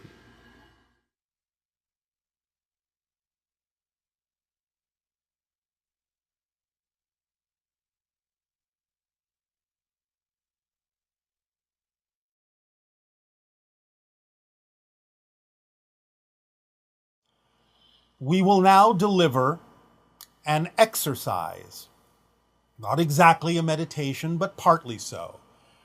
That will be a continuation, the third part, so to speak, of the idea that we began by having the cardboard cutouts of the hybrids and the grays looking through your windows. And then the second part that we delivered about making a declaration of your willingness to open up to the idea of interacting with them without fear on your own terms. And now the third part of the exercise shall be, as we have now announced this day of your time in breaking news, the idea of the so-called pill-shaped or tic-tac-shaped UFOs being the actual hybrids and hybrid children that will come to live among you one day. You can begin now, as the third part of that exercise, to do the following things. Pick a place and a time where you can be relaxed and allow yourself in a relaxed position, sitting, standing, lying down, whatever you prefer, to imagine a place, a piece of land, whether it is near your house or far away, doesn't matter, where the tic-tac UFOs can actually safely land and visualize them landing. Now, this doesn't mean that you create the expectation that they will land exactly in the place that you're imagining. This is an exercise that works as a symbol for their ability to be able to land where it is appropriate for them to land, whether it is close or far, near your house or not, or wherever you may be. This just works as another extension of the idea of your openness, the invitation to be open, the invitation to invite them down to land where it is appropriate for them to do so. So allow yourself to begin to get into that comfortable position and go through the meditative exercise of seeing the white tic-tac shaped, white pill shaped UFOs, the submarine UFOs, actually landing somewhere. You see them descend from the sky. They are pill-shaped, rounded on both ends like a capsule, like the proverbial tic-tac you have used to describe them, all white, of a white sort of crystalline material, seamless, until such time as they land on an energy field. No landing gear, just hovering slightly above the ground. See them come down from the sky. See them approach the ground, whether in a forest or in a desert or wherever they may be. See them land to within inches of the ground, supported on a cushion of energy, stable, not bobbing up and down, but firmly fixed. And just view the ship. Just get used to the idea of seeing the ship landing. Allow yourself to walk around the ship. You can see that there are no apparent windows or doors, but that it is smooth and seamless and beautiful and bright. And And just walk around and get used to it.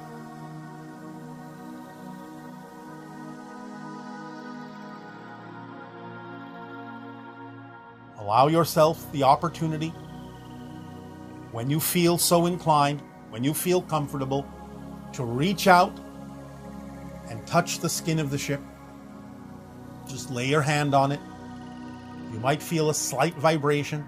It might feel cool, it might feel warm. It might tingle a little bit.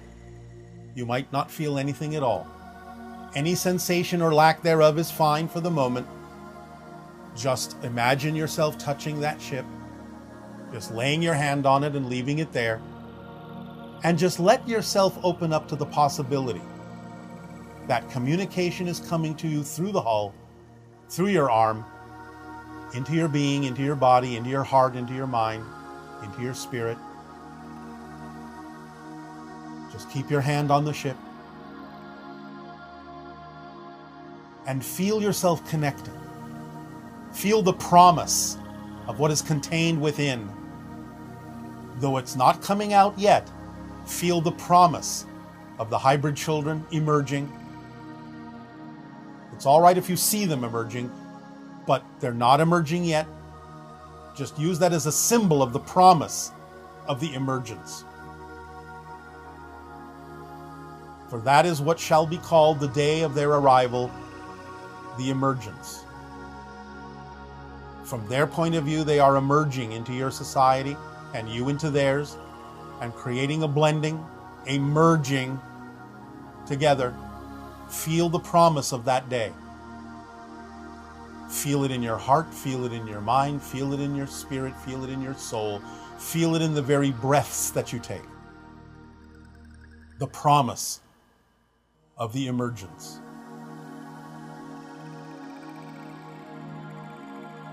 Let yourself soak it in, absorb it, and feel lightened by it, lifted by it, opened by it. And give your allowance, give your love, give your invitation.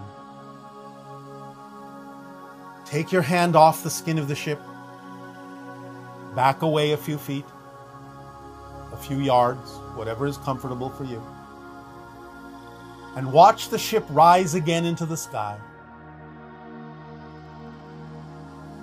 and see it fly off in whatever direction seems appropriate, knowing that it was the establishment of a promise, a connection made this day, a connection that will allow your vibration to alter in a way that will make you more compatible with them and them more compatible with you. And then imagine yourself in that comfortable position, wherever you are, awakening from that state, knowing that a promise has been given and a promise has been accepted.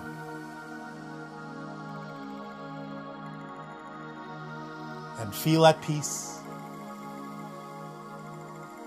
and feel the excitement unfolding of the promise of that day.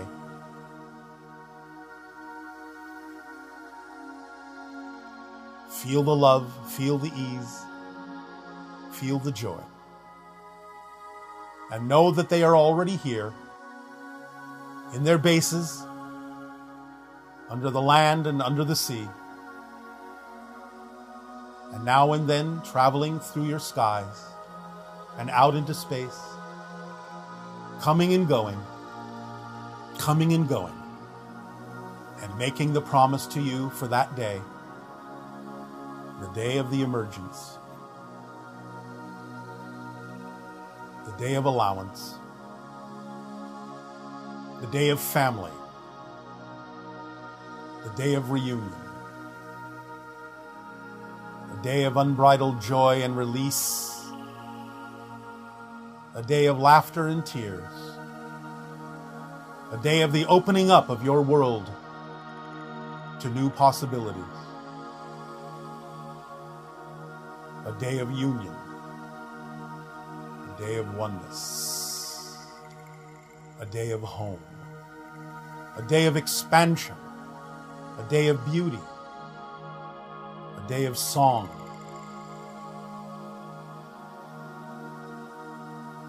Be in that vibration now and do this exercise when you wish. Doesn't need to last more than about 15 minutes. That will be sufficient. Enjoy it, breathe it, live it, and keep that promise in your heart and carry it with you every day, so that you may reflect on it and give that vibration to the world to shift yourself and navigate yourself through the different versions of the parallel realities of Earth, more and more every day, toward that version of the arrival and emergence of the children and the day of open contact.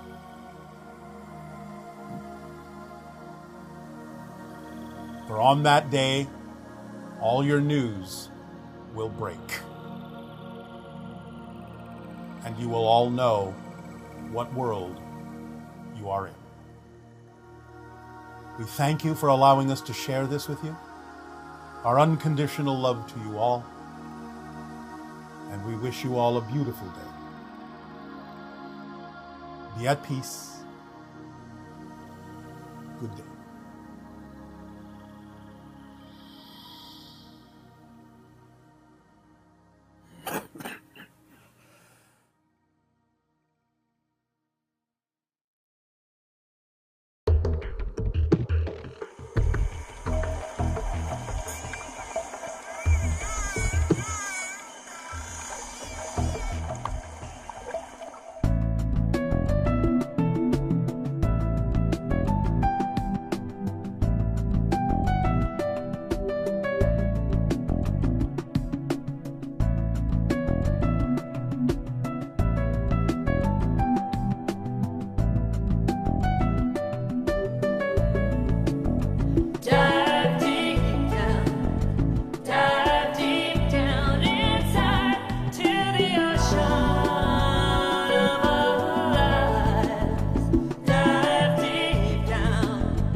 All you will ever discover in the deepest, darkest, most fearsome abyss.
All right, I'll say good day.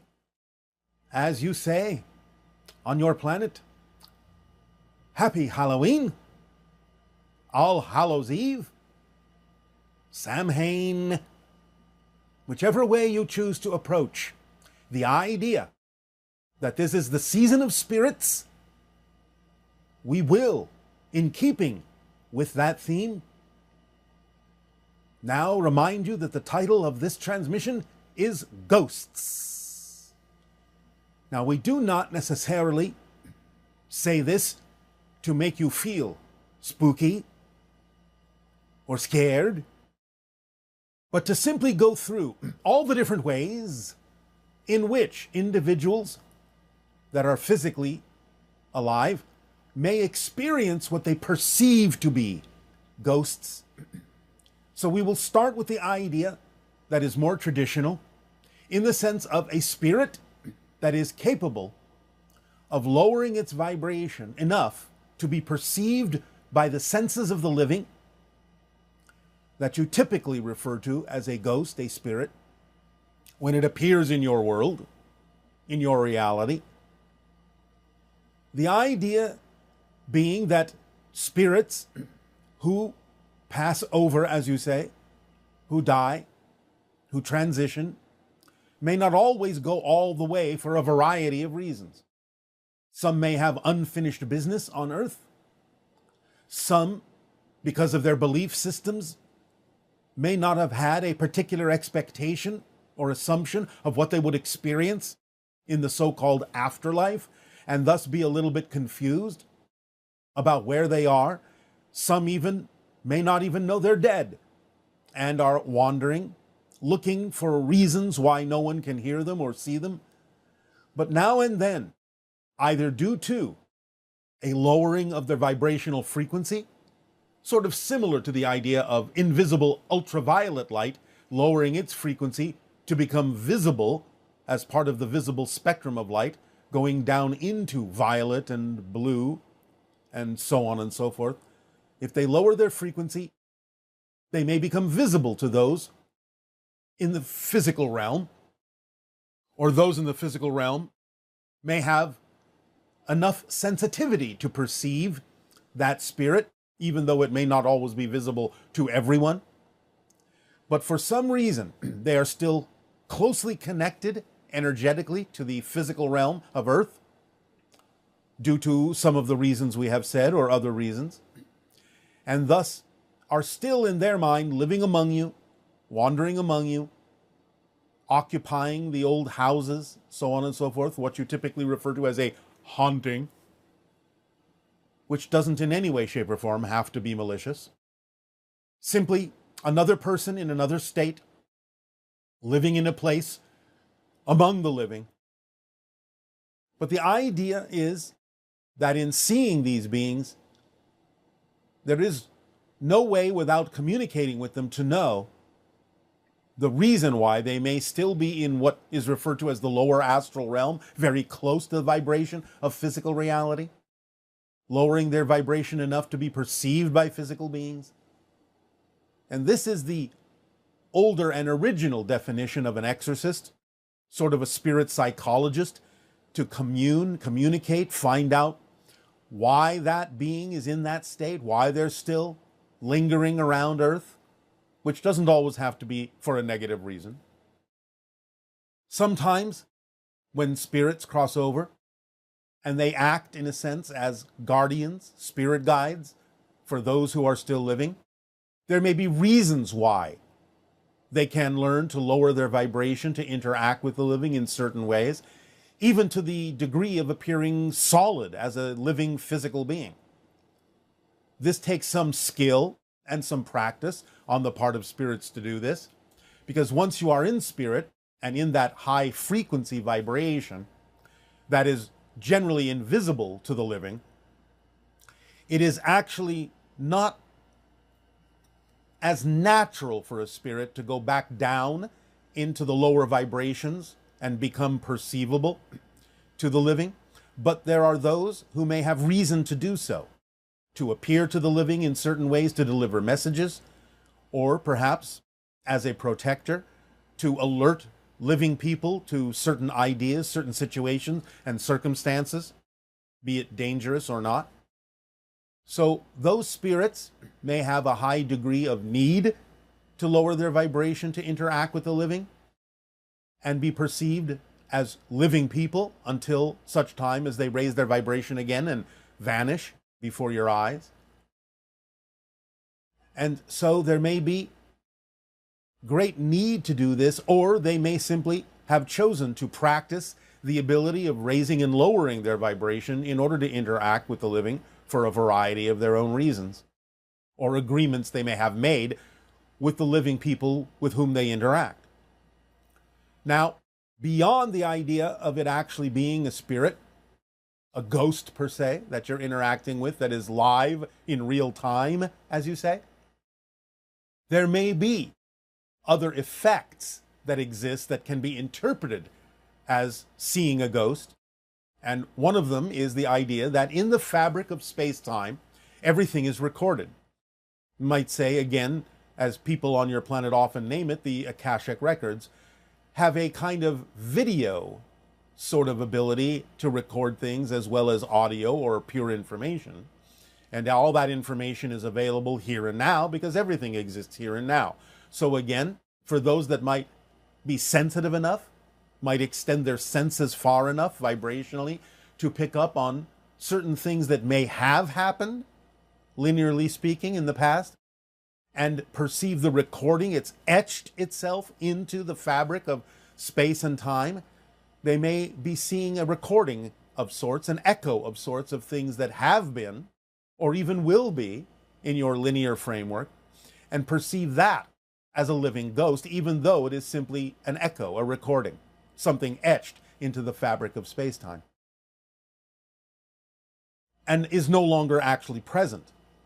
These kinds of perceptions will usually appear to be repeatable. In other words, a person may say, oh yes, this place is haunted, and at midnight, every 3 days, you see this woman walking down the hallway into this room, and so on and so forth. And if that keeps repeating, it might not be what would be termed a living presence. It might actually be a recording, repeating over and over again when the conditions are right to trigger it, or when the conditions are right in a person's senses to perceive it. So a lot of things that repeat themselves that way may actually not be a living presence. It might be, but it may not be, because it could simply be etched into the fabric of space-time and repeating on a loop. Another way that people might perceive the idea of a ghost that is not a ghost in the classic sense is the idea of peering into parallel realities. Sometimes the so-called barriers between one reality and another will overlap, will weaken, will align vibrationally in some way, shape, or form to allow a person from your reality to actually perceive, although perhaps faintly and dimly, people in other realities. And therefore, in suddenly seeing an apparition wandering through your reality, you might perceive it or think it to be a ghost of someone who has passed over, but in fact you are actually seeing a faint representation of a person in another reality who is just going about their business, but may seem to you to be a ghost. And they may be able to perceive you that way at that moment as well, and go back to their friends and family with tales of having seen this ghost. And they're just describing you, because again, the veils between the different realities may have weakened for some reason at that point, because these fluctuations do often happen.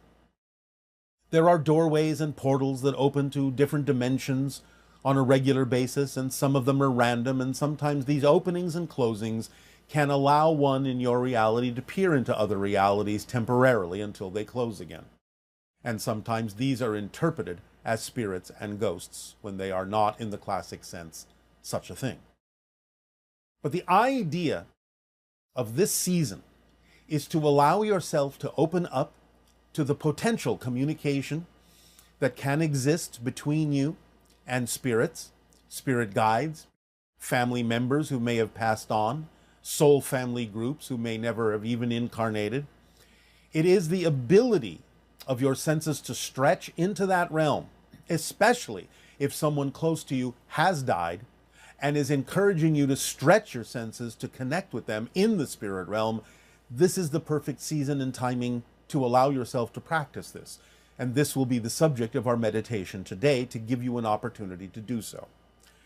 So, allow yourselves during your Halloween season, while having fun, playing scary, while having fun being spooked out, while having fun imagining all sorts of strange apparitions and so on and so forth, keep in a corner of your mind the realization that this, in the vibrational cycles of Earth, is also when the veils are thin between the physical and the non-physical. Because remember, the physical is just a projection of consciousness. You yourselves, in a sense, are projections of consciousness as physical beings. So you yourselves, in a sense, are all ghosts, because your natural state is as a spirit, and you are just pretending to be in a physical, solid reality.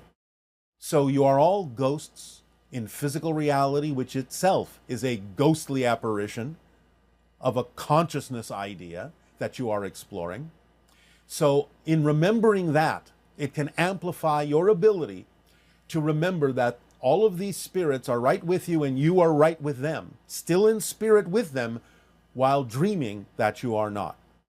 Allow yourself the opportunity to feel that and maintain that connection and increase that connection between yourself and the spirit realm, becoming more lucid and conscious about the fact that physical reality is, in a sense, just an apparition that you're playing around in. And allow yourself this opportunity, because as we do approach the idea of the window of contact and the increase in the splitting prism into different parallel versions of Earth, maintaining and increasing your connection to the spirit realm that you occupy now, right now, as your natural state, will serve you in a variety of ways that we will go into the closer we approach to the beginning of the window of open contact. And serve you with the idea of making contact, because many extraterrestrial beings are extra-dimensional beings and actually have attributes, just as our civilization does, of both physicality and spirit. And thus, the stronger you connect to the fact that you are a spirit, as you say, not so much a human having a spiritual experience, but a spirit having a human experience, you can identify with us more strongly every day and allow the idea of open contact to be a broader experience with many different kinds of beings who are not just physical extraterrestrials in the way that you think of us, but occupy many different dimensional planes just as you do, who are simply aware of the occupation of those planes just as you can become. And therefore blending and melding and merging the idea of physical and spirit in a way that allow you a great deal of freedom, a great deal of expression, and a great deal of being your true self and expanding what that really means in your world. So be the ghosts in this season that are physical, and have fun when we do our meditation to expand your senses and stretch your senses into the realm of spirit. And now, once again, in return for the gift you are giving to us in interacting with you in this way, I ask, if you have questions, if you have comments, please begin. Hello, Bashar. So my question is regarding deep beliefs, and in my case, I have this deep belief that any job will give me will restrain my will and will not let me be free on whatever I want to do. So when I have a job, what always happens is that I get annoyed by what I'm doing and I get frustrated, and I always feel like I don't belong. So I think this deep belief is connected to the way my professional life is been going. So I'd like to have your opinion on that, and thank you so much for helping me.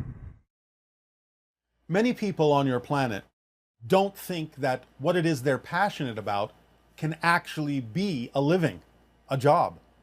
So we would suggest that you explore what it is that's different between what you're passionate about and the jobs that you take that you think you need, because you have a belief that without those jobs you will not survive. Allow yourself to explore the possibility that what you're truly passionate about can actually support you, can actually be a career. You just have to allow your imagination more free rein and open up to that possibility, because many people on your planet do make a living by following their passion. For example, the channeling right before you. If the channel had not followed his passion, he would not be channeling us to you. And along with other things that are representative of his passion, it has always supported him in life in the way that he needs to be supported. Again, there are many definitions of abundance and support. Don't limit yourself to the idea of only one or two definitions. But the idea is that whatever it is you're passionate about must, by definition, contain the ability to support you as a career, as a job, or different versions of it will do so. So open up your imagination and inspiration and be willing to explore the high probability and the high possibility that what it is at any given moment that you truly are passionate about is actually something that can sustain you in life. Good day. Hi, Bashar. Good day. I have a childhood experience I'd like to share with you. All right. I thought I saw a ghost, and when I realized it was a ghost, it was at night, and I was in my home, and I went and laid down after that experience, and I was just terrified. It was the most fearful night of my life, and my eyes were shut. I didn't want to open them, and I heard in my ears moths. It sounded like flapping in my ears, and I sensed there might have been presences all around me, like beings, but I didn't know about ETs back then. Well, and you also didn't understand about spirits and how there are presences around all the time, and that many children are still capable of sensing them and seeing them because they haven't learned not to yet. Although because you were already infused with the idea that such experiences are to be treated with terror, that helps shut down those senses over time. Well, I was wondering if, so that was that spirits around me, or was it a type of abduction? More the idea of the perception of spirit. Okay. Although you have to understand, as we have recently said, because our civilization and other civilizations, being in a higher frequency, operate very closely to the spirit realm, there may be overlaps there where the idea of the perception of certain interdimensional beings is perceived as spirit or may be labeled as extraterrestrial, and thus sort of clouding the issue because it's a little bit foggy as to exactly what they are since we operate on a similar level. So it can be both. It can be spirit, it can be extra-dimensional beings that you would call extraterrestrial. It's just that, again, as a child, you may perceive all of these beings in a variety of ways and not necessarily be clear on exactly what you're perceiving because they operate so similarly. Okay. Do you have any comment on the sounds that I heard in my ear? And they were sensations too, of like a moth or flapping in there. Yes, we're not really allowed to go into this too deeply, but there are beings that exist interdimensionally in between what you would call normal realities that are perceived from time to time, sometimes referred to as Mothmen and so on and so forth. We cannot talk about this right now too much, but such beings, interdimensional beings, do exist and they have a particular purpose that we will discuss at a later time. Okay. Also, when I was a child, I was so attracted to horror films and being scared, and I would create situations where I would be afraid, and I would want to go on all the scariest roller coasters. And I watched those kind of movies probably at what most people would say too young of an age, the horror movies. Yes. Well, this may be part and parcel what also allowed you to interpret your perception in that way, in that particular domain. Now, again, many people will do this to feel excitement and to understand that it's a cathartic experience that at the end of it allows you to come out feeling stronger and all right because nothing really happened to you. You're using the idea to strengthen yourself against the fear, but sometimes, again, these things can also impart the idea of having a fear reaction to things that you don't understand. Okay. Now, Are there more ghosts in those areas of like old Civil War battle sites and cemeteries? There can be. But again, remember, some of these things are, again, etched into the fabric of space and time because of the high degree of emotional experience that was had by the people at that time, especially in life and death situations.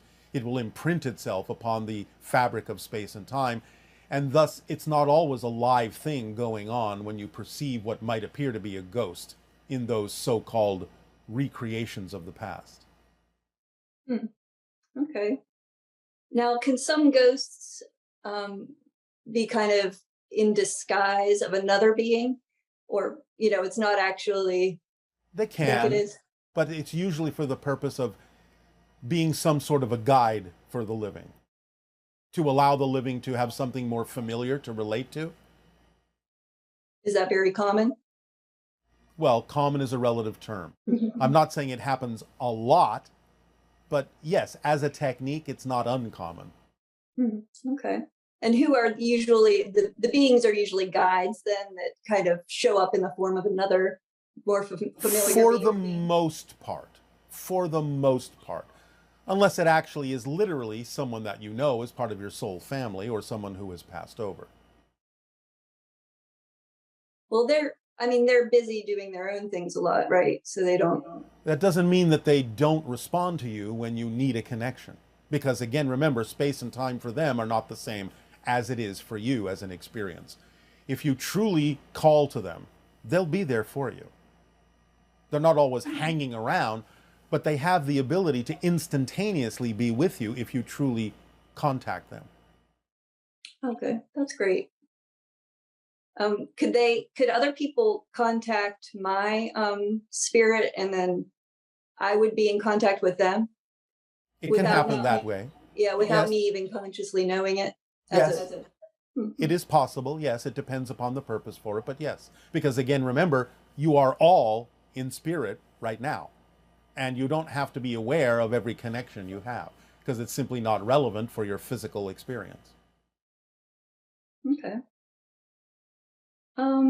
Now, do most ghosts know that they have died? I know you've talked about some ghosts, they don't even know. The vast majority do know. Okay. But some of them that don't know, could they have died with another person and then both of those spirits don't know they've died and they keep... It's rare, but it's possible. There have been a few cases of such. In fact, there have been cases when entire groups of individuals may not actually understand that they have just died. But again, it's relatively rare because there is help from the other side. Eventually, they will awaken to the fact that they are no longer having a physical experience. So before they realize that, what's going on with them? Like, what are they experiencing together, if it's a group? Well, again, they may be reliving certain things. They may be in a form of discussion. They may be re-experiencing certain things and playing them out again or figuring out what's going on. There may be a number of different reasons why individuals or collectives may be replaying or revisiting or re-experiencing certain things or trying to ponder what's going on with them that they don't understand. And then you've also said that when we die, we don't have to die. Sometimes we can choose to come back and start off where we left behind. We didn't. Yes, well, you have died. It's just that you're sort of reconnecting to a parallel version that seems as if you haven't. Okay. Thank you very much, Bashar. Yes, you are welcome. Aveo.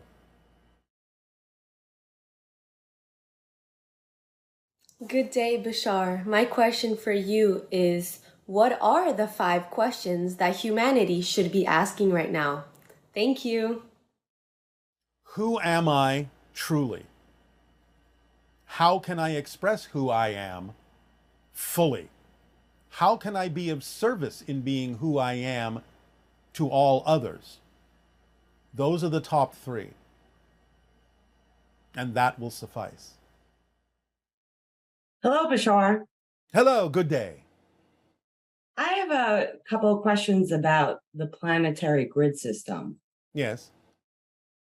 In February 2022, over 1,000 people meditated in the Great Pyramid over several days. Our purpose was to realign the planetary grid for future generations. Each of us represented one of the nodes of the planet, either the physical, mental, or spiritual aspect. Can you please tell me the result of that?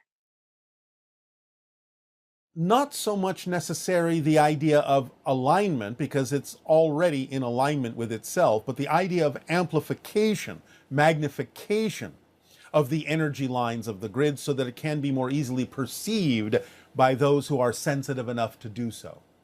Does that make sense? Yes. So they're not out of alignment. It's just No, a different. they're not out of alignment. Humanity is out of alignment. I see.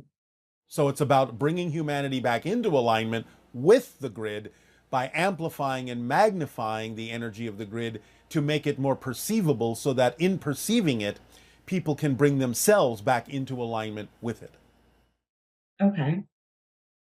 Now, I'm aware of the crystalline grid, but can you tell us about the other grid systems of the planet, both above and below the surface? Well, again, there is always a spiritual grid that the physical grid takes its cue from the template level, non-physical reality, to the physical reality.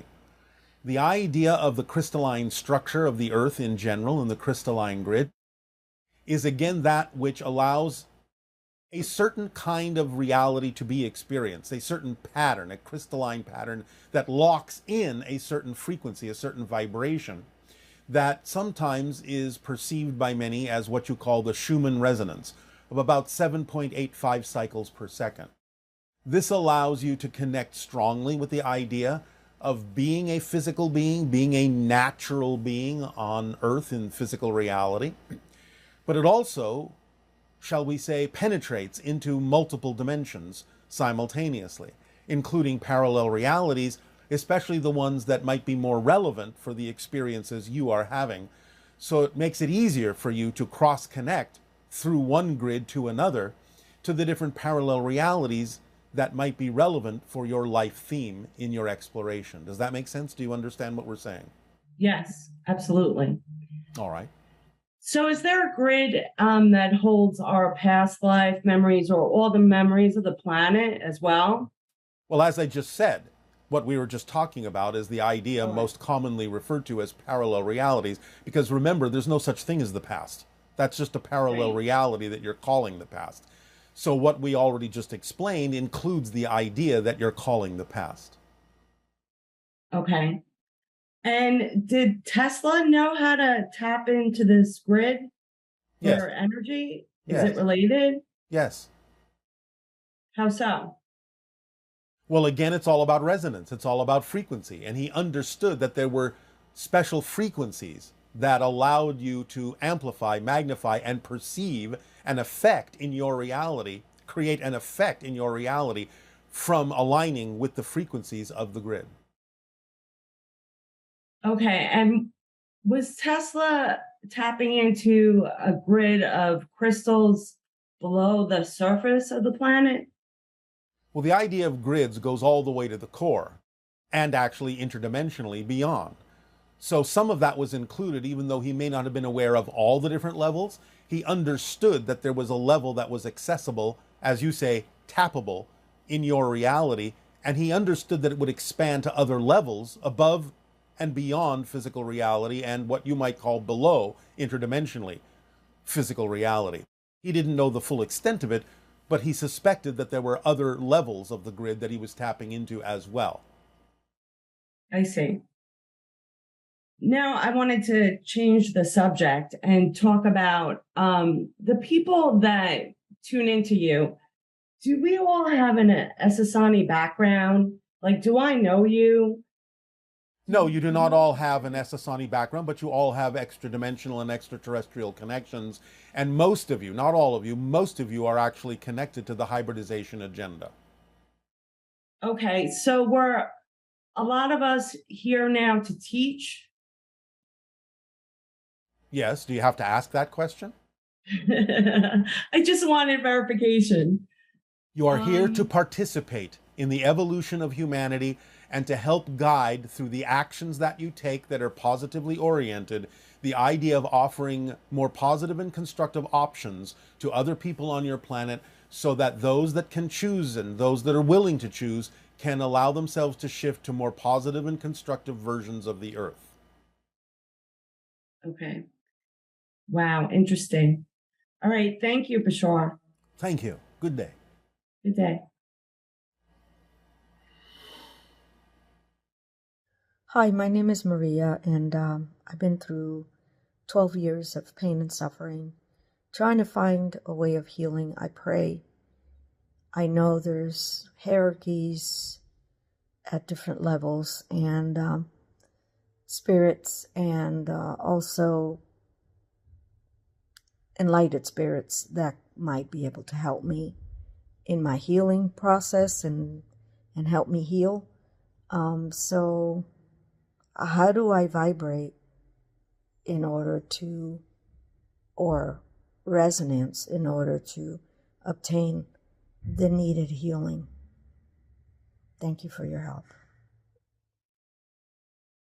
I know this may sound a little strange at first, but you need to take a vacation from your expectations about what you think you're supposed to be and who you think you're supposed to be. Take a break and go exploring. Broaden your horizons. Allow yourself to reach out into different situations that are unusual for you. See what comes up in terms of releasing your passion and imagination and inspiration in the world. Because remember that pain is resistance to your natural self. So you haven't been specific about what you've been suffering through, but I guarantee you, all pain is resistance to the true self. So unlock yourself from your insistences and expectations about who you think you need to be, where you think you should be, what you think you should be doing, and take a break and a vacation and explore things you have never explored before to broaden your horizons and see who you truly are. Good day. Good day, dear Bashar, the Association of Worlds, and to all who are listening. Arthur here. Yes, yes, and? Dear Bashar, my question is, do I understand correctly that which we know as the Mitchell-Hedges crystal skull, and as the idea of the crystal skulls, is an ancient way to communicate with spirit or with the higher self or with a specific consciousness, that this is the way in which we will use AI, or that this is the way in which the crystal skull is related to what we understand as AI, as a form of quantum interface? Yes.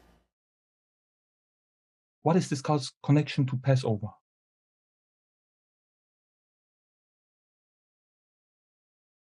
Well, the skulls existed before such a time. And the idea is not a direct connection to what you're talking about. Only in the most general sense could it be connected to the concept of Passover. But it isn't really. Did it have to do with the energy being spread around the planet?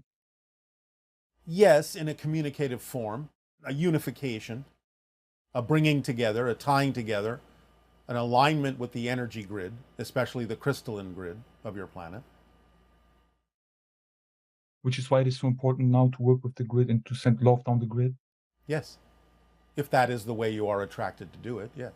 There are many ways. Thank you. Bashar, one of my great passions is to create portals in the shape of geometric sculptures that are big enough for people to lay in or sit inside of. All right. One of those is a copper dodecahedron. So far, I have played around with this permission slip using the Schumann resonance, but I've also used it to silently broadcast your birthday meditation by playing it simultaneously aloud a speaker. All right. So my question in relation to that is, which are the frequencies that you would suggest to pump through such a structure? 7.85 cycles per second. So the Schumann frequency, thank you. Yeah. Because it connects you to nature, it connects you to Earth. And from there, a person can alter the vibration within themselves to whatever point it serves them to do so. Thank you. Would you like to share with us something about Anubis, and could you tell us a little bit something about your siblings? Anubis as an archetypal energy will again be the exploration of the spirit world, what has been called the underworld. And again, it harkens back to the connection of going through a passage, of allowing yourself to understand that there is a strong passage, connection, doorway between the physical and the non-physical. It's the awakening to yourself as a spirit, that you've always been a spirit, and that you can allow that spirit energy to pass through into the earth through that passage and awaken to the understanding of your true essence, your true nature, which is what Anubis, in a sense, is reflecting by being the god of the underworld, the god of the spirits. What else did you wish to know? Would you like to share with us something about your siblings? Are you saying civilization? Your siblings. Siblings, is that what you said? Yes. No, not at this time. Okay. Is there anything that Cyber would like to share with us? Not at this time. At what height is your ship located over Bell Rock at this time? 1,280 miles. Thank you. What is my connection to the Mantis beings? You're part of the hybridization agenda and therefore have encountered them. What is my connection to Arcturus? It's an energy gate that allows you to remember more of who you are and express more of who you are as a spiritual being in physical reality. I'm very grateful for our interaction together, for the Confederation. My unconditional love to you all for being this anchor upline on time. Thank you. Our unconditional love to you as well. Aveo. Aveo.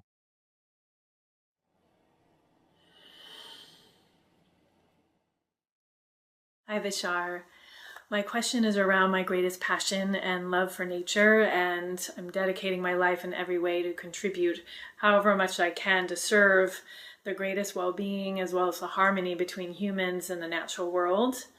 And so my question is, in the understanding that we do not shift a reality by trying to fix the current one we're on, it's by aligning with the one that we choose.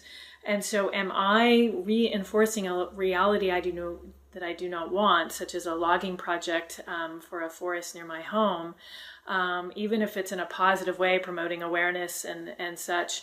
Am I reinforcing that reality? Should I be just letting it go and just only focusing on my greatest joy and connection and ignoring that side of it? Or is it okay that I'm actually contributing or participating in this way? I would love some help on how to focus my energy to be of the greatest service within the dichotomy that I feel of my love for nature, but also knowing and seeing what's playing out. Thank you so much. It's not about ignoring things. It's about acting. It's about participating. It's about showing other paths, other ways, other things that can be done. If you are bold enough, if you are active enough, if you are inspired enough, imaginative enough, and remember that communication is one of the forms of abundance, you can communicate to those participating in the logging experience in a way that could perhaps inspire them to find alternatives. Again, that would be the way you would act if you were already in the world you wish to live in, and people from another world came and did things that were vibrationally not compatible with that version of Earth. So it's not about ignoring it, it's about addressing it, it's about standing up and giving them opportunities and options, not that they have to take them. But it is your actions in doing so, without an insistence that they must listen to you, that is actually more representative of the world you say you prefer to live in. That's what makes the difference. And whether they continue with what they're doing or not, it is your willingness to actually be a living example and provide imaginative alternatives to what they're doing that will make the difference in what you ultimately experience in your version of Earth. Hello, BASHSAR. How are you? Perfect. And you? Wonderful. All right. I was hoping we could talk a little bit about the galactic history of our species today. A little bit. Okay, well, to be honest, it all seems a little Dr. Frankenstein-y to me.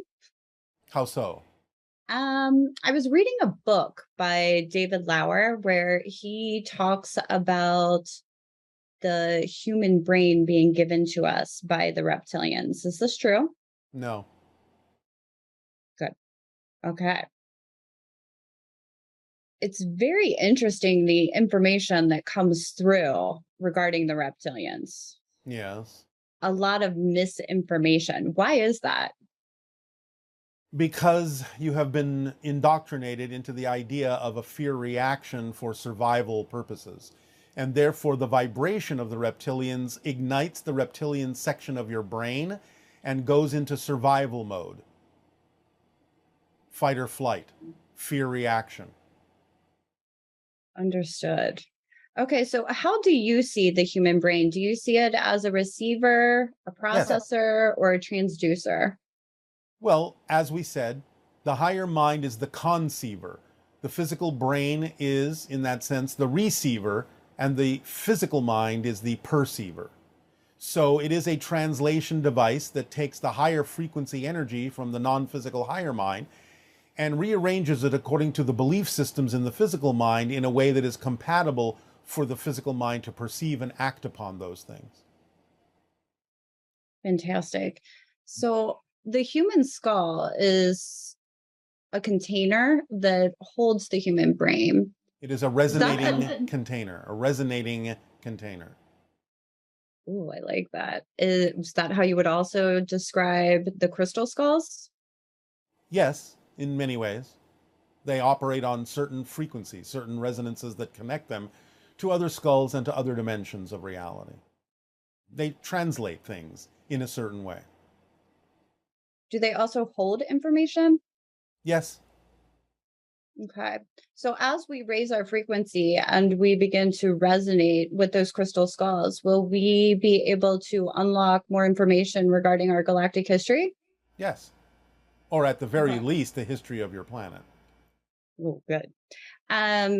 So when you initially gave that crystal skull transmission, it was on Easter weekend. Can you give us more information as to the synchronicity of that timing? Perhaps next Easter I will. Well, can you give me a little background on if we will be resurrecting more crystal skulls in the near future? Relatively speaking, yes, you will discover more crystal skulls in your so-called future. Okay. But you're not going to tell me how long. I don't do predictions. Okay. You also talked about the crystal skulls and their connection to AI, which I understand you've already sort of covered the idea that there's no such thing as artificial intelligence, just intelligence itself. Yes, and you can have a so-called artificial device that allows the intelligence to express itself. Okay, great. Can we talk a little bit about the hybridization program? Certainly.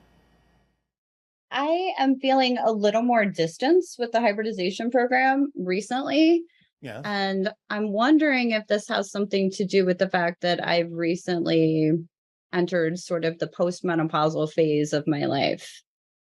Yes, to some degree, but also because the hybridization agenda has shifted into different phases that are no longer exactly what they used to be and no longer dedicated, shall we say, to the idea of the procreation of hybrids.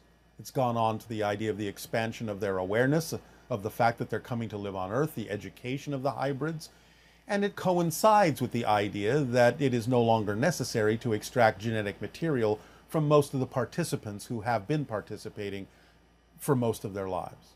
Especially when you go through that kind of a change, synchronistically, the phases of the hybridization agenda are also going through changes because of the timing that was originally agreed upon. Okay. So this doesn't mean that we've done anything wrong collectively as a species. It's just more of, thank you for clarifying that because it's been kind of heavy lately. Yes, this is why we have said recently that it's so important to really change your definitions of things and come into a more modern understanding of how things actually work, rather than going off the old-fashioned definitions from the experiences of how they seem to work and really understanding the underlying mechanism that causes the experience, instead of going off of just the experience itself as if that were the explanation for how it actually works. Great. Okay. So in those terms, can we talk a little bit about the feeling of failure? I feel like that is definitely something that I have noticed coming up a lot in my existence and my reality. Where do you think you should be that you feel you're falling short on? What kind of insistence do you have about where you think you should be? And then comparing where you are to that, and then of course inevitably finding yourself being a failure. You're creating the circumstance itself with your insistence on where you think you should be. Okay. Where do you think you should be? I just have this like underlying feeling that I should be doing more than I'm doing. And if that is true, why wallow in the idea that you're not doing it instead of doing it? Good point. Thank you. We often make them. Usually the only reason that people wallow in the idea of not doing it instead of actually doing it is again because you have a belief that says that if you do it, you're afraid that something bad will happen. Mm-hmm. So what is that fear? What is that belief? What do you think will happen that you're so afraid of if you actually move forward? And do the things that you are obviously hesitating to do. Yeah. So you don't have to answer me now, but it's something to think about. Okay. Great. That's a lot to think about. Yes, it is. Thank you so much, Bashar. It is our passion and our pleasure and our unconditional love. Aveo.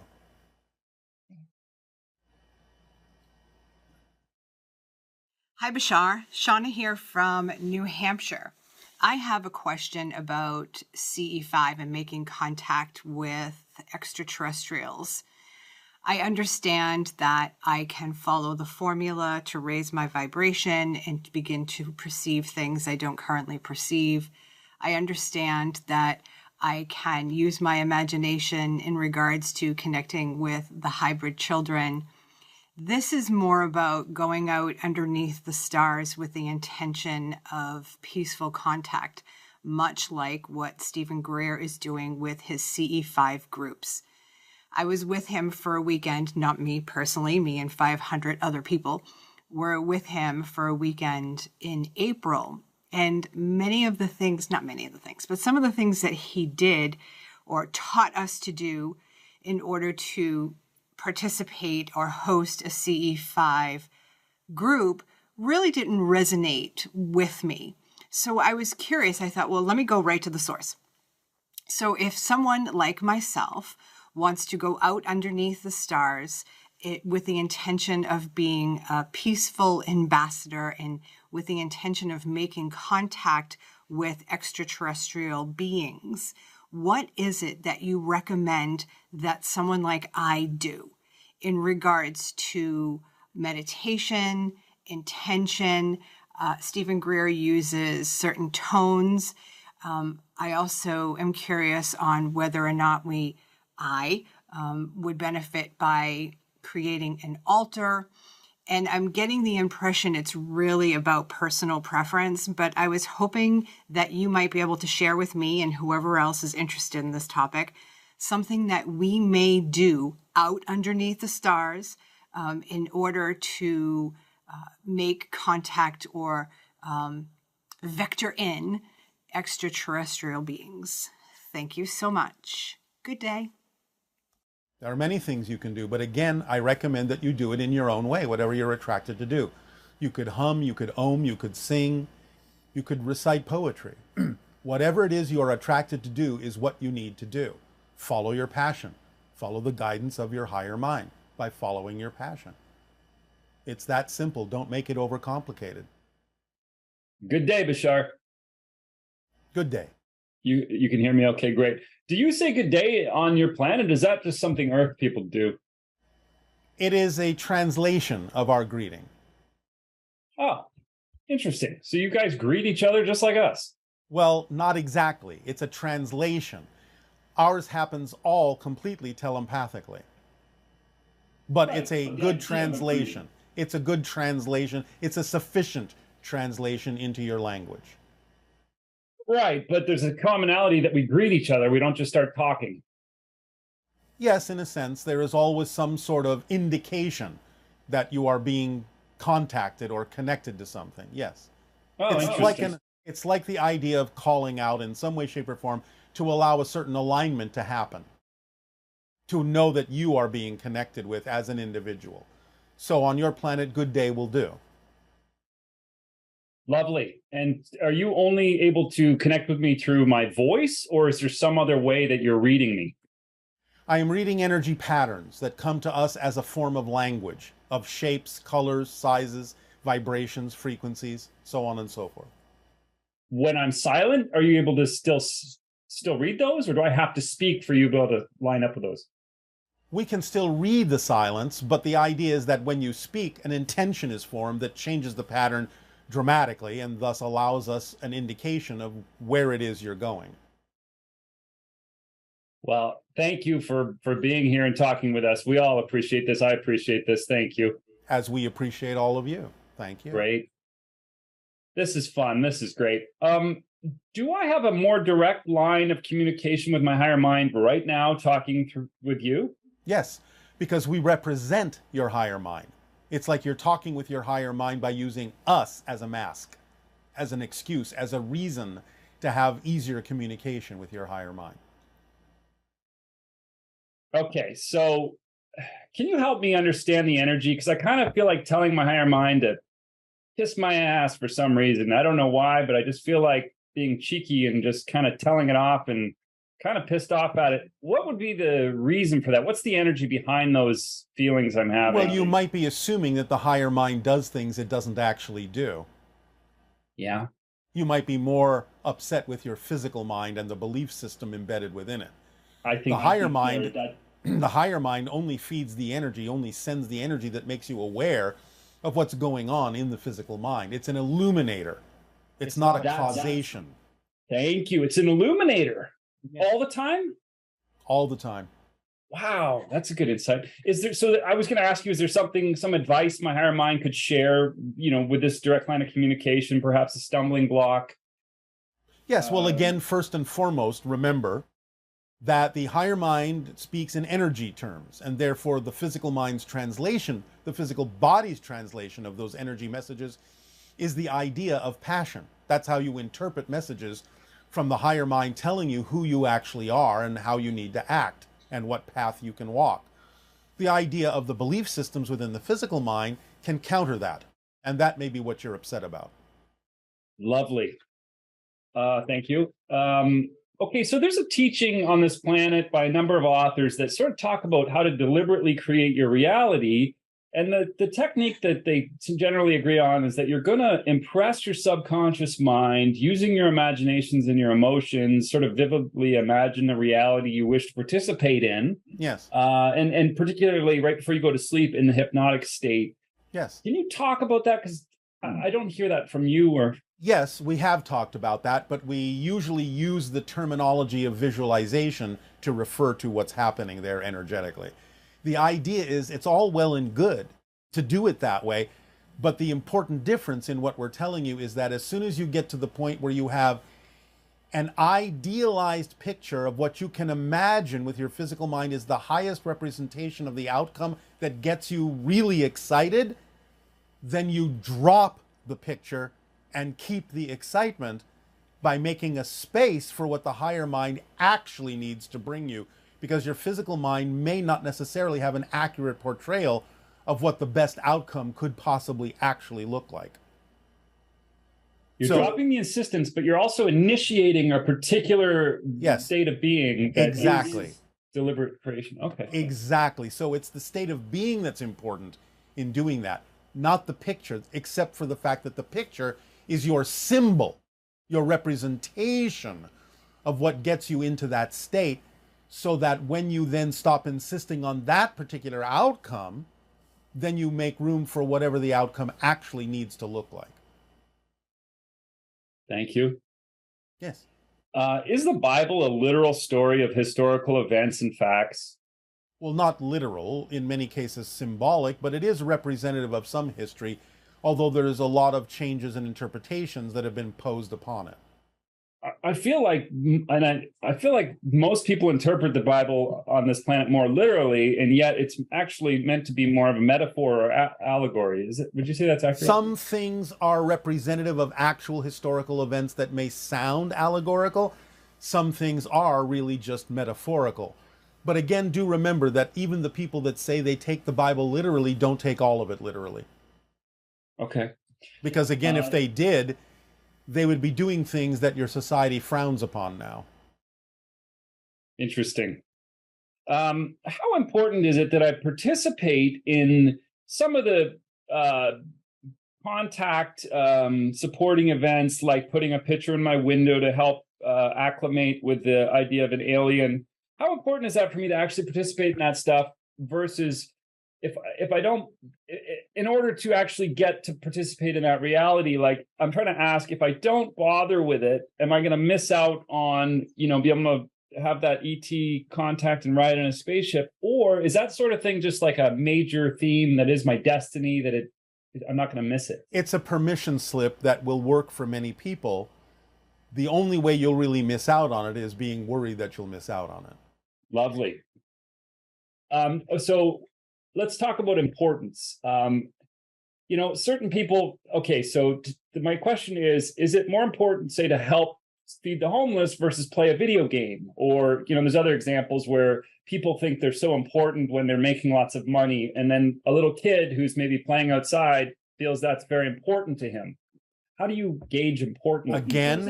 Again, it depends upon whether you're being honest and in alignment and true with the idea of what you're truly passionate about, and knowing that when you actually act upon your true passion, you will also be being in service to others. It will guide you in a way that will allow that to be obvious. Well, now you're making it sound like being in service to others is more important.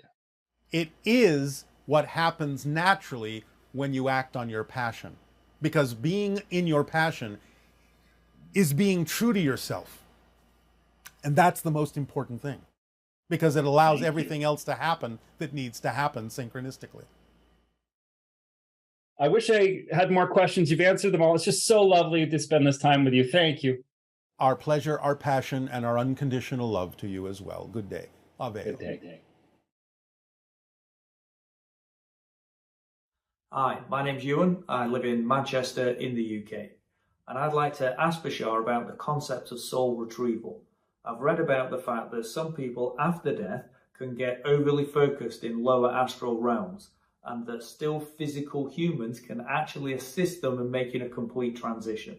I also had a recent vivid dream experience which seemed consistent with this idea. So I'd like to ask BASHSAR from his perspective, what is soul retrieval and how can physical humans actually help other people to make a complete transition? Thank you. As we have said, this is typical of the idea you call ghosts, where they might be still connected in the lower astral to the vibrations of the physical reality. And the original reason for the idea of exorcisms is simply as spirit psychologists to help those who may still be operating and vibrating at a lower frequency closer to physical reality, that they are in fact crossed over and can move on and can raise their vibration and go fully into spirit, into those dimensions and into those realms. So the idea of soul retrieval, although it seems an odd way to refer to it from our perspective, is simply the idea that both the living and spirit guides from both sides can help souls fully cross into spirit with the form of communication that seems most likely to be of assistance to them, bending on how their senses may perceive the spirit as a ghost or what have you. But you can talk, they can hear you for the most part, except for those who, of course, refuse to listen, if that's the theme they're exploring. But for the most part, you can be of assistance in letting a spirit know that it can cross over, that it has, in a sense, now more to do with spirit than with physical reality. It can wake up from the physical dream more fully. Good day, BASHSAR. Good day, good day. I'm grateful for this moment of co-creation with you. As are we. Thank you. So I like to explore something that we know very well, and that is about the 5 principles that you mentioned. Recently, you went over them, and you said that I'm paraphrasing what you said, but the more deeper we will understand it, the more fully we'll understand it, the better our life will become. Yes. And so I went over the 5 principles, and it kind of flat understanding until a time you explained something about the 5th law, the 5th principle, and I had this aha moment about it was about physical condition, and I realized that if everything can change, I can change my mind, or I can change this reality. Yes. To a certain degree, to a certain degree of relevance. Remember, it's all about relevance as well. Yes, yes. What you mean is my acceptance of reality, yes? In a sense, the idea of the theme you're exploring wouldn't necessarily include changing into anything, but it may have a wider range of change available than many people might think. But it still has to be the changes that are relevant for the theme you're exploring. Otherwise, it would make no sense for you to change into something that simply doesn't serve you. Yes, yes, that makes sense. I agree. And then the last transmission, you gave an excellent explanation again about the 5th law, and you gave the analogy of stepping on one leg versus using both legs. Yes. Both legs will take me into evolution, into the movement will cause an evolution, bring up opportunities and expansion versus standing on one leg. I'm in the same. I love this analogy because it created a hologram. It created a depth into me. So I want to take you. Yes. So I would like to go, if you don't mind, for me to go of the first 4 and explain my understanding and see where I can refine to a deeper understanding of it, because it is of a crucial. It's the basic, and if the more I get the basic, all of us, the better we are. Yes. Yes. So the first one is you exist. I exist. Yes. So the way I see it is I exist. From your explanation, existence is a what I would call a property. This is it's a fact. Yes. It doesn't change because it exists. Yes. What non-existent is not existent. That's its value. Yes. So is there anything else about existence that you understand of I exist? Well, as long as you understand it in the sense that you always exist, you cannot cease to exist, that can remove any fear that you have of annihilation from the ego point of view. If you can allow the physical mind to understand that the 5th law, change, simply means that the changes will always happen from your perspective, to you, and that you never lose your identity. Even the idea that people on your planet talk about of blending with God or something higher than yourself, so to speak, won't mean the loss of your identity. It means you become that identity, and there is nothing else but your identity as that experience. So if you understand it that deeply, then there is no fear of change. There is no fear going forward in any experience you have, because you know that no matter what the experience is, it will always happen from your unique point of view. Yes, I think what in this on earth, mass to mass, and in the physicality experience, I think the only thing I need to overcome is the perspective of an ego, of a body mind consciousness. If I move beyond it, then you're right. Existence is my existence, and reality is my reality, all the way to the source. From Yes. the source to me, there's no distance. Correct. And it's not about overcoming the ego. It's about allowing the ego to do the job it was designed to do, which is to focus you in the physical experience. Yes, yes. except I need to tame it down to the place. I don't know if it's a down, but to tame it into its original space. Its purpose, yes. Yes. So the second one is, and I'm not sure if it's second or third, but Everything is here and now. Everything is here and now is the second one. Okay. Does it matter if it's that or all in one and one in all? Not really. Okay. So everything is here and now. And that is a little, take it into the concept of reincarnations, that again, being a human mass to mass, I see incarnation and reincarnation one after the other in a linear way. Yes. And therefore the here and now, though I must say that after hearing you so many times explaining it, I start having more understanding that the here and now exists. The here and now exists. The illusion of time is the play I play here on earth. Yes. For the sake of that play. Yes. In other words, you're stretching things out. You're creating a particular experience of the fact that everything exists all at once. In fact, that's what synchronicity actually demonstrates in physical reality, that everything is connected, everything is interconnected, that it all exists right now, or you couldn't have synchronicity. So the idea is to understand reincarnation as an experience that you're creating by the fact that everything exists at the same time because of the way you're looking at it. It's just a perspective. So it feels real as an experience, but it's not a description of the actual structure upon which the experience is based. It's simply like choosing to look at certain frames of a film strip in a certain order, even though you know all of the frames exist at the same time. Yes, yes, yes. Wonderful. Okay. So the all in is one and one is all, and that refers to the source. We are all that source, but yet we are individually experiencing that source in a different angle, each of us. Yes. So that is the all, those dots of views. Yes, kind of like standing in a hall of mirrors and seeing all the different reflections, but knowing that each reflection is also just as conscious as you are.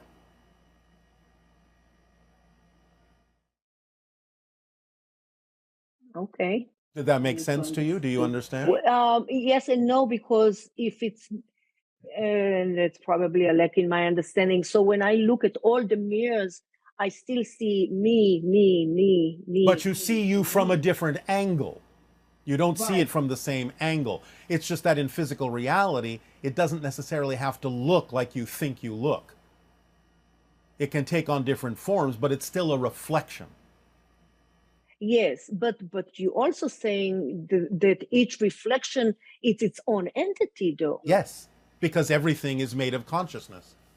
Therefore, it can't help but be conscious. The idea of the Hall of Mirrors is a simplistic analogy. It doesn't take into account the depth that consciousness brings, self-awareness brings to the idea of your existence. I got it.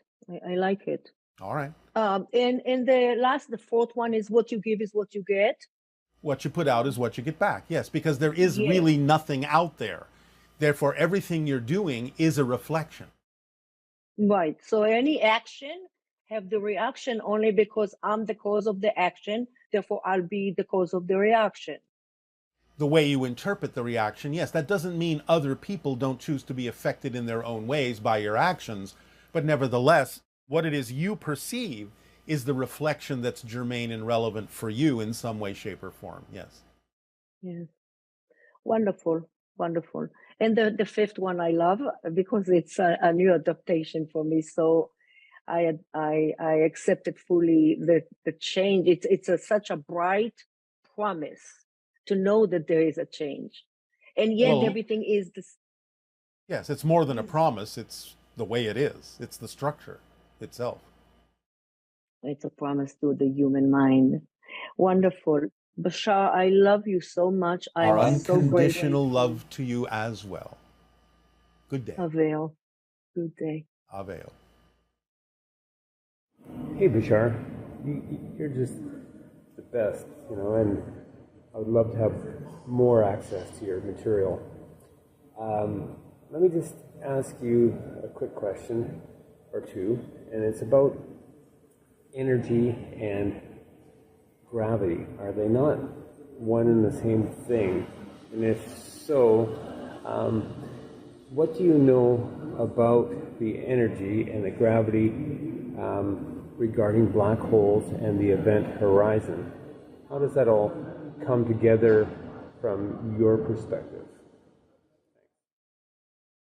Energy, what you call energy, in its different forms, and gravity are expressions of one particular thing that they both issue from. But the idea of black holes and their event horizons and the surface, or what might pass for the surface of a black hole, is that which consolidates and contains all the information of the universe that they're in, and other universes as well. As we have said in the past, we are aware of a particular interdimensional civilization that can actually extract information from the event horizon of black holes, because that's where it all resides. The information doesn't actually go into the black hole. Sometimes it can go through it to other realities, other realms, other universes. But the information is always available in the event horizon or surface of a black hole and can always be extracted. Nothing is lost. Vibration, resonance, it's all about that. And those things are expressions of the fabric of existence itself that translates into energy, gravity, time, space, so on and so forth. But it is the actual frequency of existence itself that gives rise to all these things. Hi, Bashar. Thanks for being here. Our passion and our pleasure. Thank you for being there as well. Oh, it's been great to have this opportunity. I just want to start by saying I so appreciate this reflection, because 3 days ago I sat under the moonlight and I was remembering our interaction where you shared that the moon reflects the energy from Epsilon to our world. And I was just sending love to the Sasani family and the planet. And I remember many of our interactions. And then now we're having this conversation. So thank you. My pleasure, my passion. Thank you. I want to ask about my hybrid son, Clover, since he has been sending a lot of synchronicity this morning, leading up to the conversation. So I felt him very strongly around. And I want to ask if he has a message that he wants to send with you. One moment. Are you planning a trip? Yes. Where? The Caribbean, back home to Venezuela. All right, all right. Remember that you will always be in touch with Clover, no matter where you are. And to carry that energy with you on the trip that you are about to take. Okay. Oh, wow. Thank you so much. That's a big confirmation of the trip that I need to make. Is because of family situation. Yes, well, remember that he's part of your family. Yes, of course. He's the first hybrid son that I made contact with, and with my mom as well. She's very close to him. All right. So if you maintain the vibration feeling that you have when you think of Clover, keep that vibrational state when you're dealing with the rest of your family, and everything will be all right. Oh, wow. Thank you, Bashar. That was amazing. So another question I have is about the hybrid children, and I have been having a lot of lucidity in my interactions with them in the dream state. And they seem to be very interested, I mean, this group at least, in the Nightmare Before Christmas, the songs, the theme of Halloween. Yes. Do you understand synchronistically that the channel is actually wearing a Nightmare Before Christmas shirt? Oh, wow. No. Oh my God, this is perfect. This is so amazing. So take that as a sign that you are in connection with the hybrid children and Clover. Keep that vibration with you as you go on your journeys. Okay, perfect. It's just curious. I mean, I think I feel the answer, but is it Clover the boy that pretends to be Jack Skeleton and sings with me? Sometimes. That's amazing. Sometimes it's others, but sometimes yes. Okay. And also in one of my experiences in lucid meditation, I saw many beings that many I couldn't count, and they all looked like insects with like aviator glasses. Yes. Well, you're looking at the grays. Oh, those were the grays. Okay. Amazing. I felt the connection with all of them. And there were fears coming up. That makes sense. I felt like they're taking my children. And then I laughed and I said, I know this is me working through the experience. And they were very like Yes. open and loving. Yeah. Yes, well, that's because you're part of the hybridization agenda and you gave yourself an opportunity to see all the beings behind it. Okay. Beautiful. I'm very grateful for that encounter. It was amazing. All right. And just like one last question I have, the same theme of the nightmares and the dream. One of my hybrid daughters, her name is Prickly Pear, and she's very mischievous. And after we started experiencing, like playing with the Nightmare Before Christmas themes, she started to make monsters in my dreams, and she sends monsters to a friend's dreams as well. And we recognize this her energy, her frequency. She always teases and she says that we don't appreciate her art. And it's like evil plants with teeth. And we always feel her and feels a sunny frequency around her. So we were just curious about that interaction and how excited she is for monsters. Yes. Well, many people on your planet are excited about monsters too, which is why you have so many horror films and horror books and so on and so forth. Because again, it can be used in an artistic and cathartic way to get you over your fears by understanding that they're all, in a sense, illusionary projections. Okay.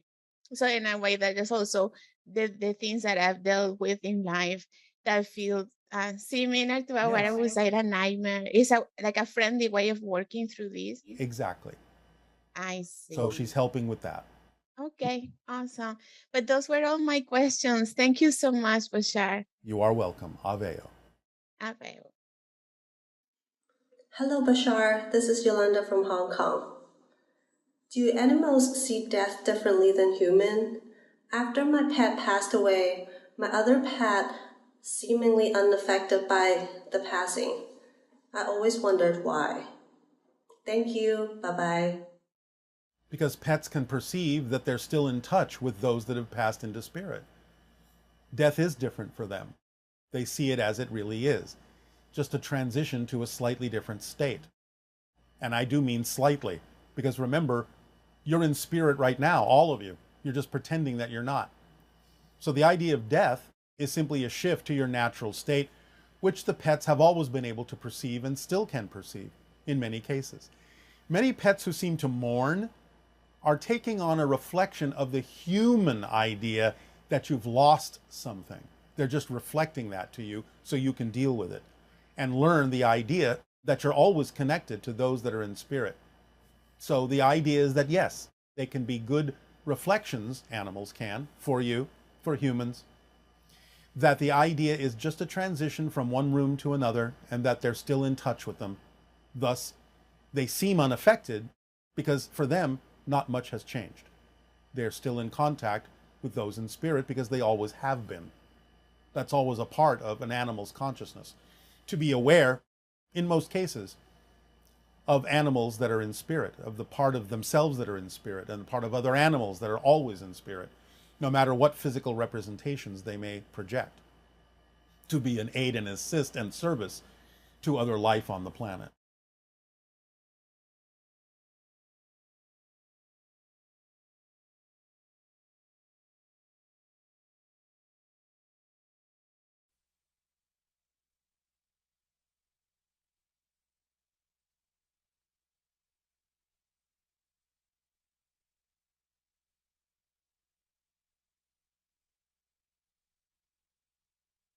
Hello, Tadeo.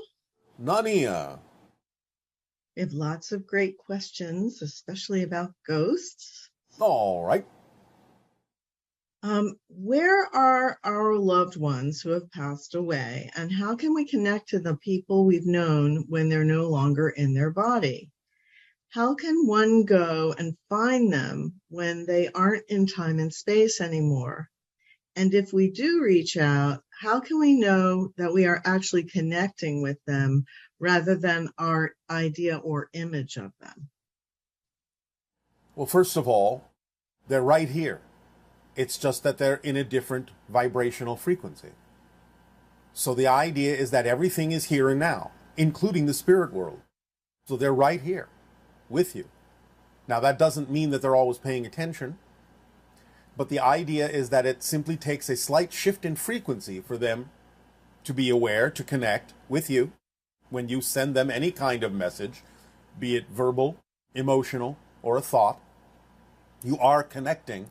They do receive it. You may not always receive what they send you back. You may not always be paying attention or be of the correct frequency, or your thoughts or beliefs may be getting in the way of receiving their message clearly, but they are always sending love and encouragement. And if you allow yourself to know that and be of that same frequency of love and connection, then just the very idea that you wish to connect lets you know that you are connecting. You just have to allow yourself to clear yourself out of any ideas, thoughts, or belief systems that would make it seem difficult to receive what they send you, and also pay attention to the synchronicity in your life, since that is often an easier way for spirits to get a message across to you. But again, they always receive. Now, whether it is your own thoughts or not, as long as you pay attention to the idea that what you are receiving, even from your own higher mind, or from the thought patterns within your physical mind, as long as they are encouraging, connective, expansive, positive in that sense, then you can rest assured that they are, at the very least, in harmony with the kinds of messages and thoughts that spirits would send to you. If there is any fear in them, anything that diminishes you, anything that negatively judges you, anything in that sense that feels disconnected, you are probably dealing with your own fear-based beliefs or a negative ego echo. So it's about the energy, the way in which the connection or message or information makes you feel, and that will assure you that you are making a connection in a positive way to the spirits, whether you are capable of literally perceiving their message or not. Okay, thank you. Please enlighten us regarding the relationship between capturing orb images with digital cameras and the etheric realm. Are these orbs conscious entities? And if so, are they trying to communicate with us? What is it that they're trying to communicate with us? And is it necessary to use a certain type of flash mechanism for an orb image to appear? Many devices on your planet, such as digital cameras, are simply capable of picking up certain frequencies that your eyes do not commonly see. The orbs can be many things. They can be probes from another dimension, in which case they wouldn't necessarily be conscious. They would be more like mechanisms made of energy, constructs designed for certain purposes of gathering information. But in its natural state, a spirit will usually return to the shape of an orb. It doesn't necessarily project what you would recognize as a bodily image when it's in its natural state, though it can do so. It can shift into that form if necessary. So sometimes the orbs will be representative of spirits that may just be around you all the time, or may be coming and going. And if you are sensitive enough to perceive them, or your devices are sensitive enough to perceive them, they don't necessarily always have a message for you. You may just be perceiving what is around all the time and breaking through that barrier that allows you to perceive that they are always here, just on a different frequency. Can you tell us what ghosts are made of? And you've said that they are on the etheric shell of the shell's birth. So is there like a ghostly periodic table of elements within their shell? And are ghosts made of different materials on different planets? The idea is that these shells are quite common on many different planets and would be very similar in terms of a ghost on one planet or a ghost on another.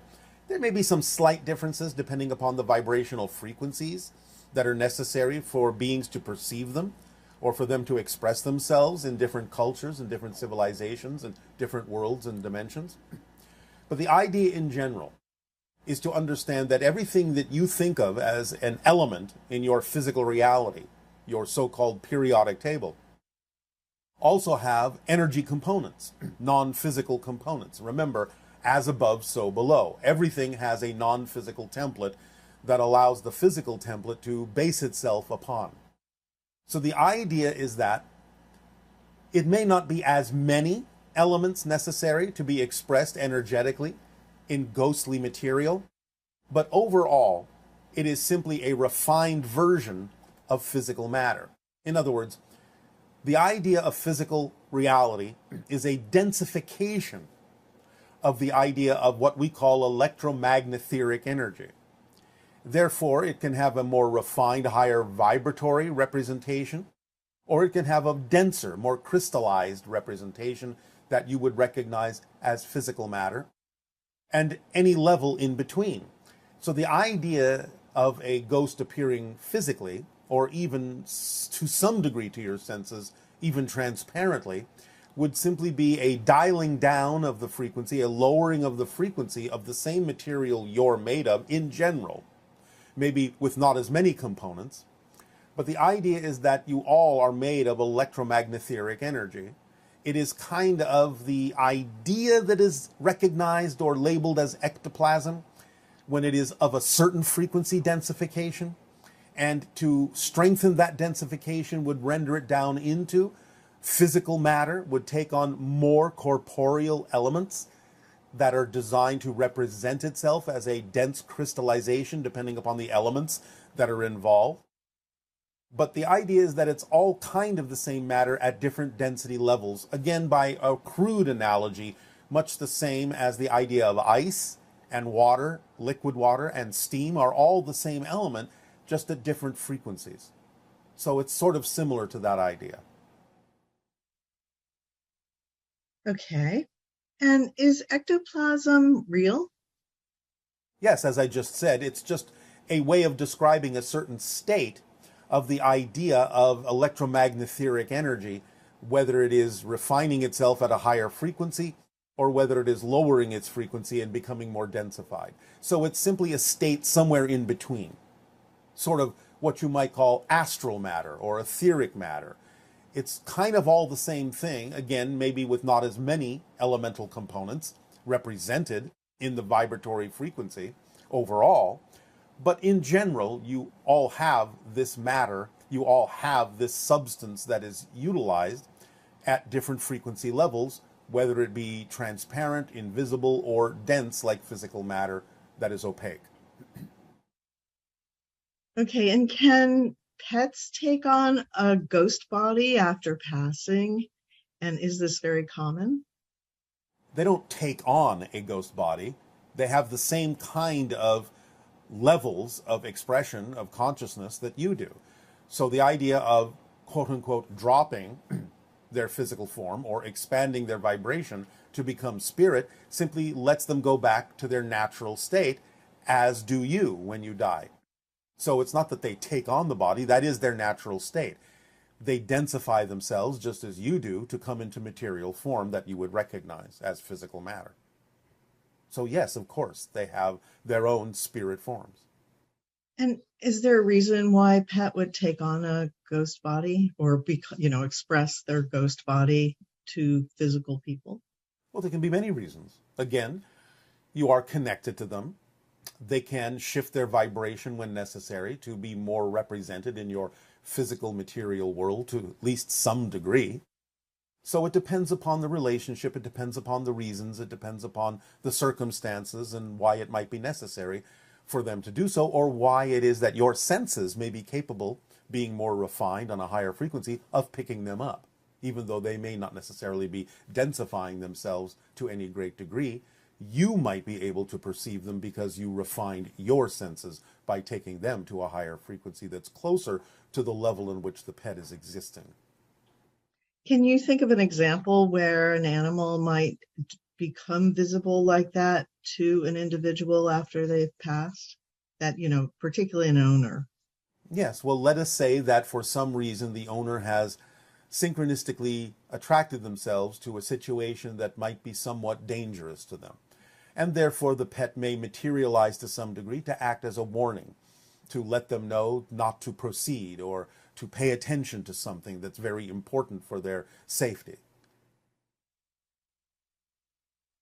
Okay. I mean, this has to do with death, but it just occurs to me to ask that a hawk appearing on a branch in a tree in your yard when you have a kitten and seeing it's actually on the branch eating another bird.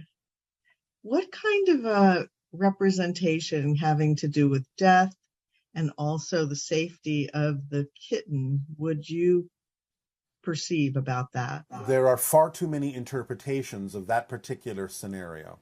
It would have a lot to do with the people that are observing it, the situation at hand, and many other factors that are simply too numerous to go into. You would have to take everything into account that's going on in that particular scenario. Interesting. I just wondered if it comes up as a warning, when animals show up like that and show a scenario like that, it also could be a warning, right?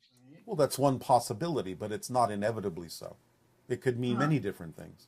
Again, it depends on what those symbols represent to people, so on and so forth. So there are just too many interpretations and too many personal issues that may be involved in that kind of a scenario to give an overall generalization. And this person is saying that whenever they see a roadkill or an animal that's passed, they say a quick prayer for them. Thank you for your energy and light. May you rest in peace, knowing you are loved here on earth. I then do the Reiki power symbol and say, and so it is.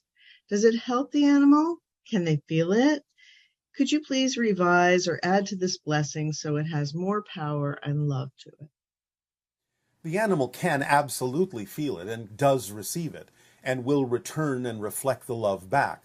But in a sense, it's more about helping the human by doing those things. They're helping themselves.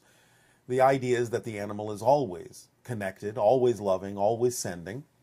This ritual, this permission slip that the human is describing, allows the human perhaps more efficacy in receiving the reflection of love and gratitude and appreciation that the animal is always sending. Okay, and this individual is saying, how is it that a non-physical ghost can move physical things or do harm to a physical being? My ex-wife grew up in a haunted two-story home in Placer County and had several creepy experiences. At age 7 or 8, she woke up at night in bed and felt she was being choked. When she got up and looked in the mirror, her throat had finger marks on it. The 1870 piano that came with the house would play Middle C in the middle of the night. She also experienced heavy breathing on her face and many other things. There are many things going on here, and again, too many details to go into with regard to that specific series of incidents. However, to answer the basic question, it's as we said before. A spirit in certain circumstances may be capable of densifying itself to the point where it can actually interact with physical matter. Because again, physical matter is just a densification of the same energy that the spirit is made of as well.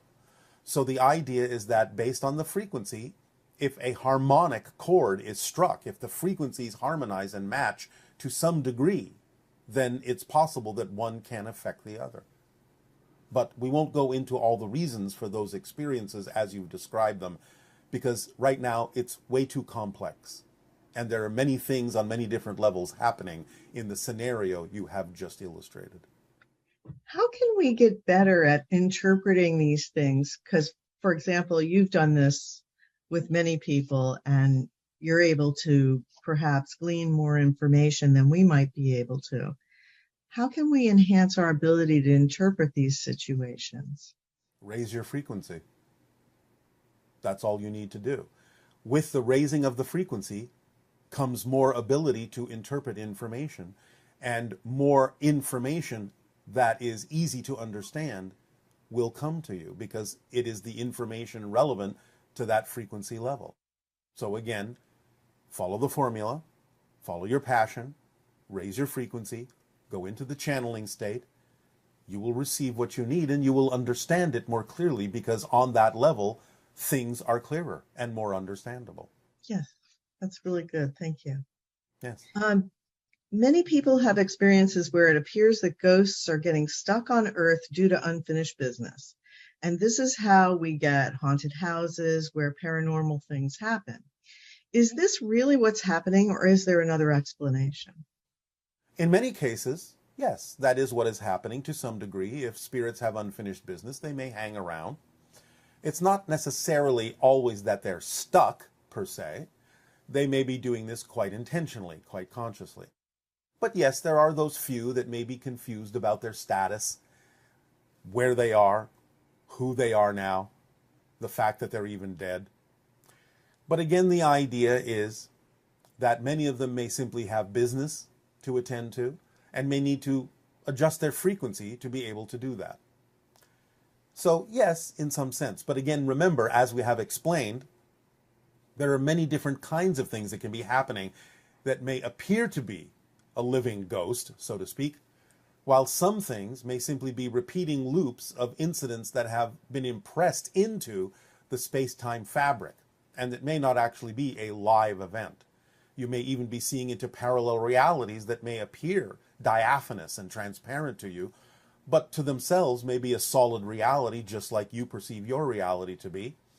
And they may, from time to time, be perceiving your reality as if you are a spirit or a ghost, when in fact they're just peering through vibrationally into your reality, but not so fully as to see you as a solid being. So again, as we have explained, there are many different ways in which you can perceive things that may appear to be a living ghost, but don't necessarily have to be. Okay, now you may already have answered this, but what determines whether a ghost appears as an orb or as a partial or full apparition? Well, again, the intention of the moment, why they may need to project something that might be familiar to the person they may be interacting with or perceiving. But in a relaxed state, a spirit is usually perceived as an orb. So it depends on the level at which it is necessary for them to project something else that would give them a different appearance than that. Did you once say that ghosts are people too? Yes, and we were quoting the idea of something that has been said by a person that is very familiar with assisting spirits to cross over to the other side more fully. This leprechaun who started out as friendly and then went scary. As an adult, and I am working towards connecting with such beings, such as yourself or other benevolent beings, if I get an inkling of an entity near me, fear kicks in. Can you explain my experience and help remove the fear? Well, again, remember, nothing can harm you. You have to agree to match the frequency in order to feel or experience the idea of harm within your own reality. Now, it's true that many unconscious belief systems that you may be unaware of may take you to such frequencies where you may manifest on yourself any particular negative intention that may be being directed towards you by a spirit that may itself be caught up in its own, shall we say, negative emotional states, if it is not fully transitioned. But the idea is that it cannot harm you directly. So there is really nothing to fear, and it is fear itself that brings you to the level where you may inflict the harm on yourself that might be reflective of the intention of a negative spirit. So know that going in, if you simply maintain your own sense of self and your frequency of preference, then you can simply observe and sense that some other entity may be around without the idea that you will come to harm, and therefore no fear is necessary. On the other hand, it may be that the spirit is awakening a negative belief system within you, even though it intends you no harm at all, by its very presence, in much the same way that we say we do not interact with you directly because our higher vibration may cause certain things within your unconscious mind to come forward into your conscious mind that you're not ready to face, negative and fear-based beliefs. Therefore, it may simply be the interaction with a higher frequency that is causing certain negative and fear-based beliefs to emerge into your physical consciousness before you are truly ready to absorb or handle them. Now, this is a personal story that this person is asking. They're saying that her ex-husband and she were very close before he died. Years before he died, I had my wedding ring redesigned into a new ring. I cried for months after he died, and one night I declared that I wanted to stop grieving him. The next day I noticed that my ring was not on my finger. I was upset and searched everywhere. It seems to have disappeared into thin air. Is it possible that he came and took it to help disconnect our energy and help me move on? Is it just in another dimension, and can I get it back? Well, the simple answer is yes. In other words, the spirit is assisting you to understand that you do need to move on with your life, and that even though you will always be connected, you don't necessarily need the symbol, which is acting in a sense as an anchor to hold you back from experiencing more joy and happiness in your life and moving forward. So yes, it is in a sense something that was done by that spirit, and in a sense allowed you to shift to another dimension where you recognize that you are free to move forward and not held back by the societal impression of being married to someone who is no longer physically alive. Okay, thank you. This is an individual who says that I was very rude and dismissive the last time I had an interaction with what I believed to be a ghost. I was in a rush to leave the house and told her to sod off. She came after me and pushed me. I have not experienced any interaction with other ghosts since. Is there a way to apologize to her? Is my rude and dismissive behavior the reason why I'm no longer being interacted with? Well, look at it as if that person was physical. Of course, your behavior may be the reason that this spirit is no longer willing to interact with you. But to answer your other question, yes, of course you can apologize. Send it out sincerely. The spirit will receive it and may choose to interact with you again when the time is appropriate. So treat it like it's a living person. Would ghosts be as sensitive as human beings are to things like rudeness or not realizing, what you've said or done that would affect that being? It depends on the level in which they're existing at that moment. If they're of a lower vibration, they may act much like a person would. But again, it may also be a lesson to be learned that this is the kind of reaction you will get from anyone if your behavior stays the same, whether you're interacting with a spirit or living human. So it may have been a lesson to be learned. So by all means, apologize and go forward. Now, the idea can also be simply, one moment.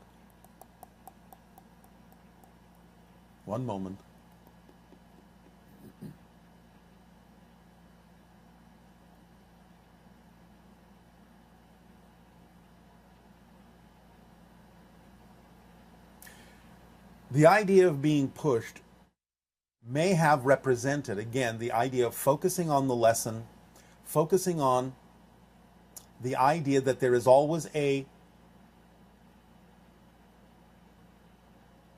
consequence of the choices that you make. In this case, to some degree, better that it was done with a spirit than with a living person, where the consequences might have been even more drastic. But by being able to actually feel the spirit physically push you, you may have been given a chance to change your behavior without it necessarily affecting a physical person who would be more affected by it than the spirit was.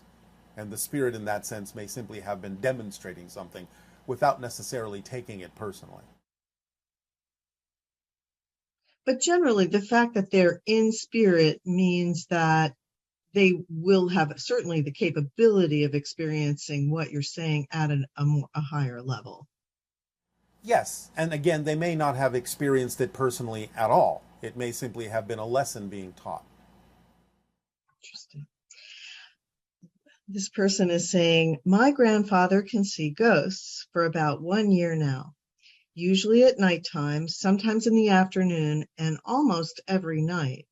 He doesn't want to sleep. He wants to chase them away. They look at him but don't talk.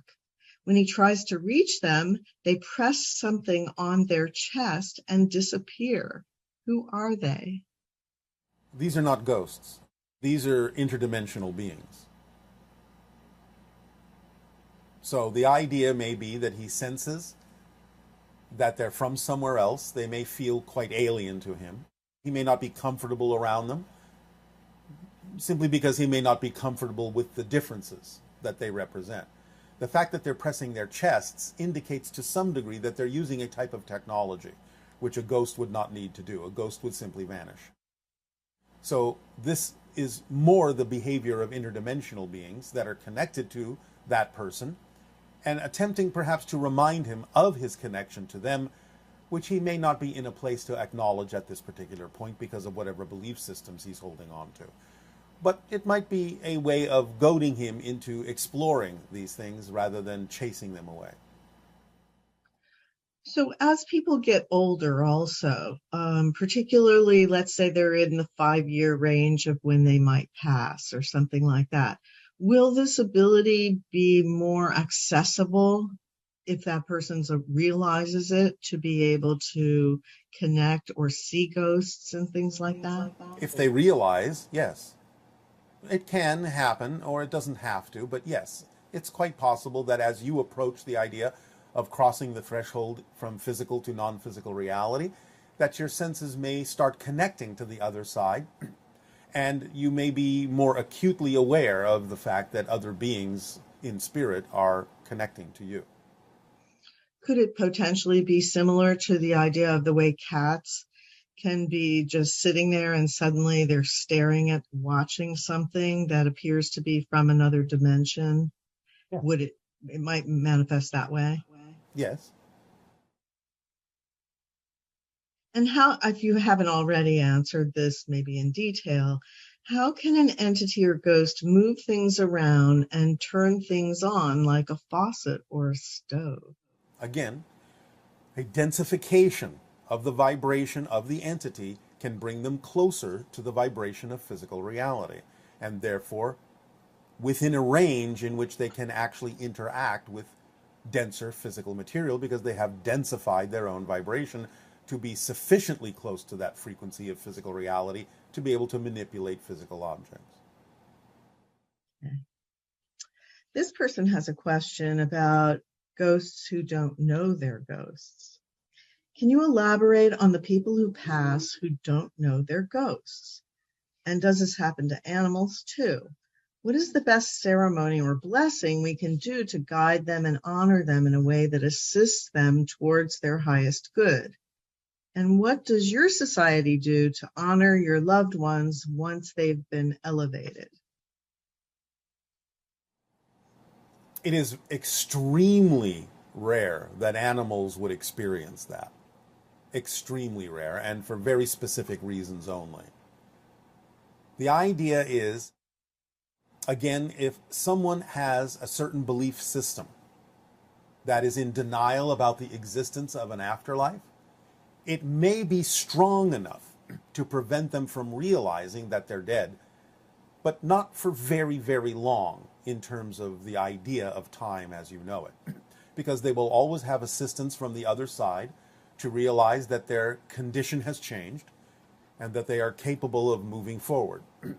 So it's a temporary thing that can be helped both from the non-physical and the physical side if you connect to a spirit and encourage them to look around and explore and understand that their frequency has changed, that they've gone into a non-material world, so to speak. Again, this is the original purpose of what has been misunderstood and devolved into the concept of exorcism. It's simply ghost psychology, where you understand that someone is maybe having a difficult time because of their earthly belief systems in crossing over fully.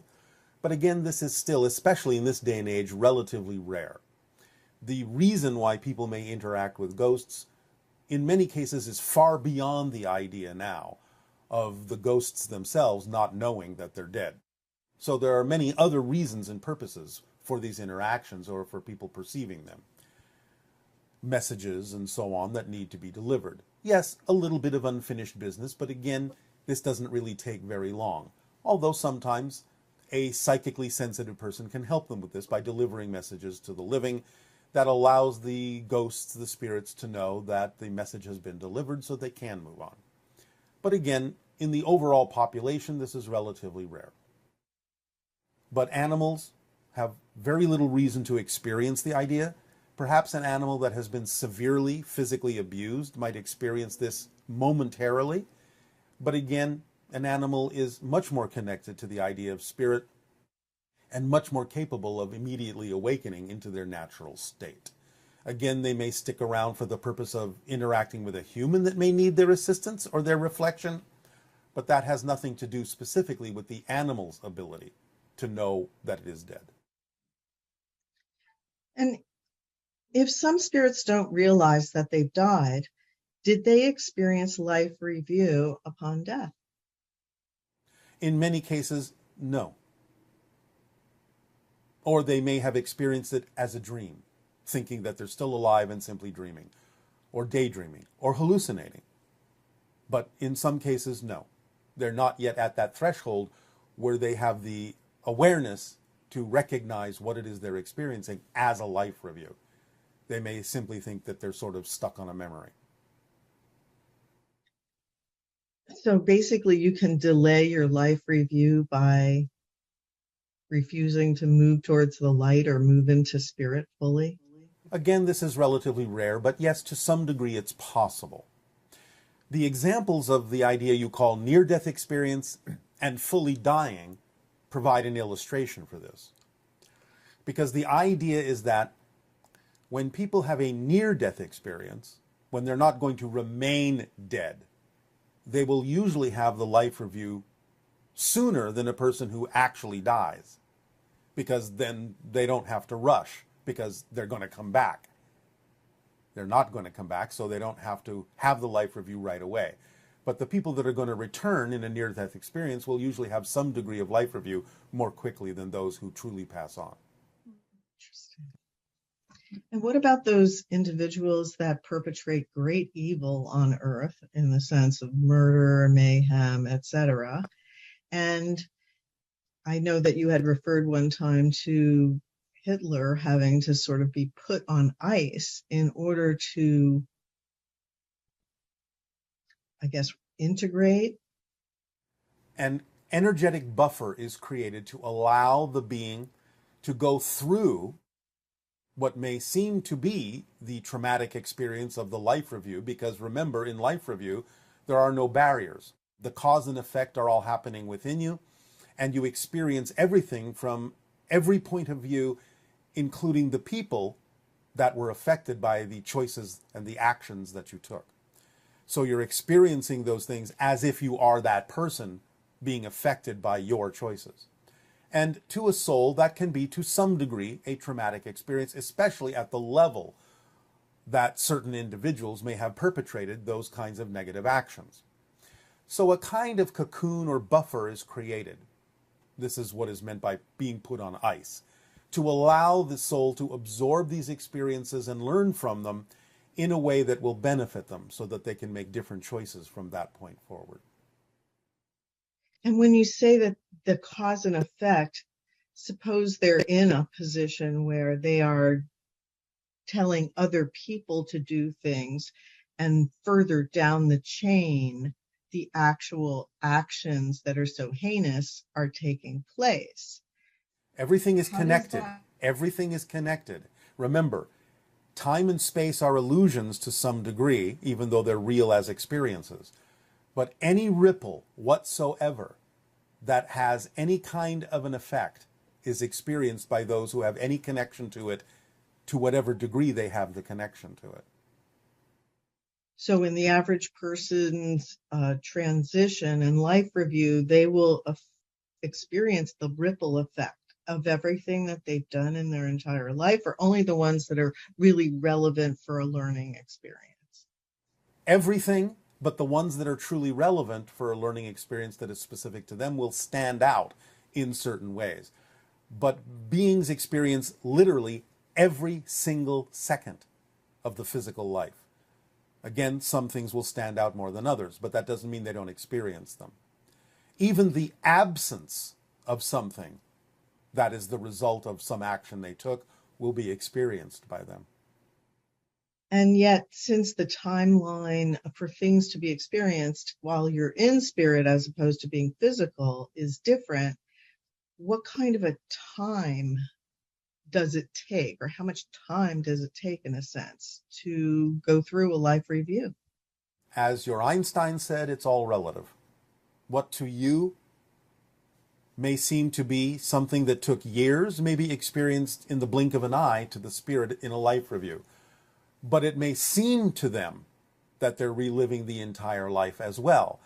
You have to understand that time is a funny thing because it is a subjective idea and a relative idea. So the things that stand out as important may feel like they're taking more time to a spirit because of their importance and the need to focus on them, when in fact it may really be taking almost no time at all. So it's really completely subjective, and you cannot really make a measurement between physical and non-physical reality as to the amount of time that some experience actually takes. It's all absolutely subjective in spirit.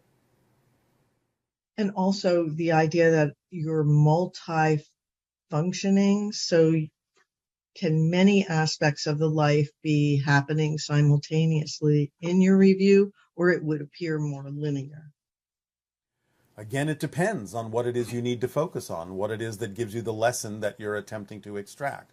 It can be experienced absolutely in the blink of an eye on every level simultaneously, or it can seem to stretch out depending on what you need. And for those beings that choose to incarnate into what will ultimately be some sort of evil iconic spirit or evil iconic person, a figurehead that then wreaks havoc and destruction upon others, why would a spirit choose that? Or do they know going in that they're going to go through all these things you've just discussed as a result of making the choice to be that individual? Like any question of this nature, it depends upon the being, and it depends upon the purpose. There is the possibility that beings, as you know, can forget who they are, can get caught up in certain things in physical reality that prevent them from having more awareness and allowing them to act out in negative ways. It can also go through the entire spectrum, all the way up to, I'm going to play this role because of what it's going to do to awaken the consciousness of those who are affected by it. It really depends on the situation. It depends on the being. These are individual things, and you have to, again, as always, take it on a case-by-case basis. So, for example, with Hitler, did he know before he came that he was going to play that role? This is a tricky question to answer because there are so many levels to the being itself, a small part of which your history knew as Hitler in your particular parallel reality. So again, I can say yes and no. Okay.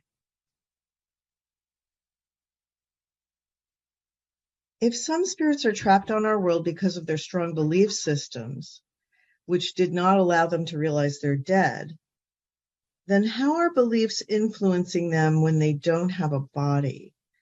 Do beliefs exist as energy or in spirit level? Does human personality exist in spirit also? Human personality can be projected from spirit. It doesn't really exist for the being in the same way that it does when you are experiencing a physical life. But the strength of the belief does have effects in energy and can echo into the lower astral realms easily, because the material of the lower astral is so vibrationally close to physical materiality. So the strength of a belief, the energy put into it, into holding it to be true, can ripple into the astral realm and to some degree a little bit leak into the etheric shell. Therefore, it can still have consequences, even though the being itself may not be experiencing those things in exactly the same way that it did when it was physical and holding on to those beliefs. But there is a gray area, a buffer zone, in which certain beliefs in physical reality can still have to some degree ripple effects or consequences in the lower astral vibrations. And so those individuals who have passed, are in a low vibrational state, they're still wandering earth in a sense, having negative emotions, they don't want to reincarnate, so they just wander around as ghosts in their miserable emotions, and they're very lonely. What can we do to help those beings? Always send love, always send light, and allow yourself in a state of appreciation and gratitude for their existence to send a vibration that speaks of and shows of telepathically with images the idea of the beauty and glory of the spirit world, the full color. Send them that energy and allow them to experience whatever they're willing to absorb. But again, just like anything in physical reality, whatever you share with them doesn't mean you get to control or decide what they do with it. What they do with it is none of your business, because they have their own path, just like any physical being still. So the idea is to send them those images of a beautiful place, of their true self, their self-empowerment, wrap them in unconditional love to allow them to understand what the vibration of the spirit world is actually like, but then let them do with whatever you send, with whatever they will do with it.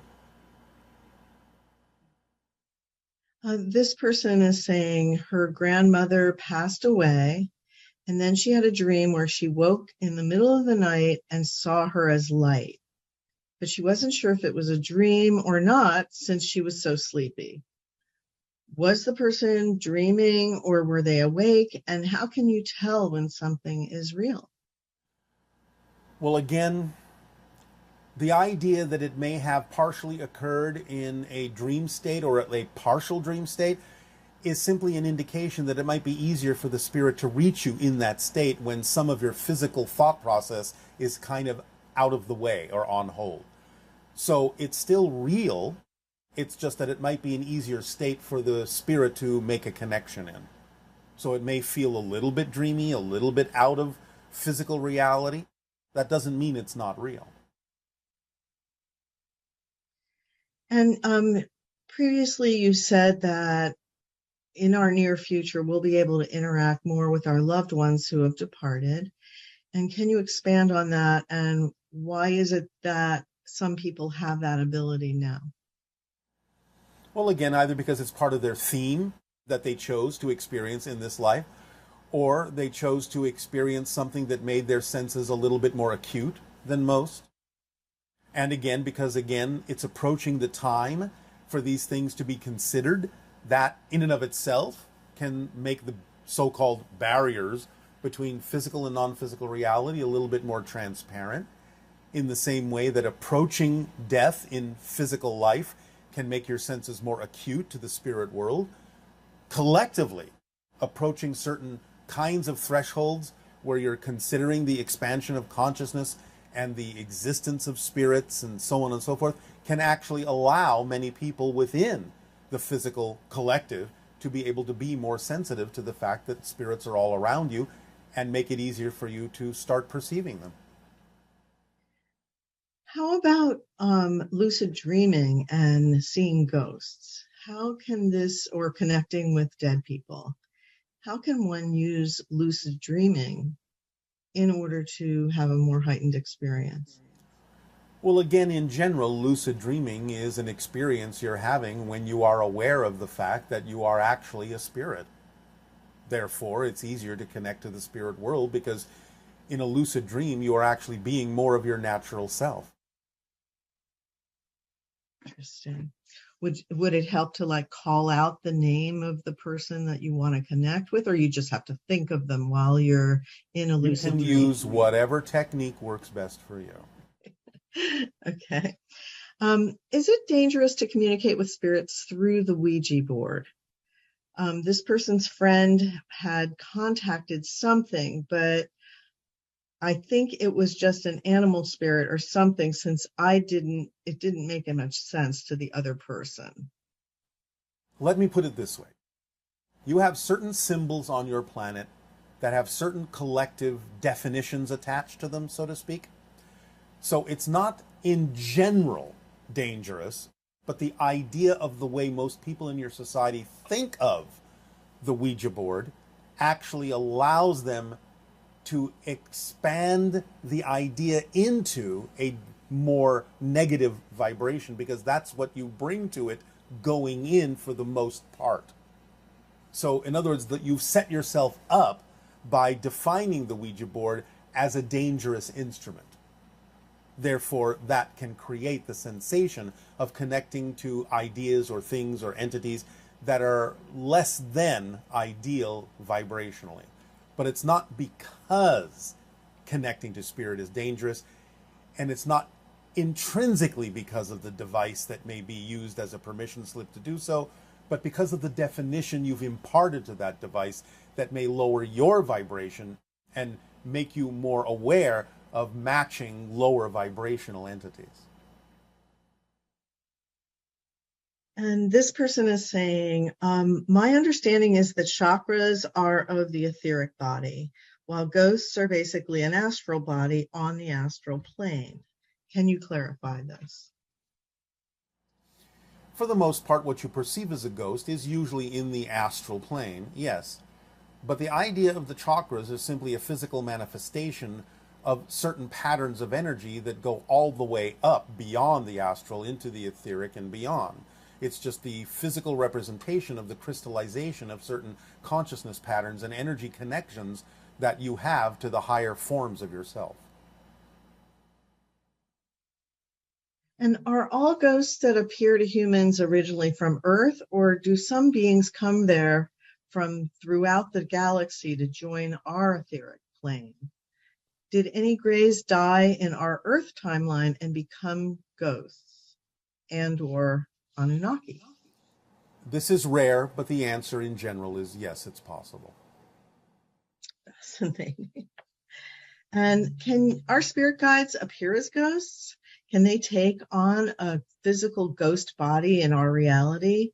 And if so, can they travel back and forth from the spirit realm to the body when they choose to? Those that are very accomplished in doing that, yes, they can, and many times have. There are, again, certain stories that exist in your society where someone assumed they were interacting with a physical being who was helping them in some way, shape, or form, and later discovered that it turned out to actually be a ghost, a spirit guide, or what have you, that was simply capable of lowering their frequency long enough to be able to actually physically assist the living person. So yes, it's possible, and many spirits are accomplished in doing that. It's not necessarily absolutely common that spirits do that, for they may all have different proclivities in terms of what it is they feel necessary to learn to do, because it is an accomplishment to learn to go back and forth that easily between non-physical and physical reality. But some are quite adept at it. Interesting. This person is saying that their understanding is that when our physical earthly body dies, we move to another dimension. From that new dimension, do we remember our earthly experience and those of our fellow humans that we left behind? Do we see their grief and try to console them by visiting them? Can our loved ones that have passed on manipulate electricity and move things to let us know they're visiting? If we don't remember our earthly experience, how do we learn from it? No, you remember everything. Again, you don't lose anything. You have more heightened awareness of every single second of your experience on Earth. Every single second. You lose nothing. So yes, the answer is yes. spirits can do the things that you're talking about. Again, depending upon how adept they are at doing that or how necessary it is for them to do those things. Do some people practice being ghosts during different states, such as dreams or death edits or pre-birth? Yes. Many people practice being spirit guides for the time when they will actually function as such, when you are in the dream state, when you're out of your body, so to speak. And you've mentioned that some observations of ghosts are actually events which have been etched onto the fabric of space-time and are replaying themselves. What causes events to be recorded like this, and what triggers the replays? Well, again, remember, nothing is lost. Information is everywhere. So the idea is that everything is accessible here and now from anything that's ever happened or will happen in any parallel reality. It just depends on your focus. The idea of what may cause a replay may be the energy of the person that is interacting with that particular frequency for some reason. Many things can trigger such a thing. Collective consciousness can do it based on stories they've been told and legends they've been told about what it is they expect to experience in a particular location. That can trigger it. But many things can trigger it. It's, again, just like simply going to a place or being in a state where something is recorded and suddenly, for some reason, being of the correct vibration to suddenly have a replay. Okay. And are there ghosts in the White House? Yes. Can you say anything else about it? All we are allowed to say is that Dolly Madison often visits. Interesting. So, well, this session, we pretty much focused on all the questions about ghosts and spirits and everything. And in the future, we'll come back to some other questions. But thank you so much for all your sharing today and helping us have a happy Halloween. We wish you all a happy Halloween in the spirit of the season. And do remember that you are all spirits having a human experience. And on that note, please enjoy your upcoming meditation.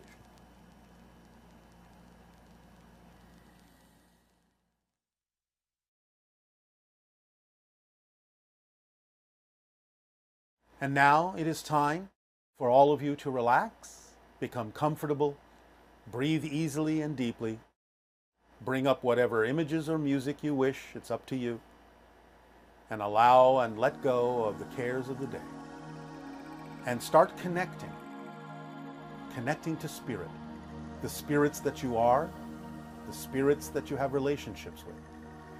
As you breathe, imagine, and picture in your mind or feel in whatever way works for you that you are spirits and that the physical reality is a ghost play, that you are ghosts on the earth, which itself is a ghost. Again, not meaning invalid, not meaning experiential, but a temporary construct by and for your spirits to play out certain themes of exploration, certain dreams of experience. And allow yourself to know that you are there in spirit, that you are the ghosts of the past, the present, and the future. A statement which will become clearer in the time to come as you approach the idea of open contact. Be the spirits that you are. Imagine and play out in your daydreams the idea of feeling more strongly the connections you have in spirit to those that have passed on, to your spirit guides, to all that is, to extra-dimensional beings, whatever form they may take, angelic, extra-dimensional, guides, ETs that operate as spirit. But remember your spiritual nature. For again, as you say and have said, you are not humans having a spiritual experience, even though you are. You are truly more spirits having a human experience of spirituality and connection.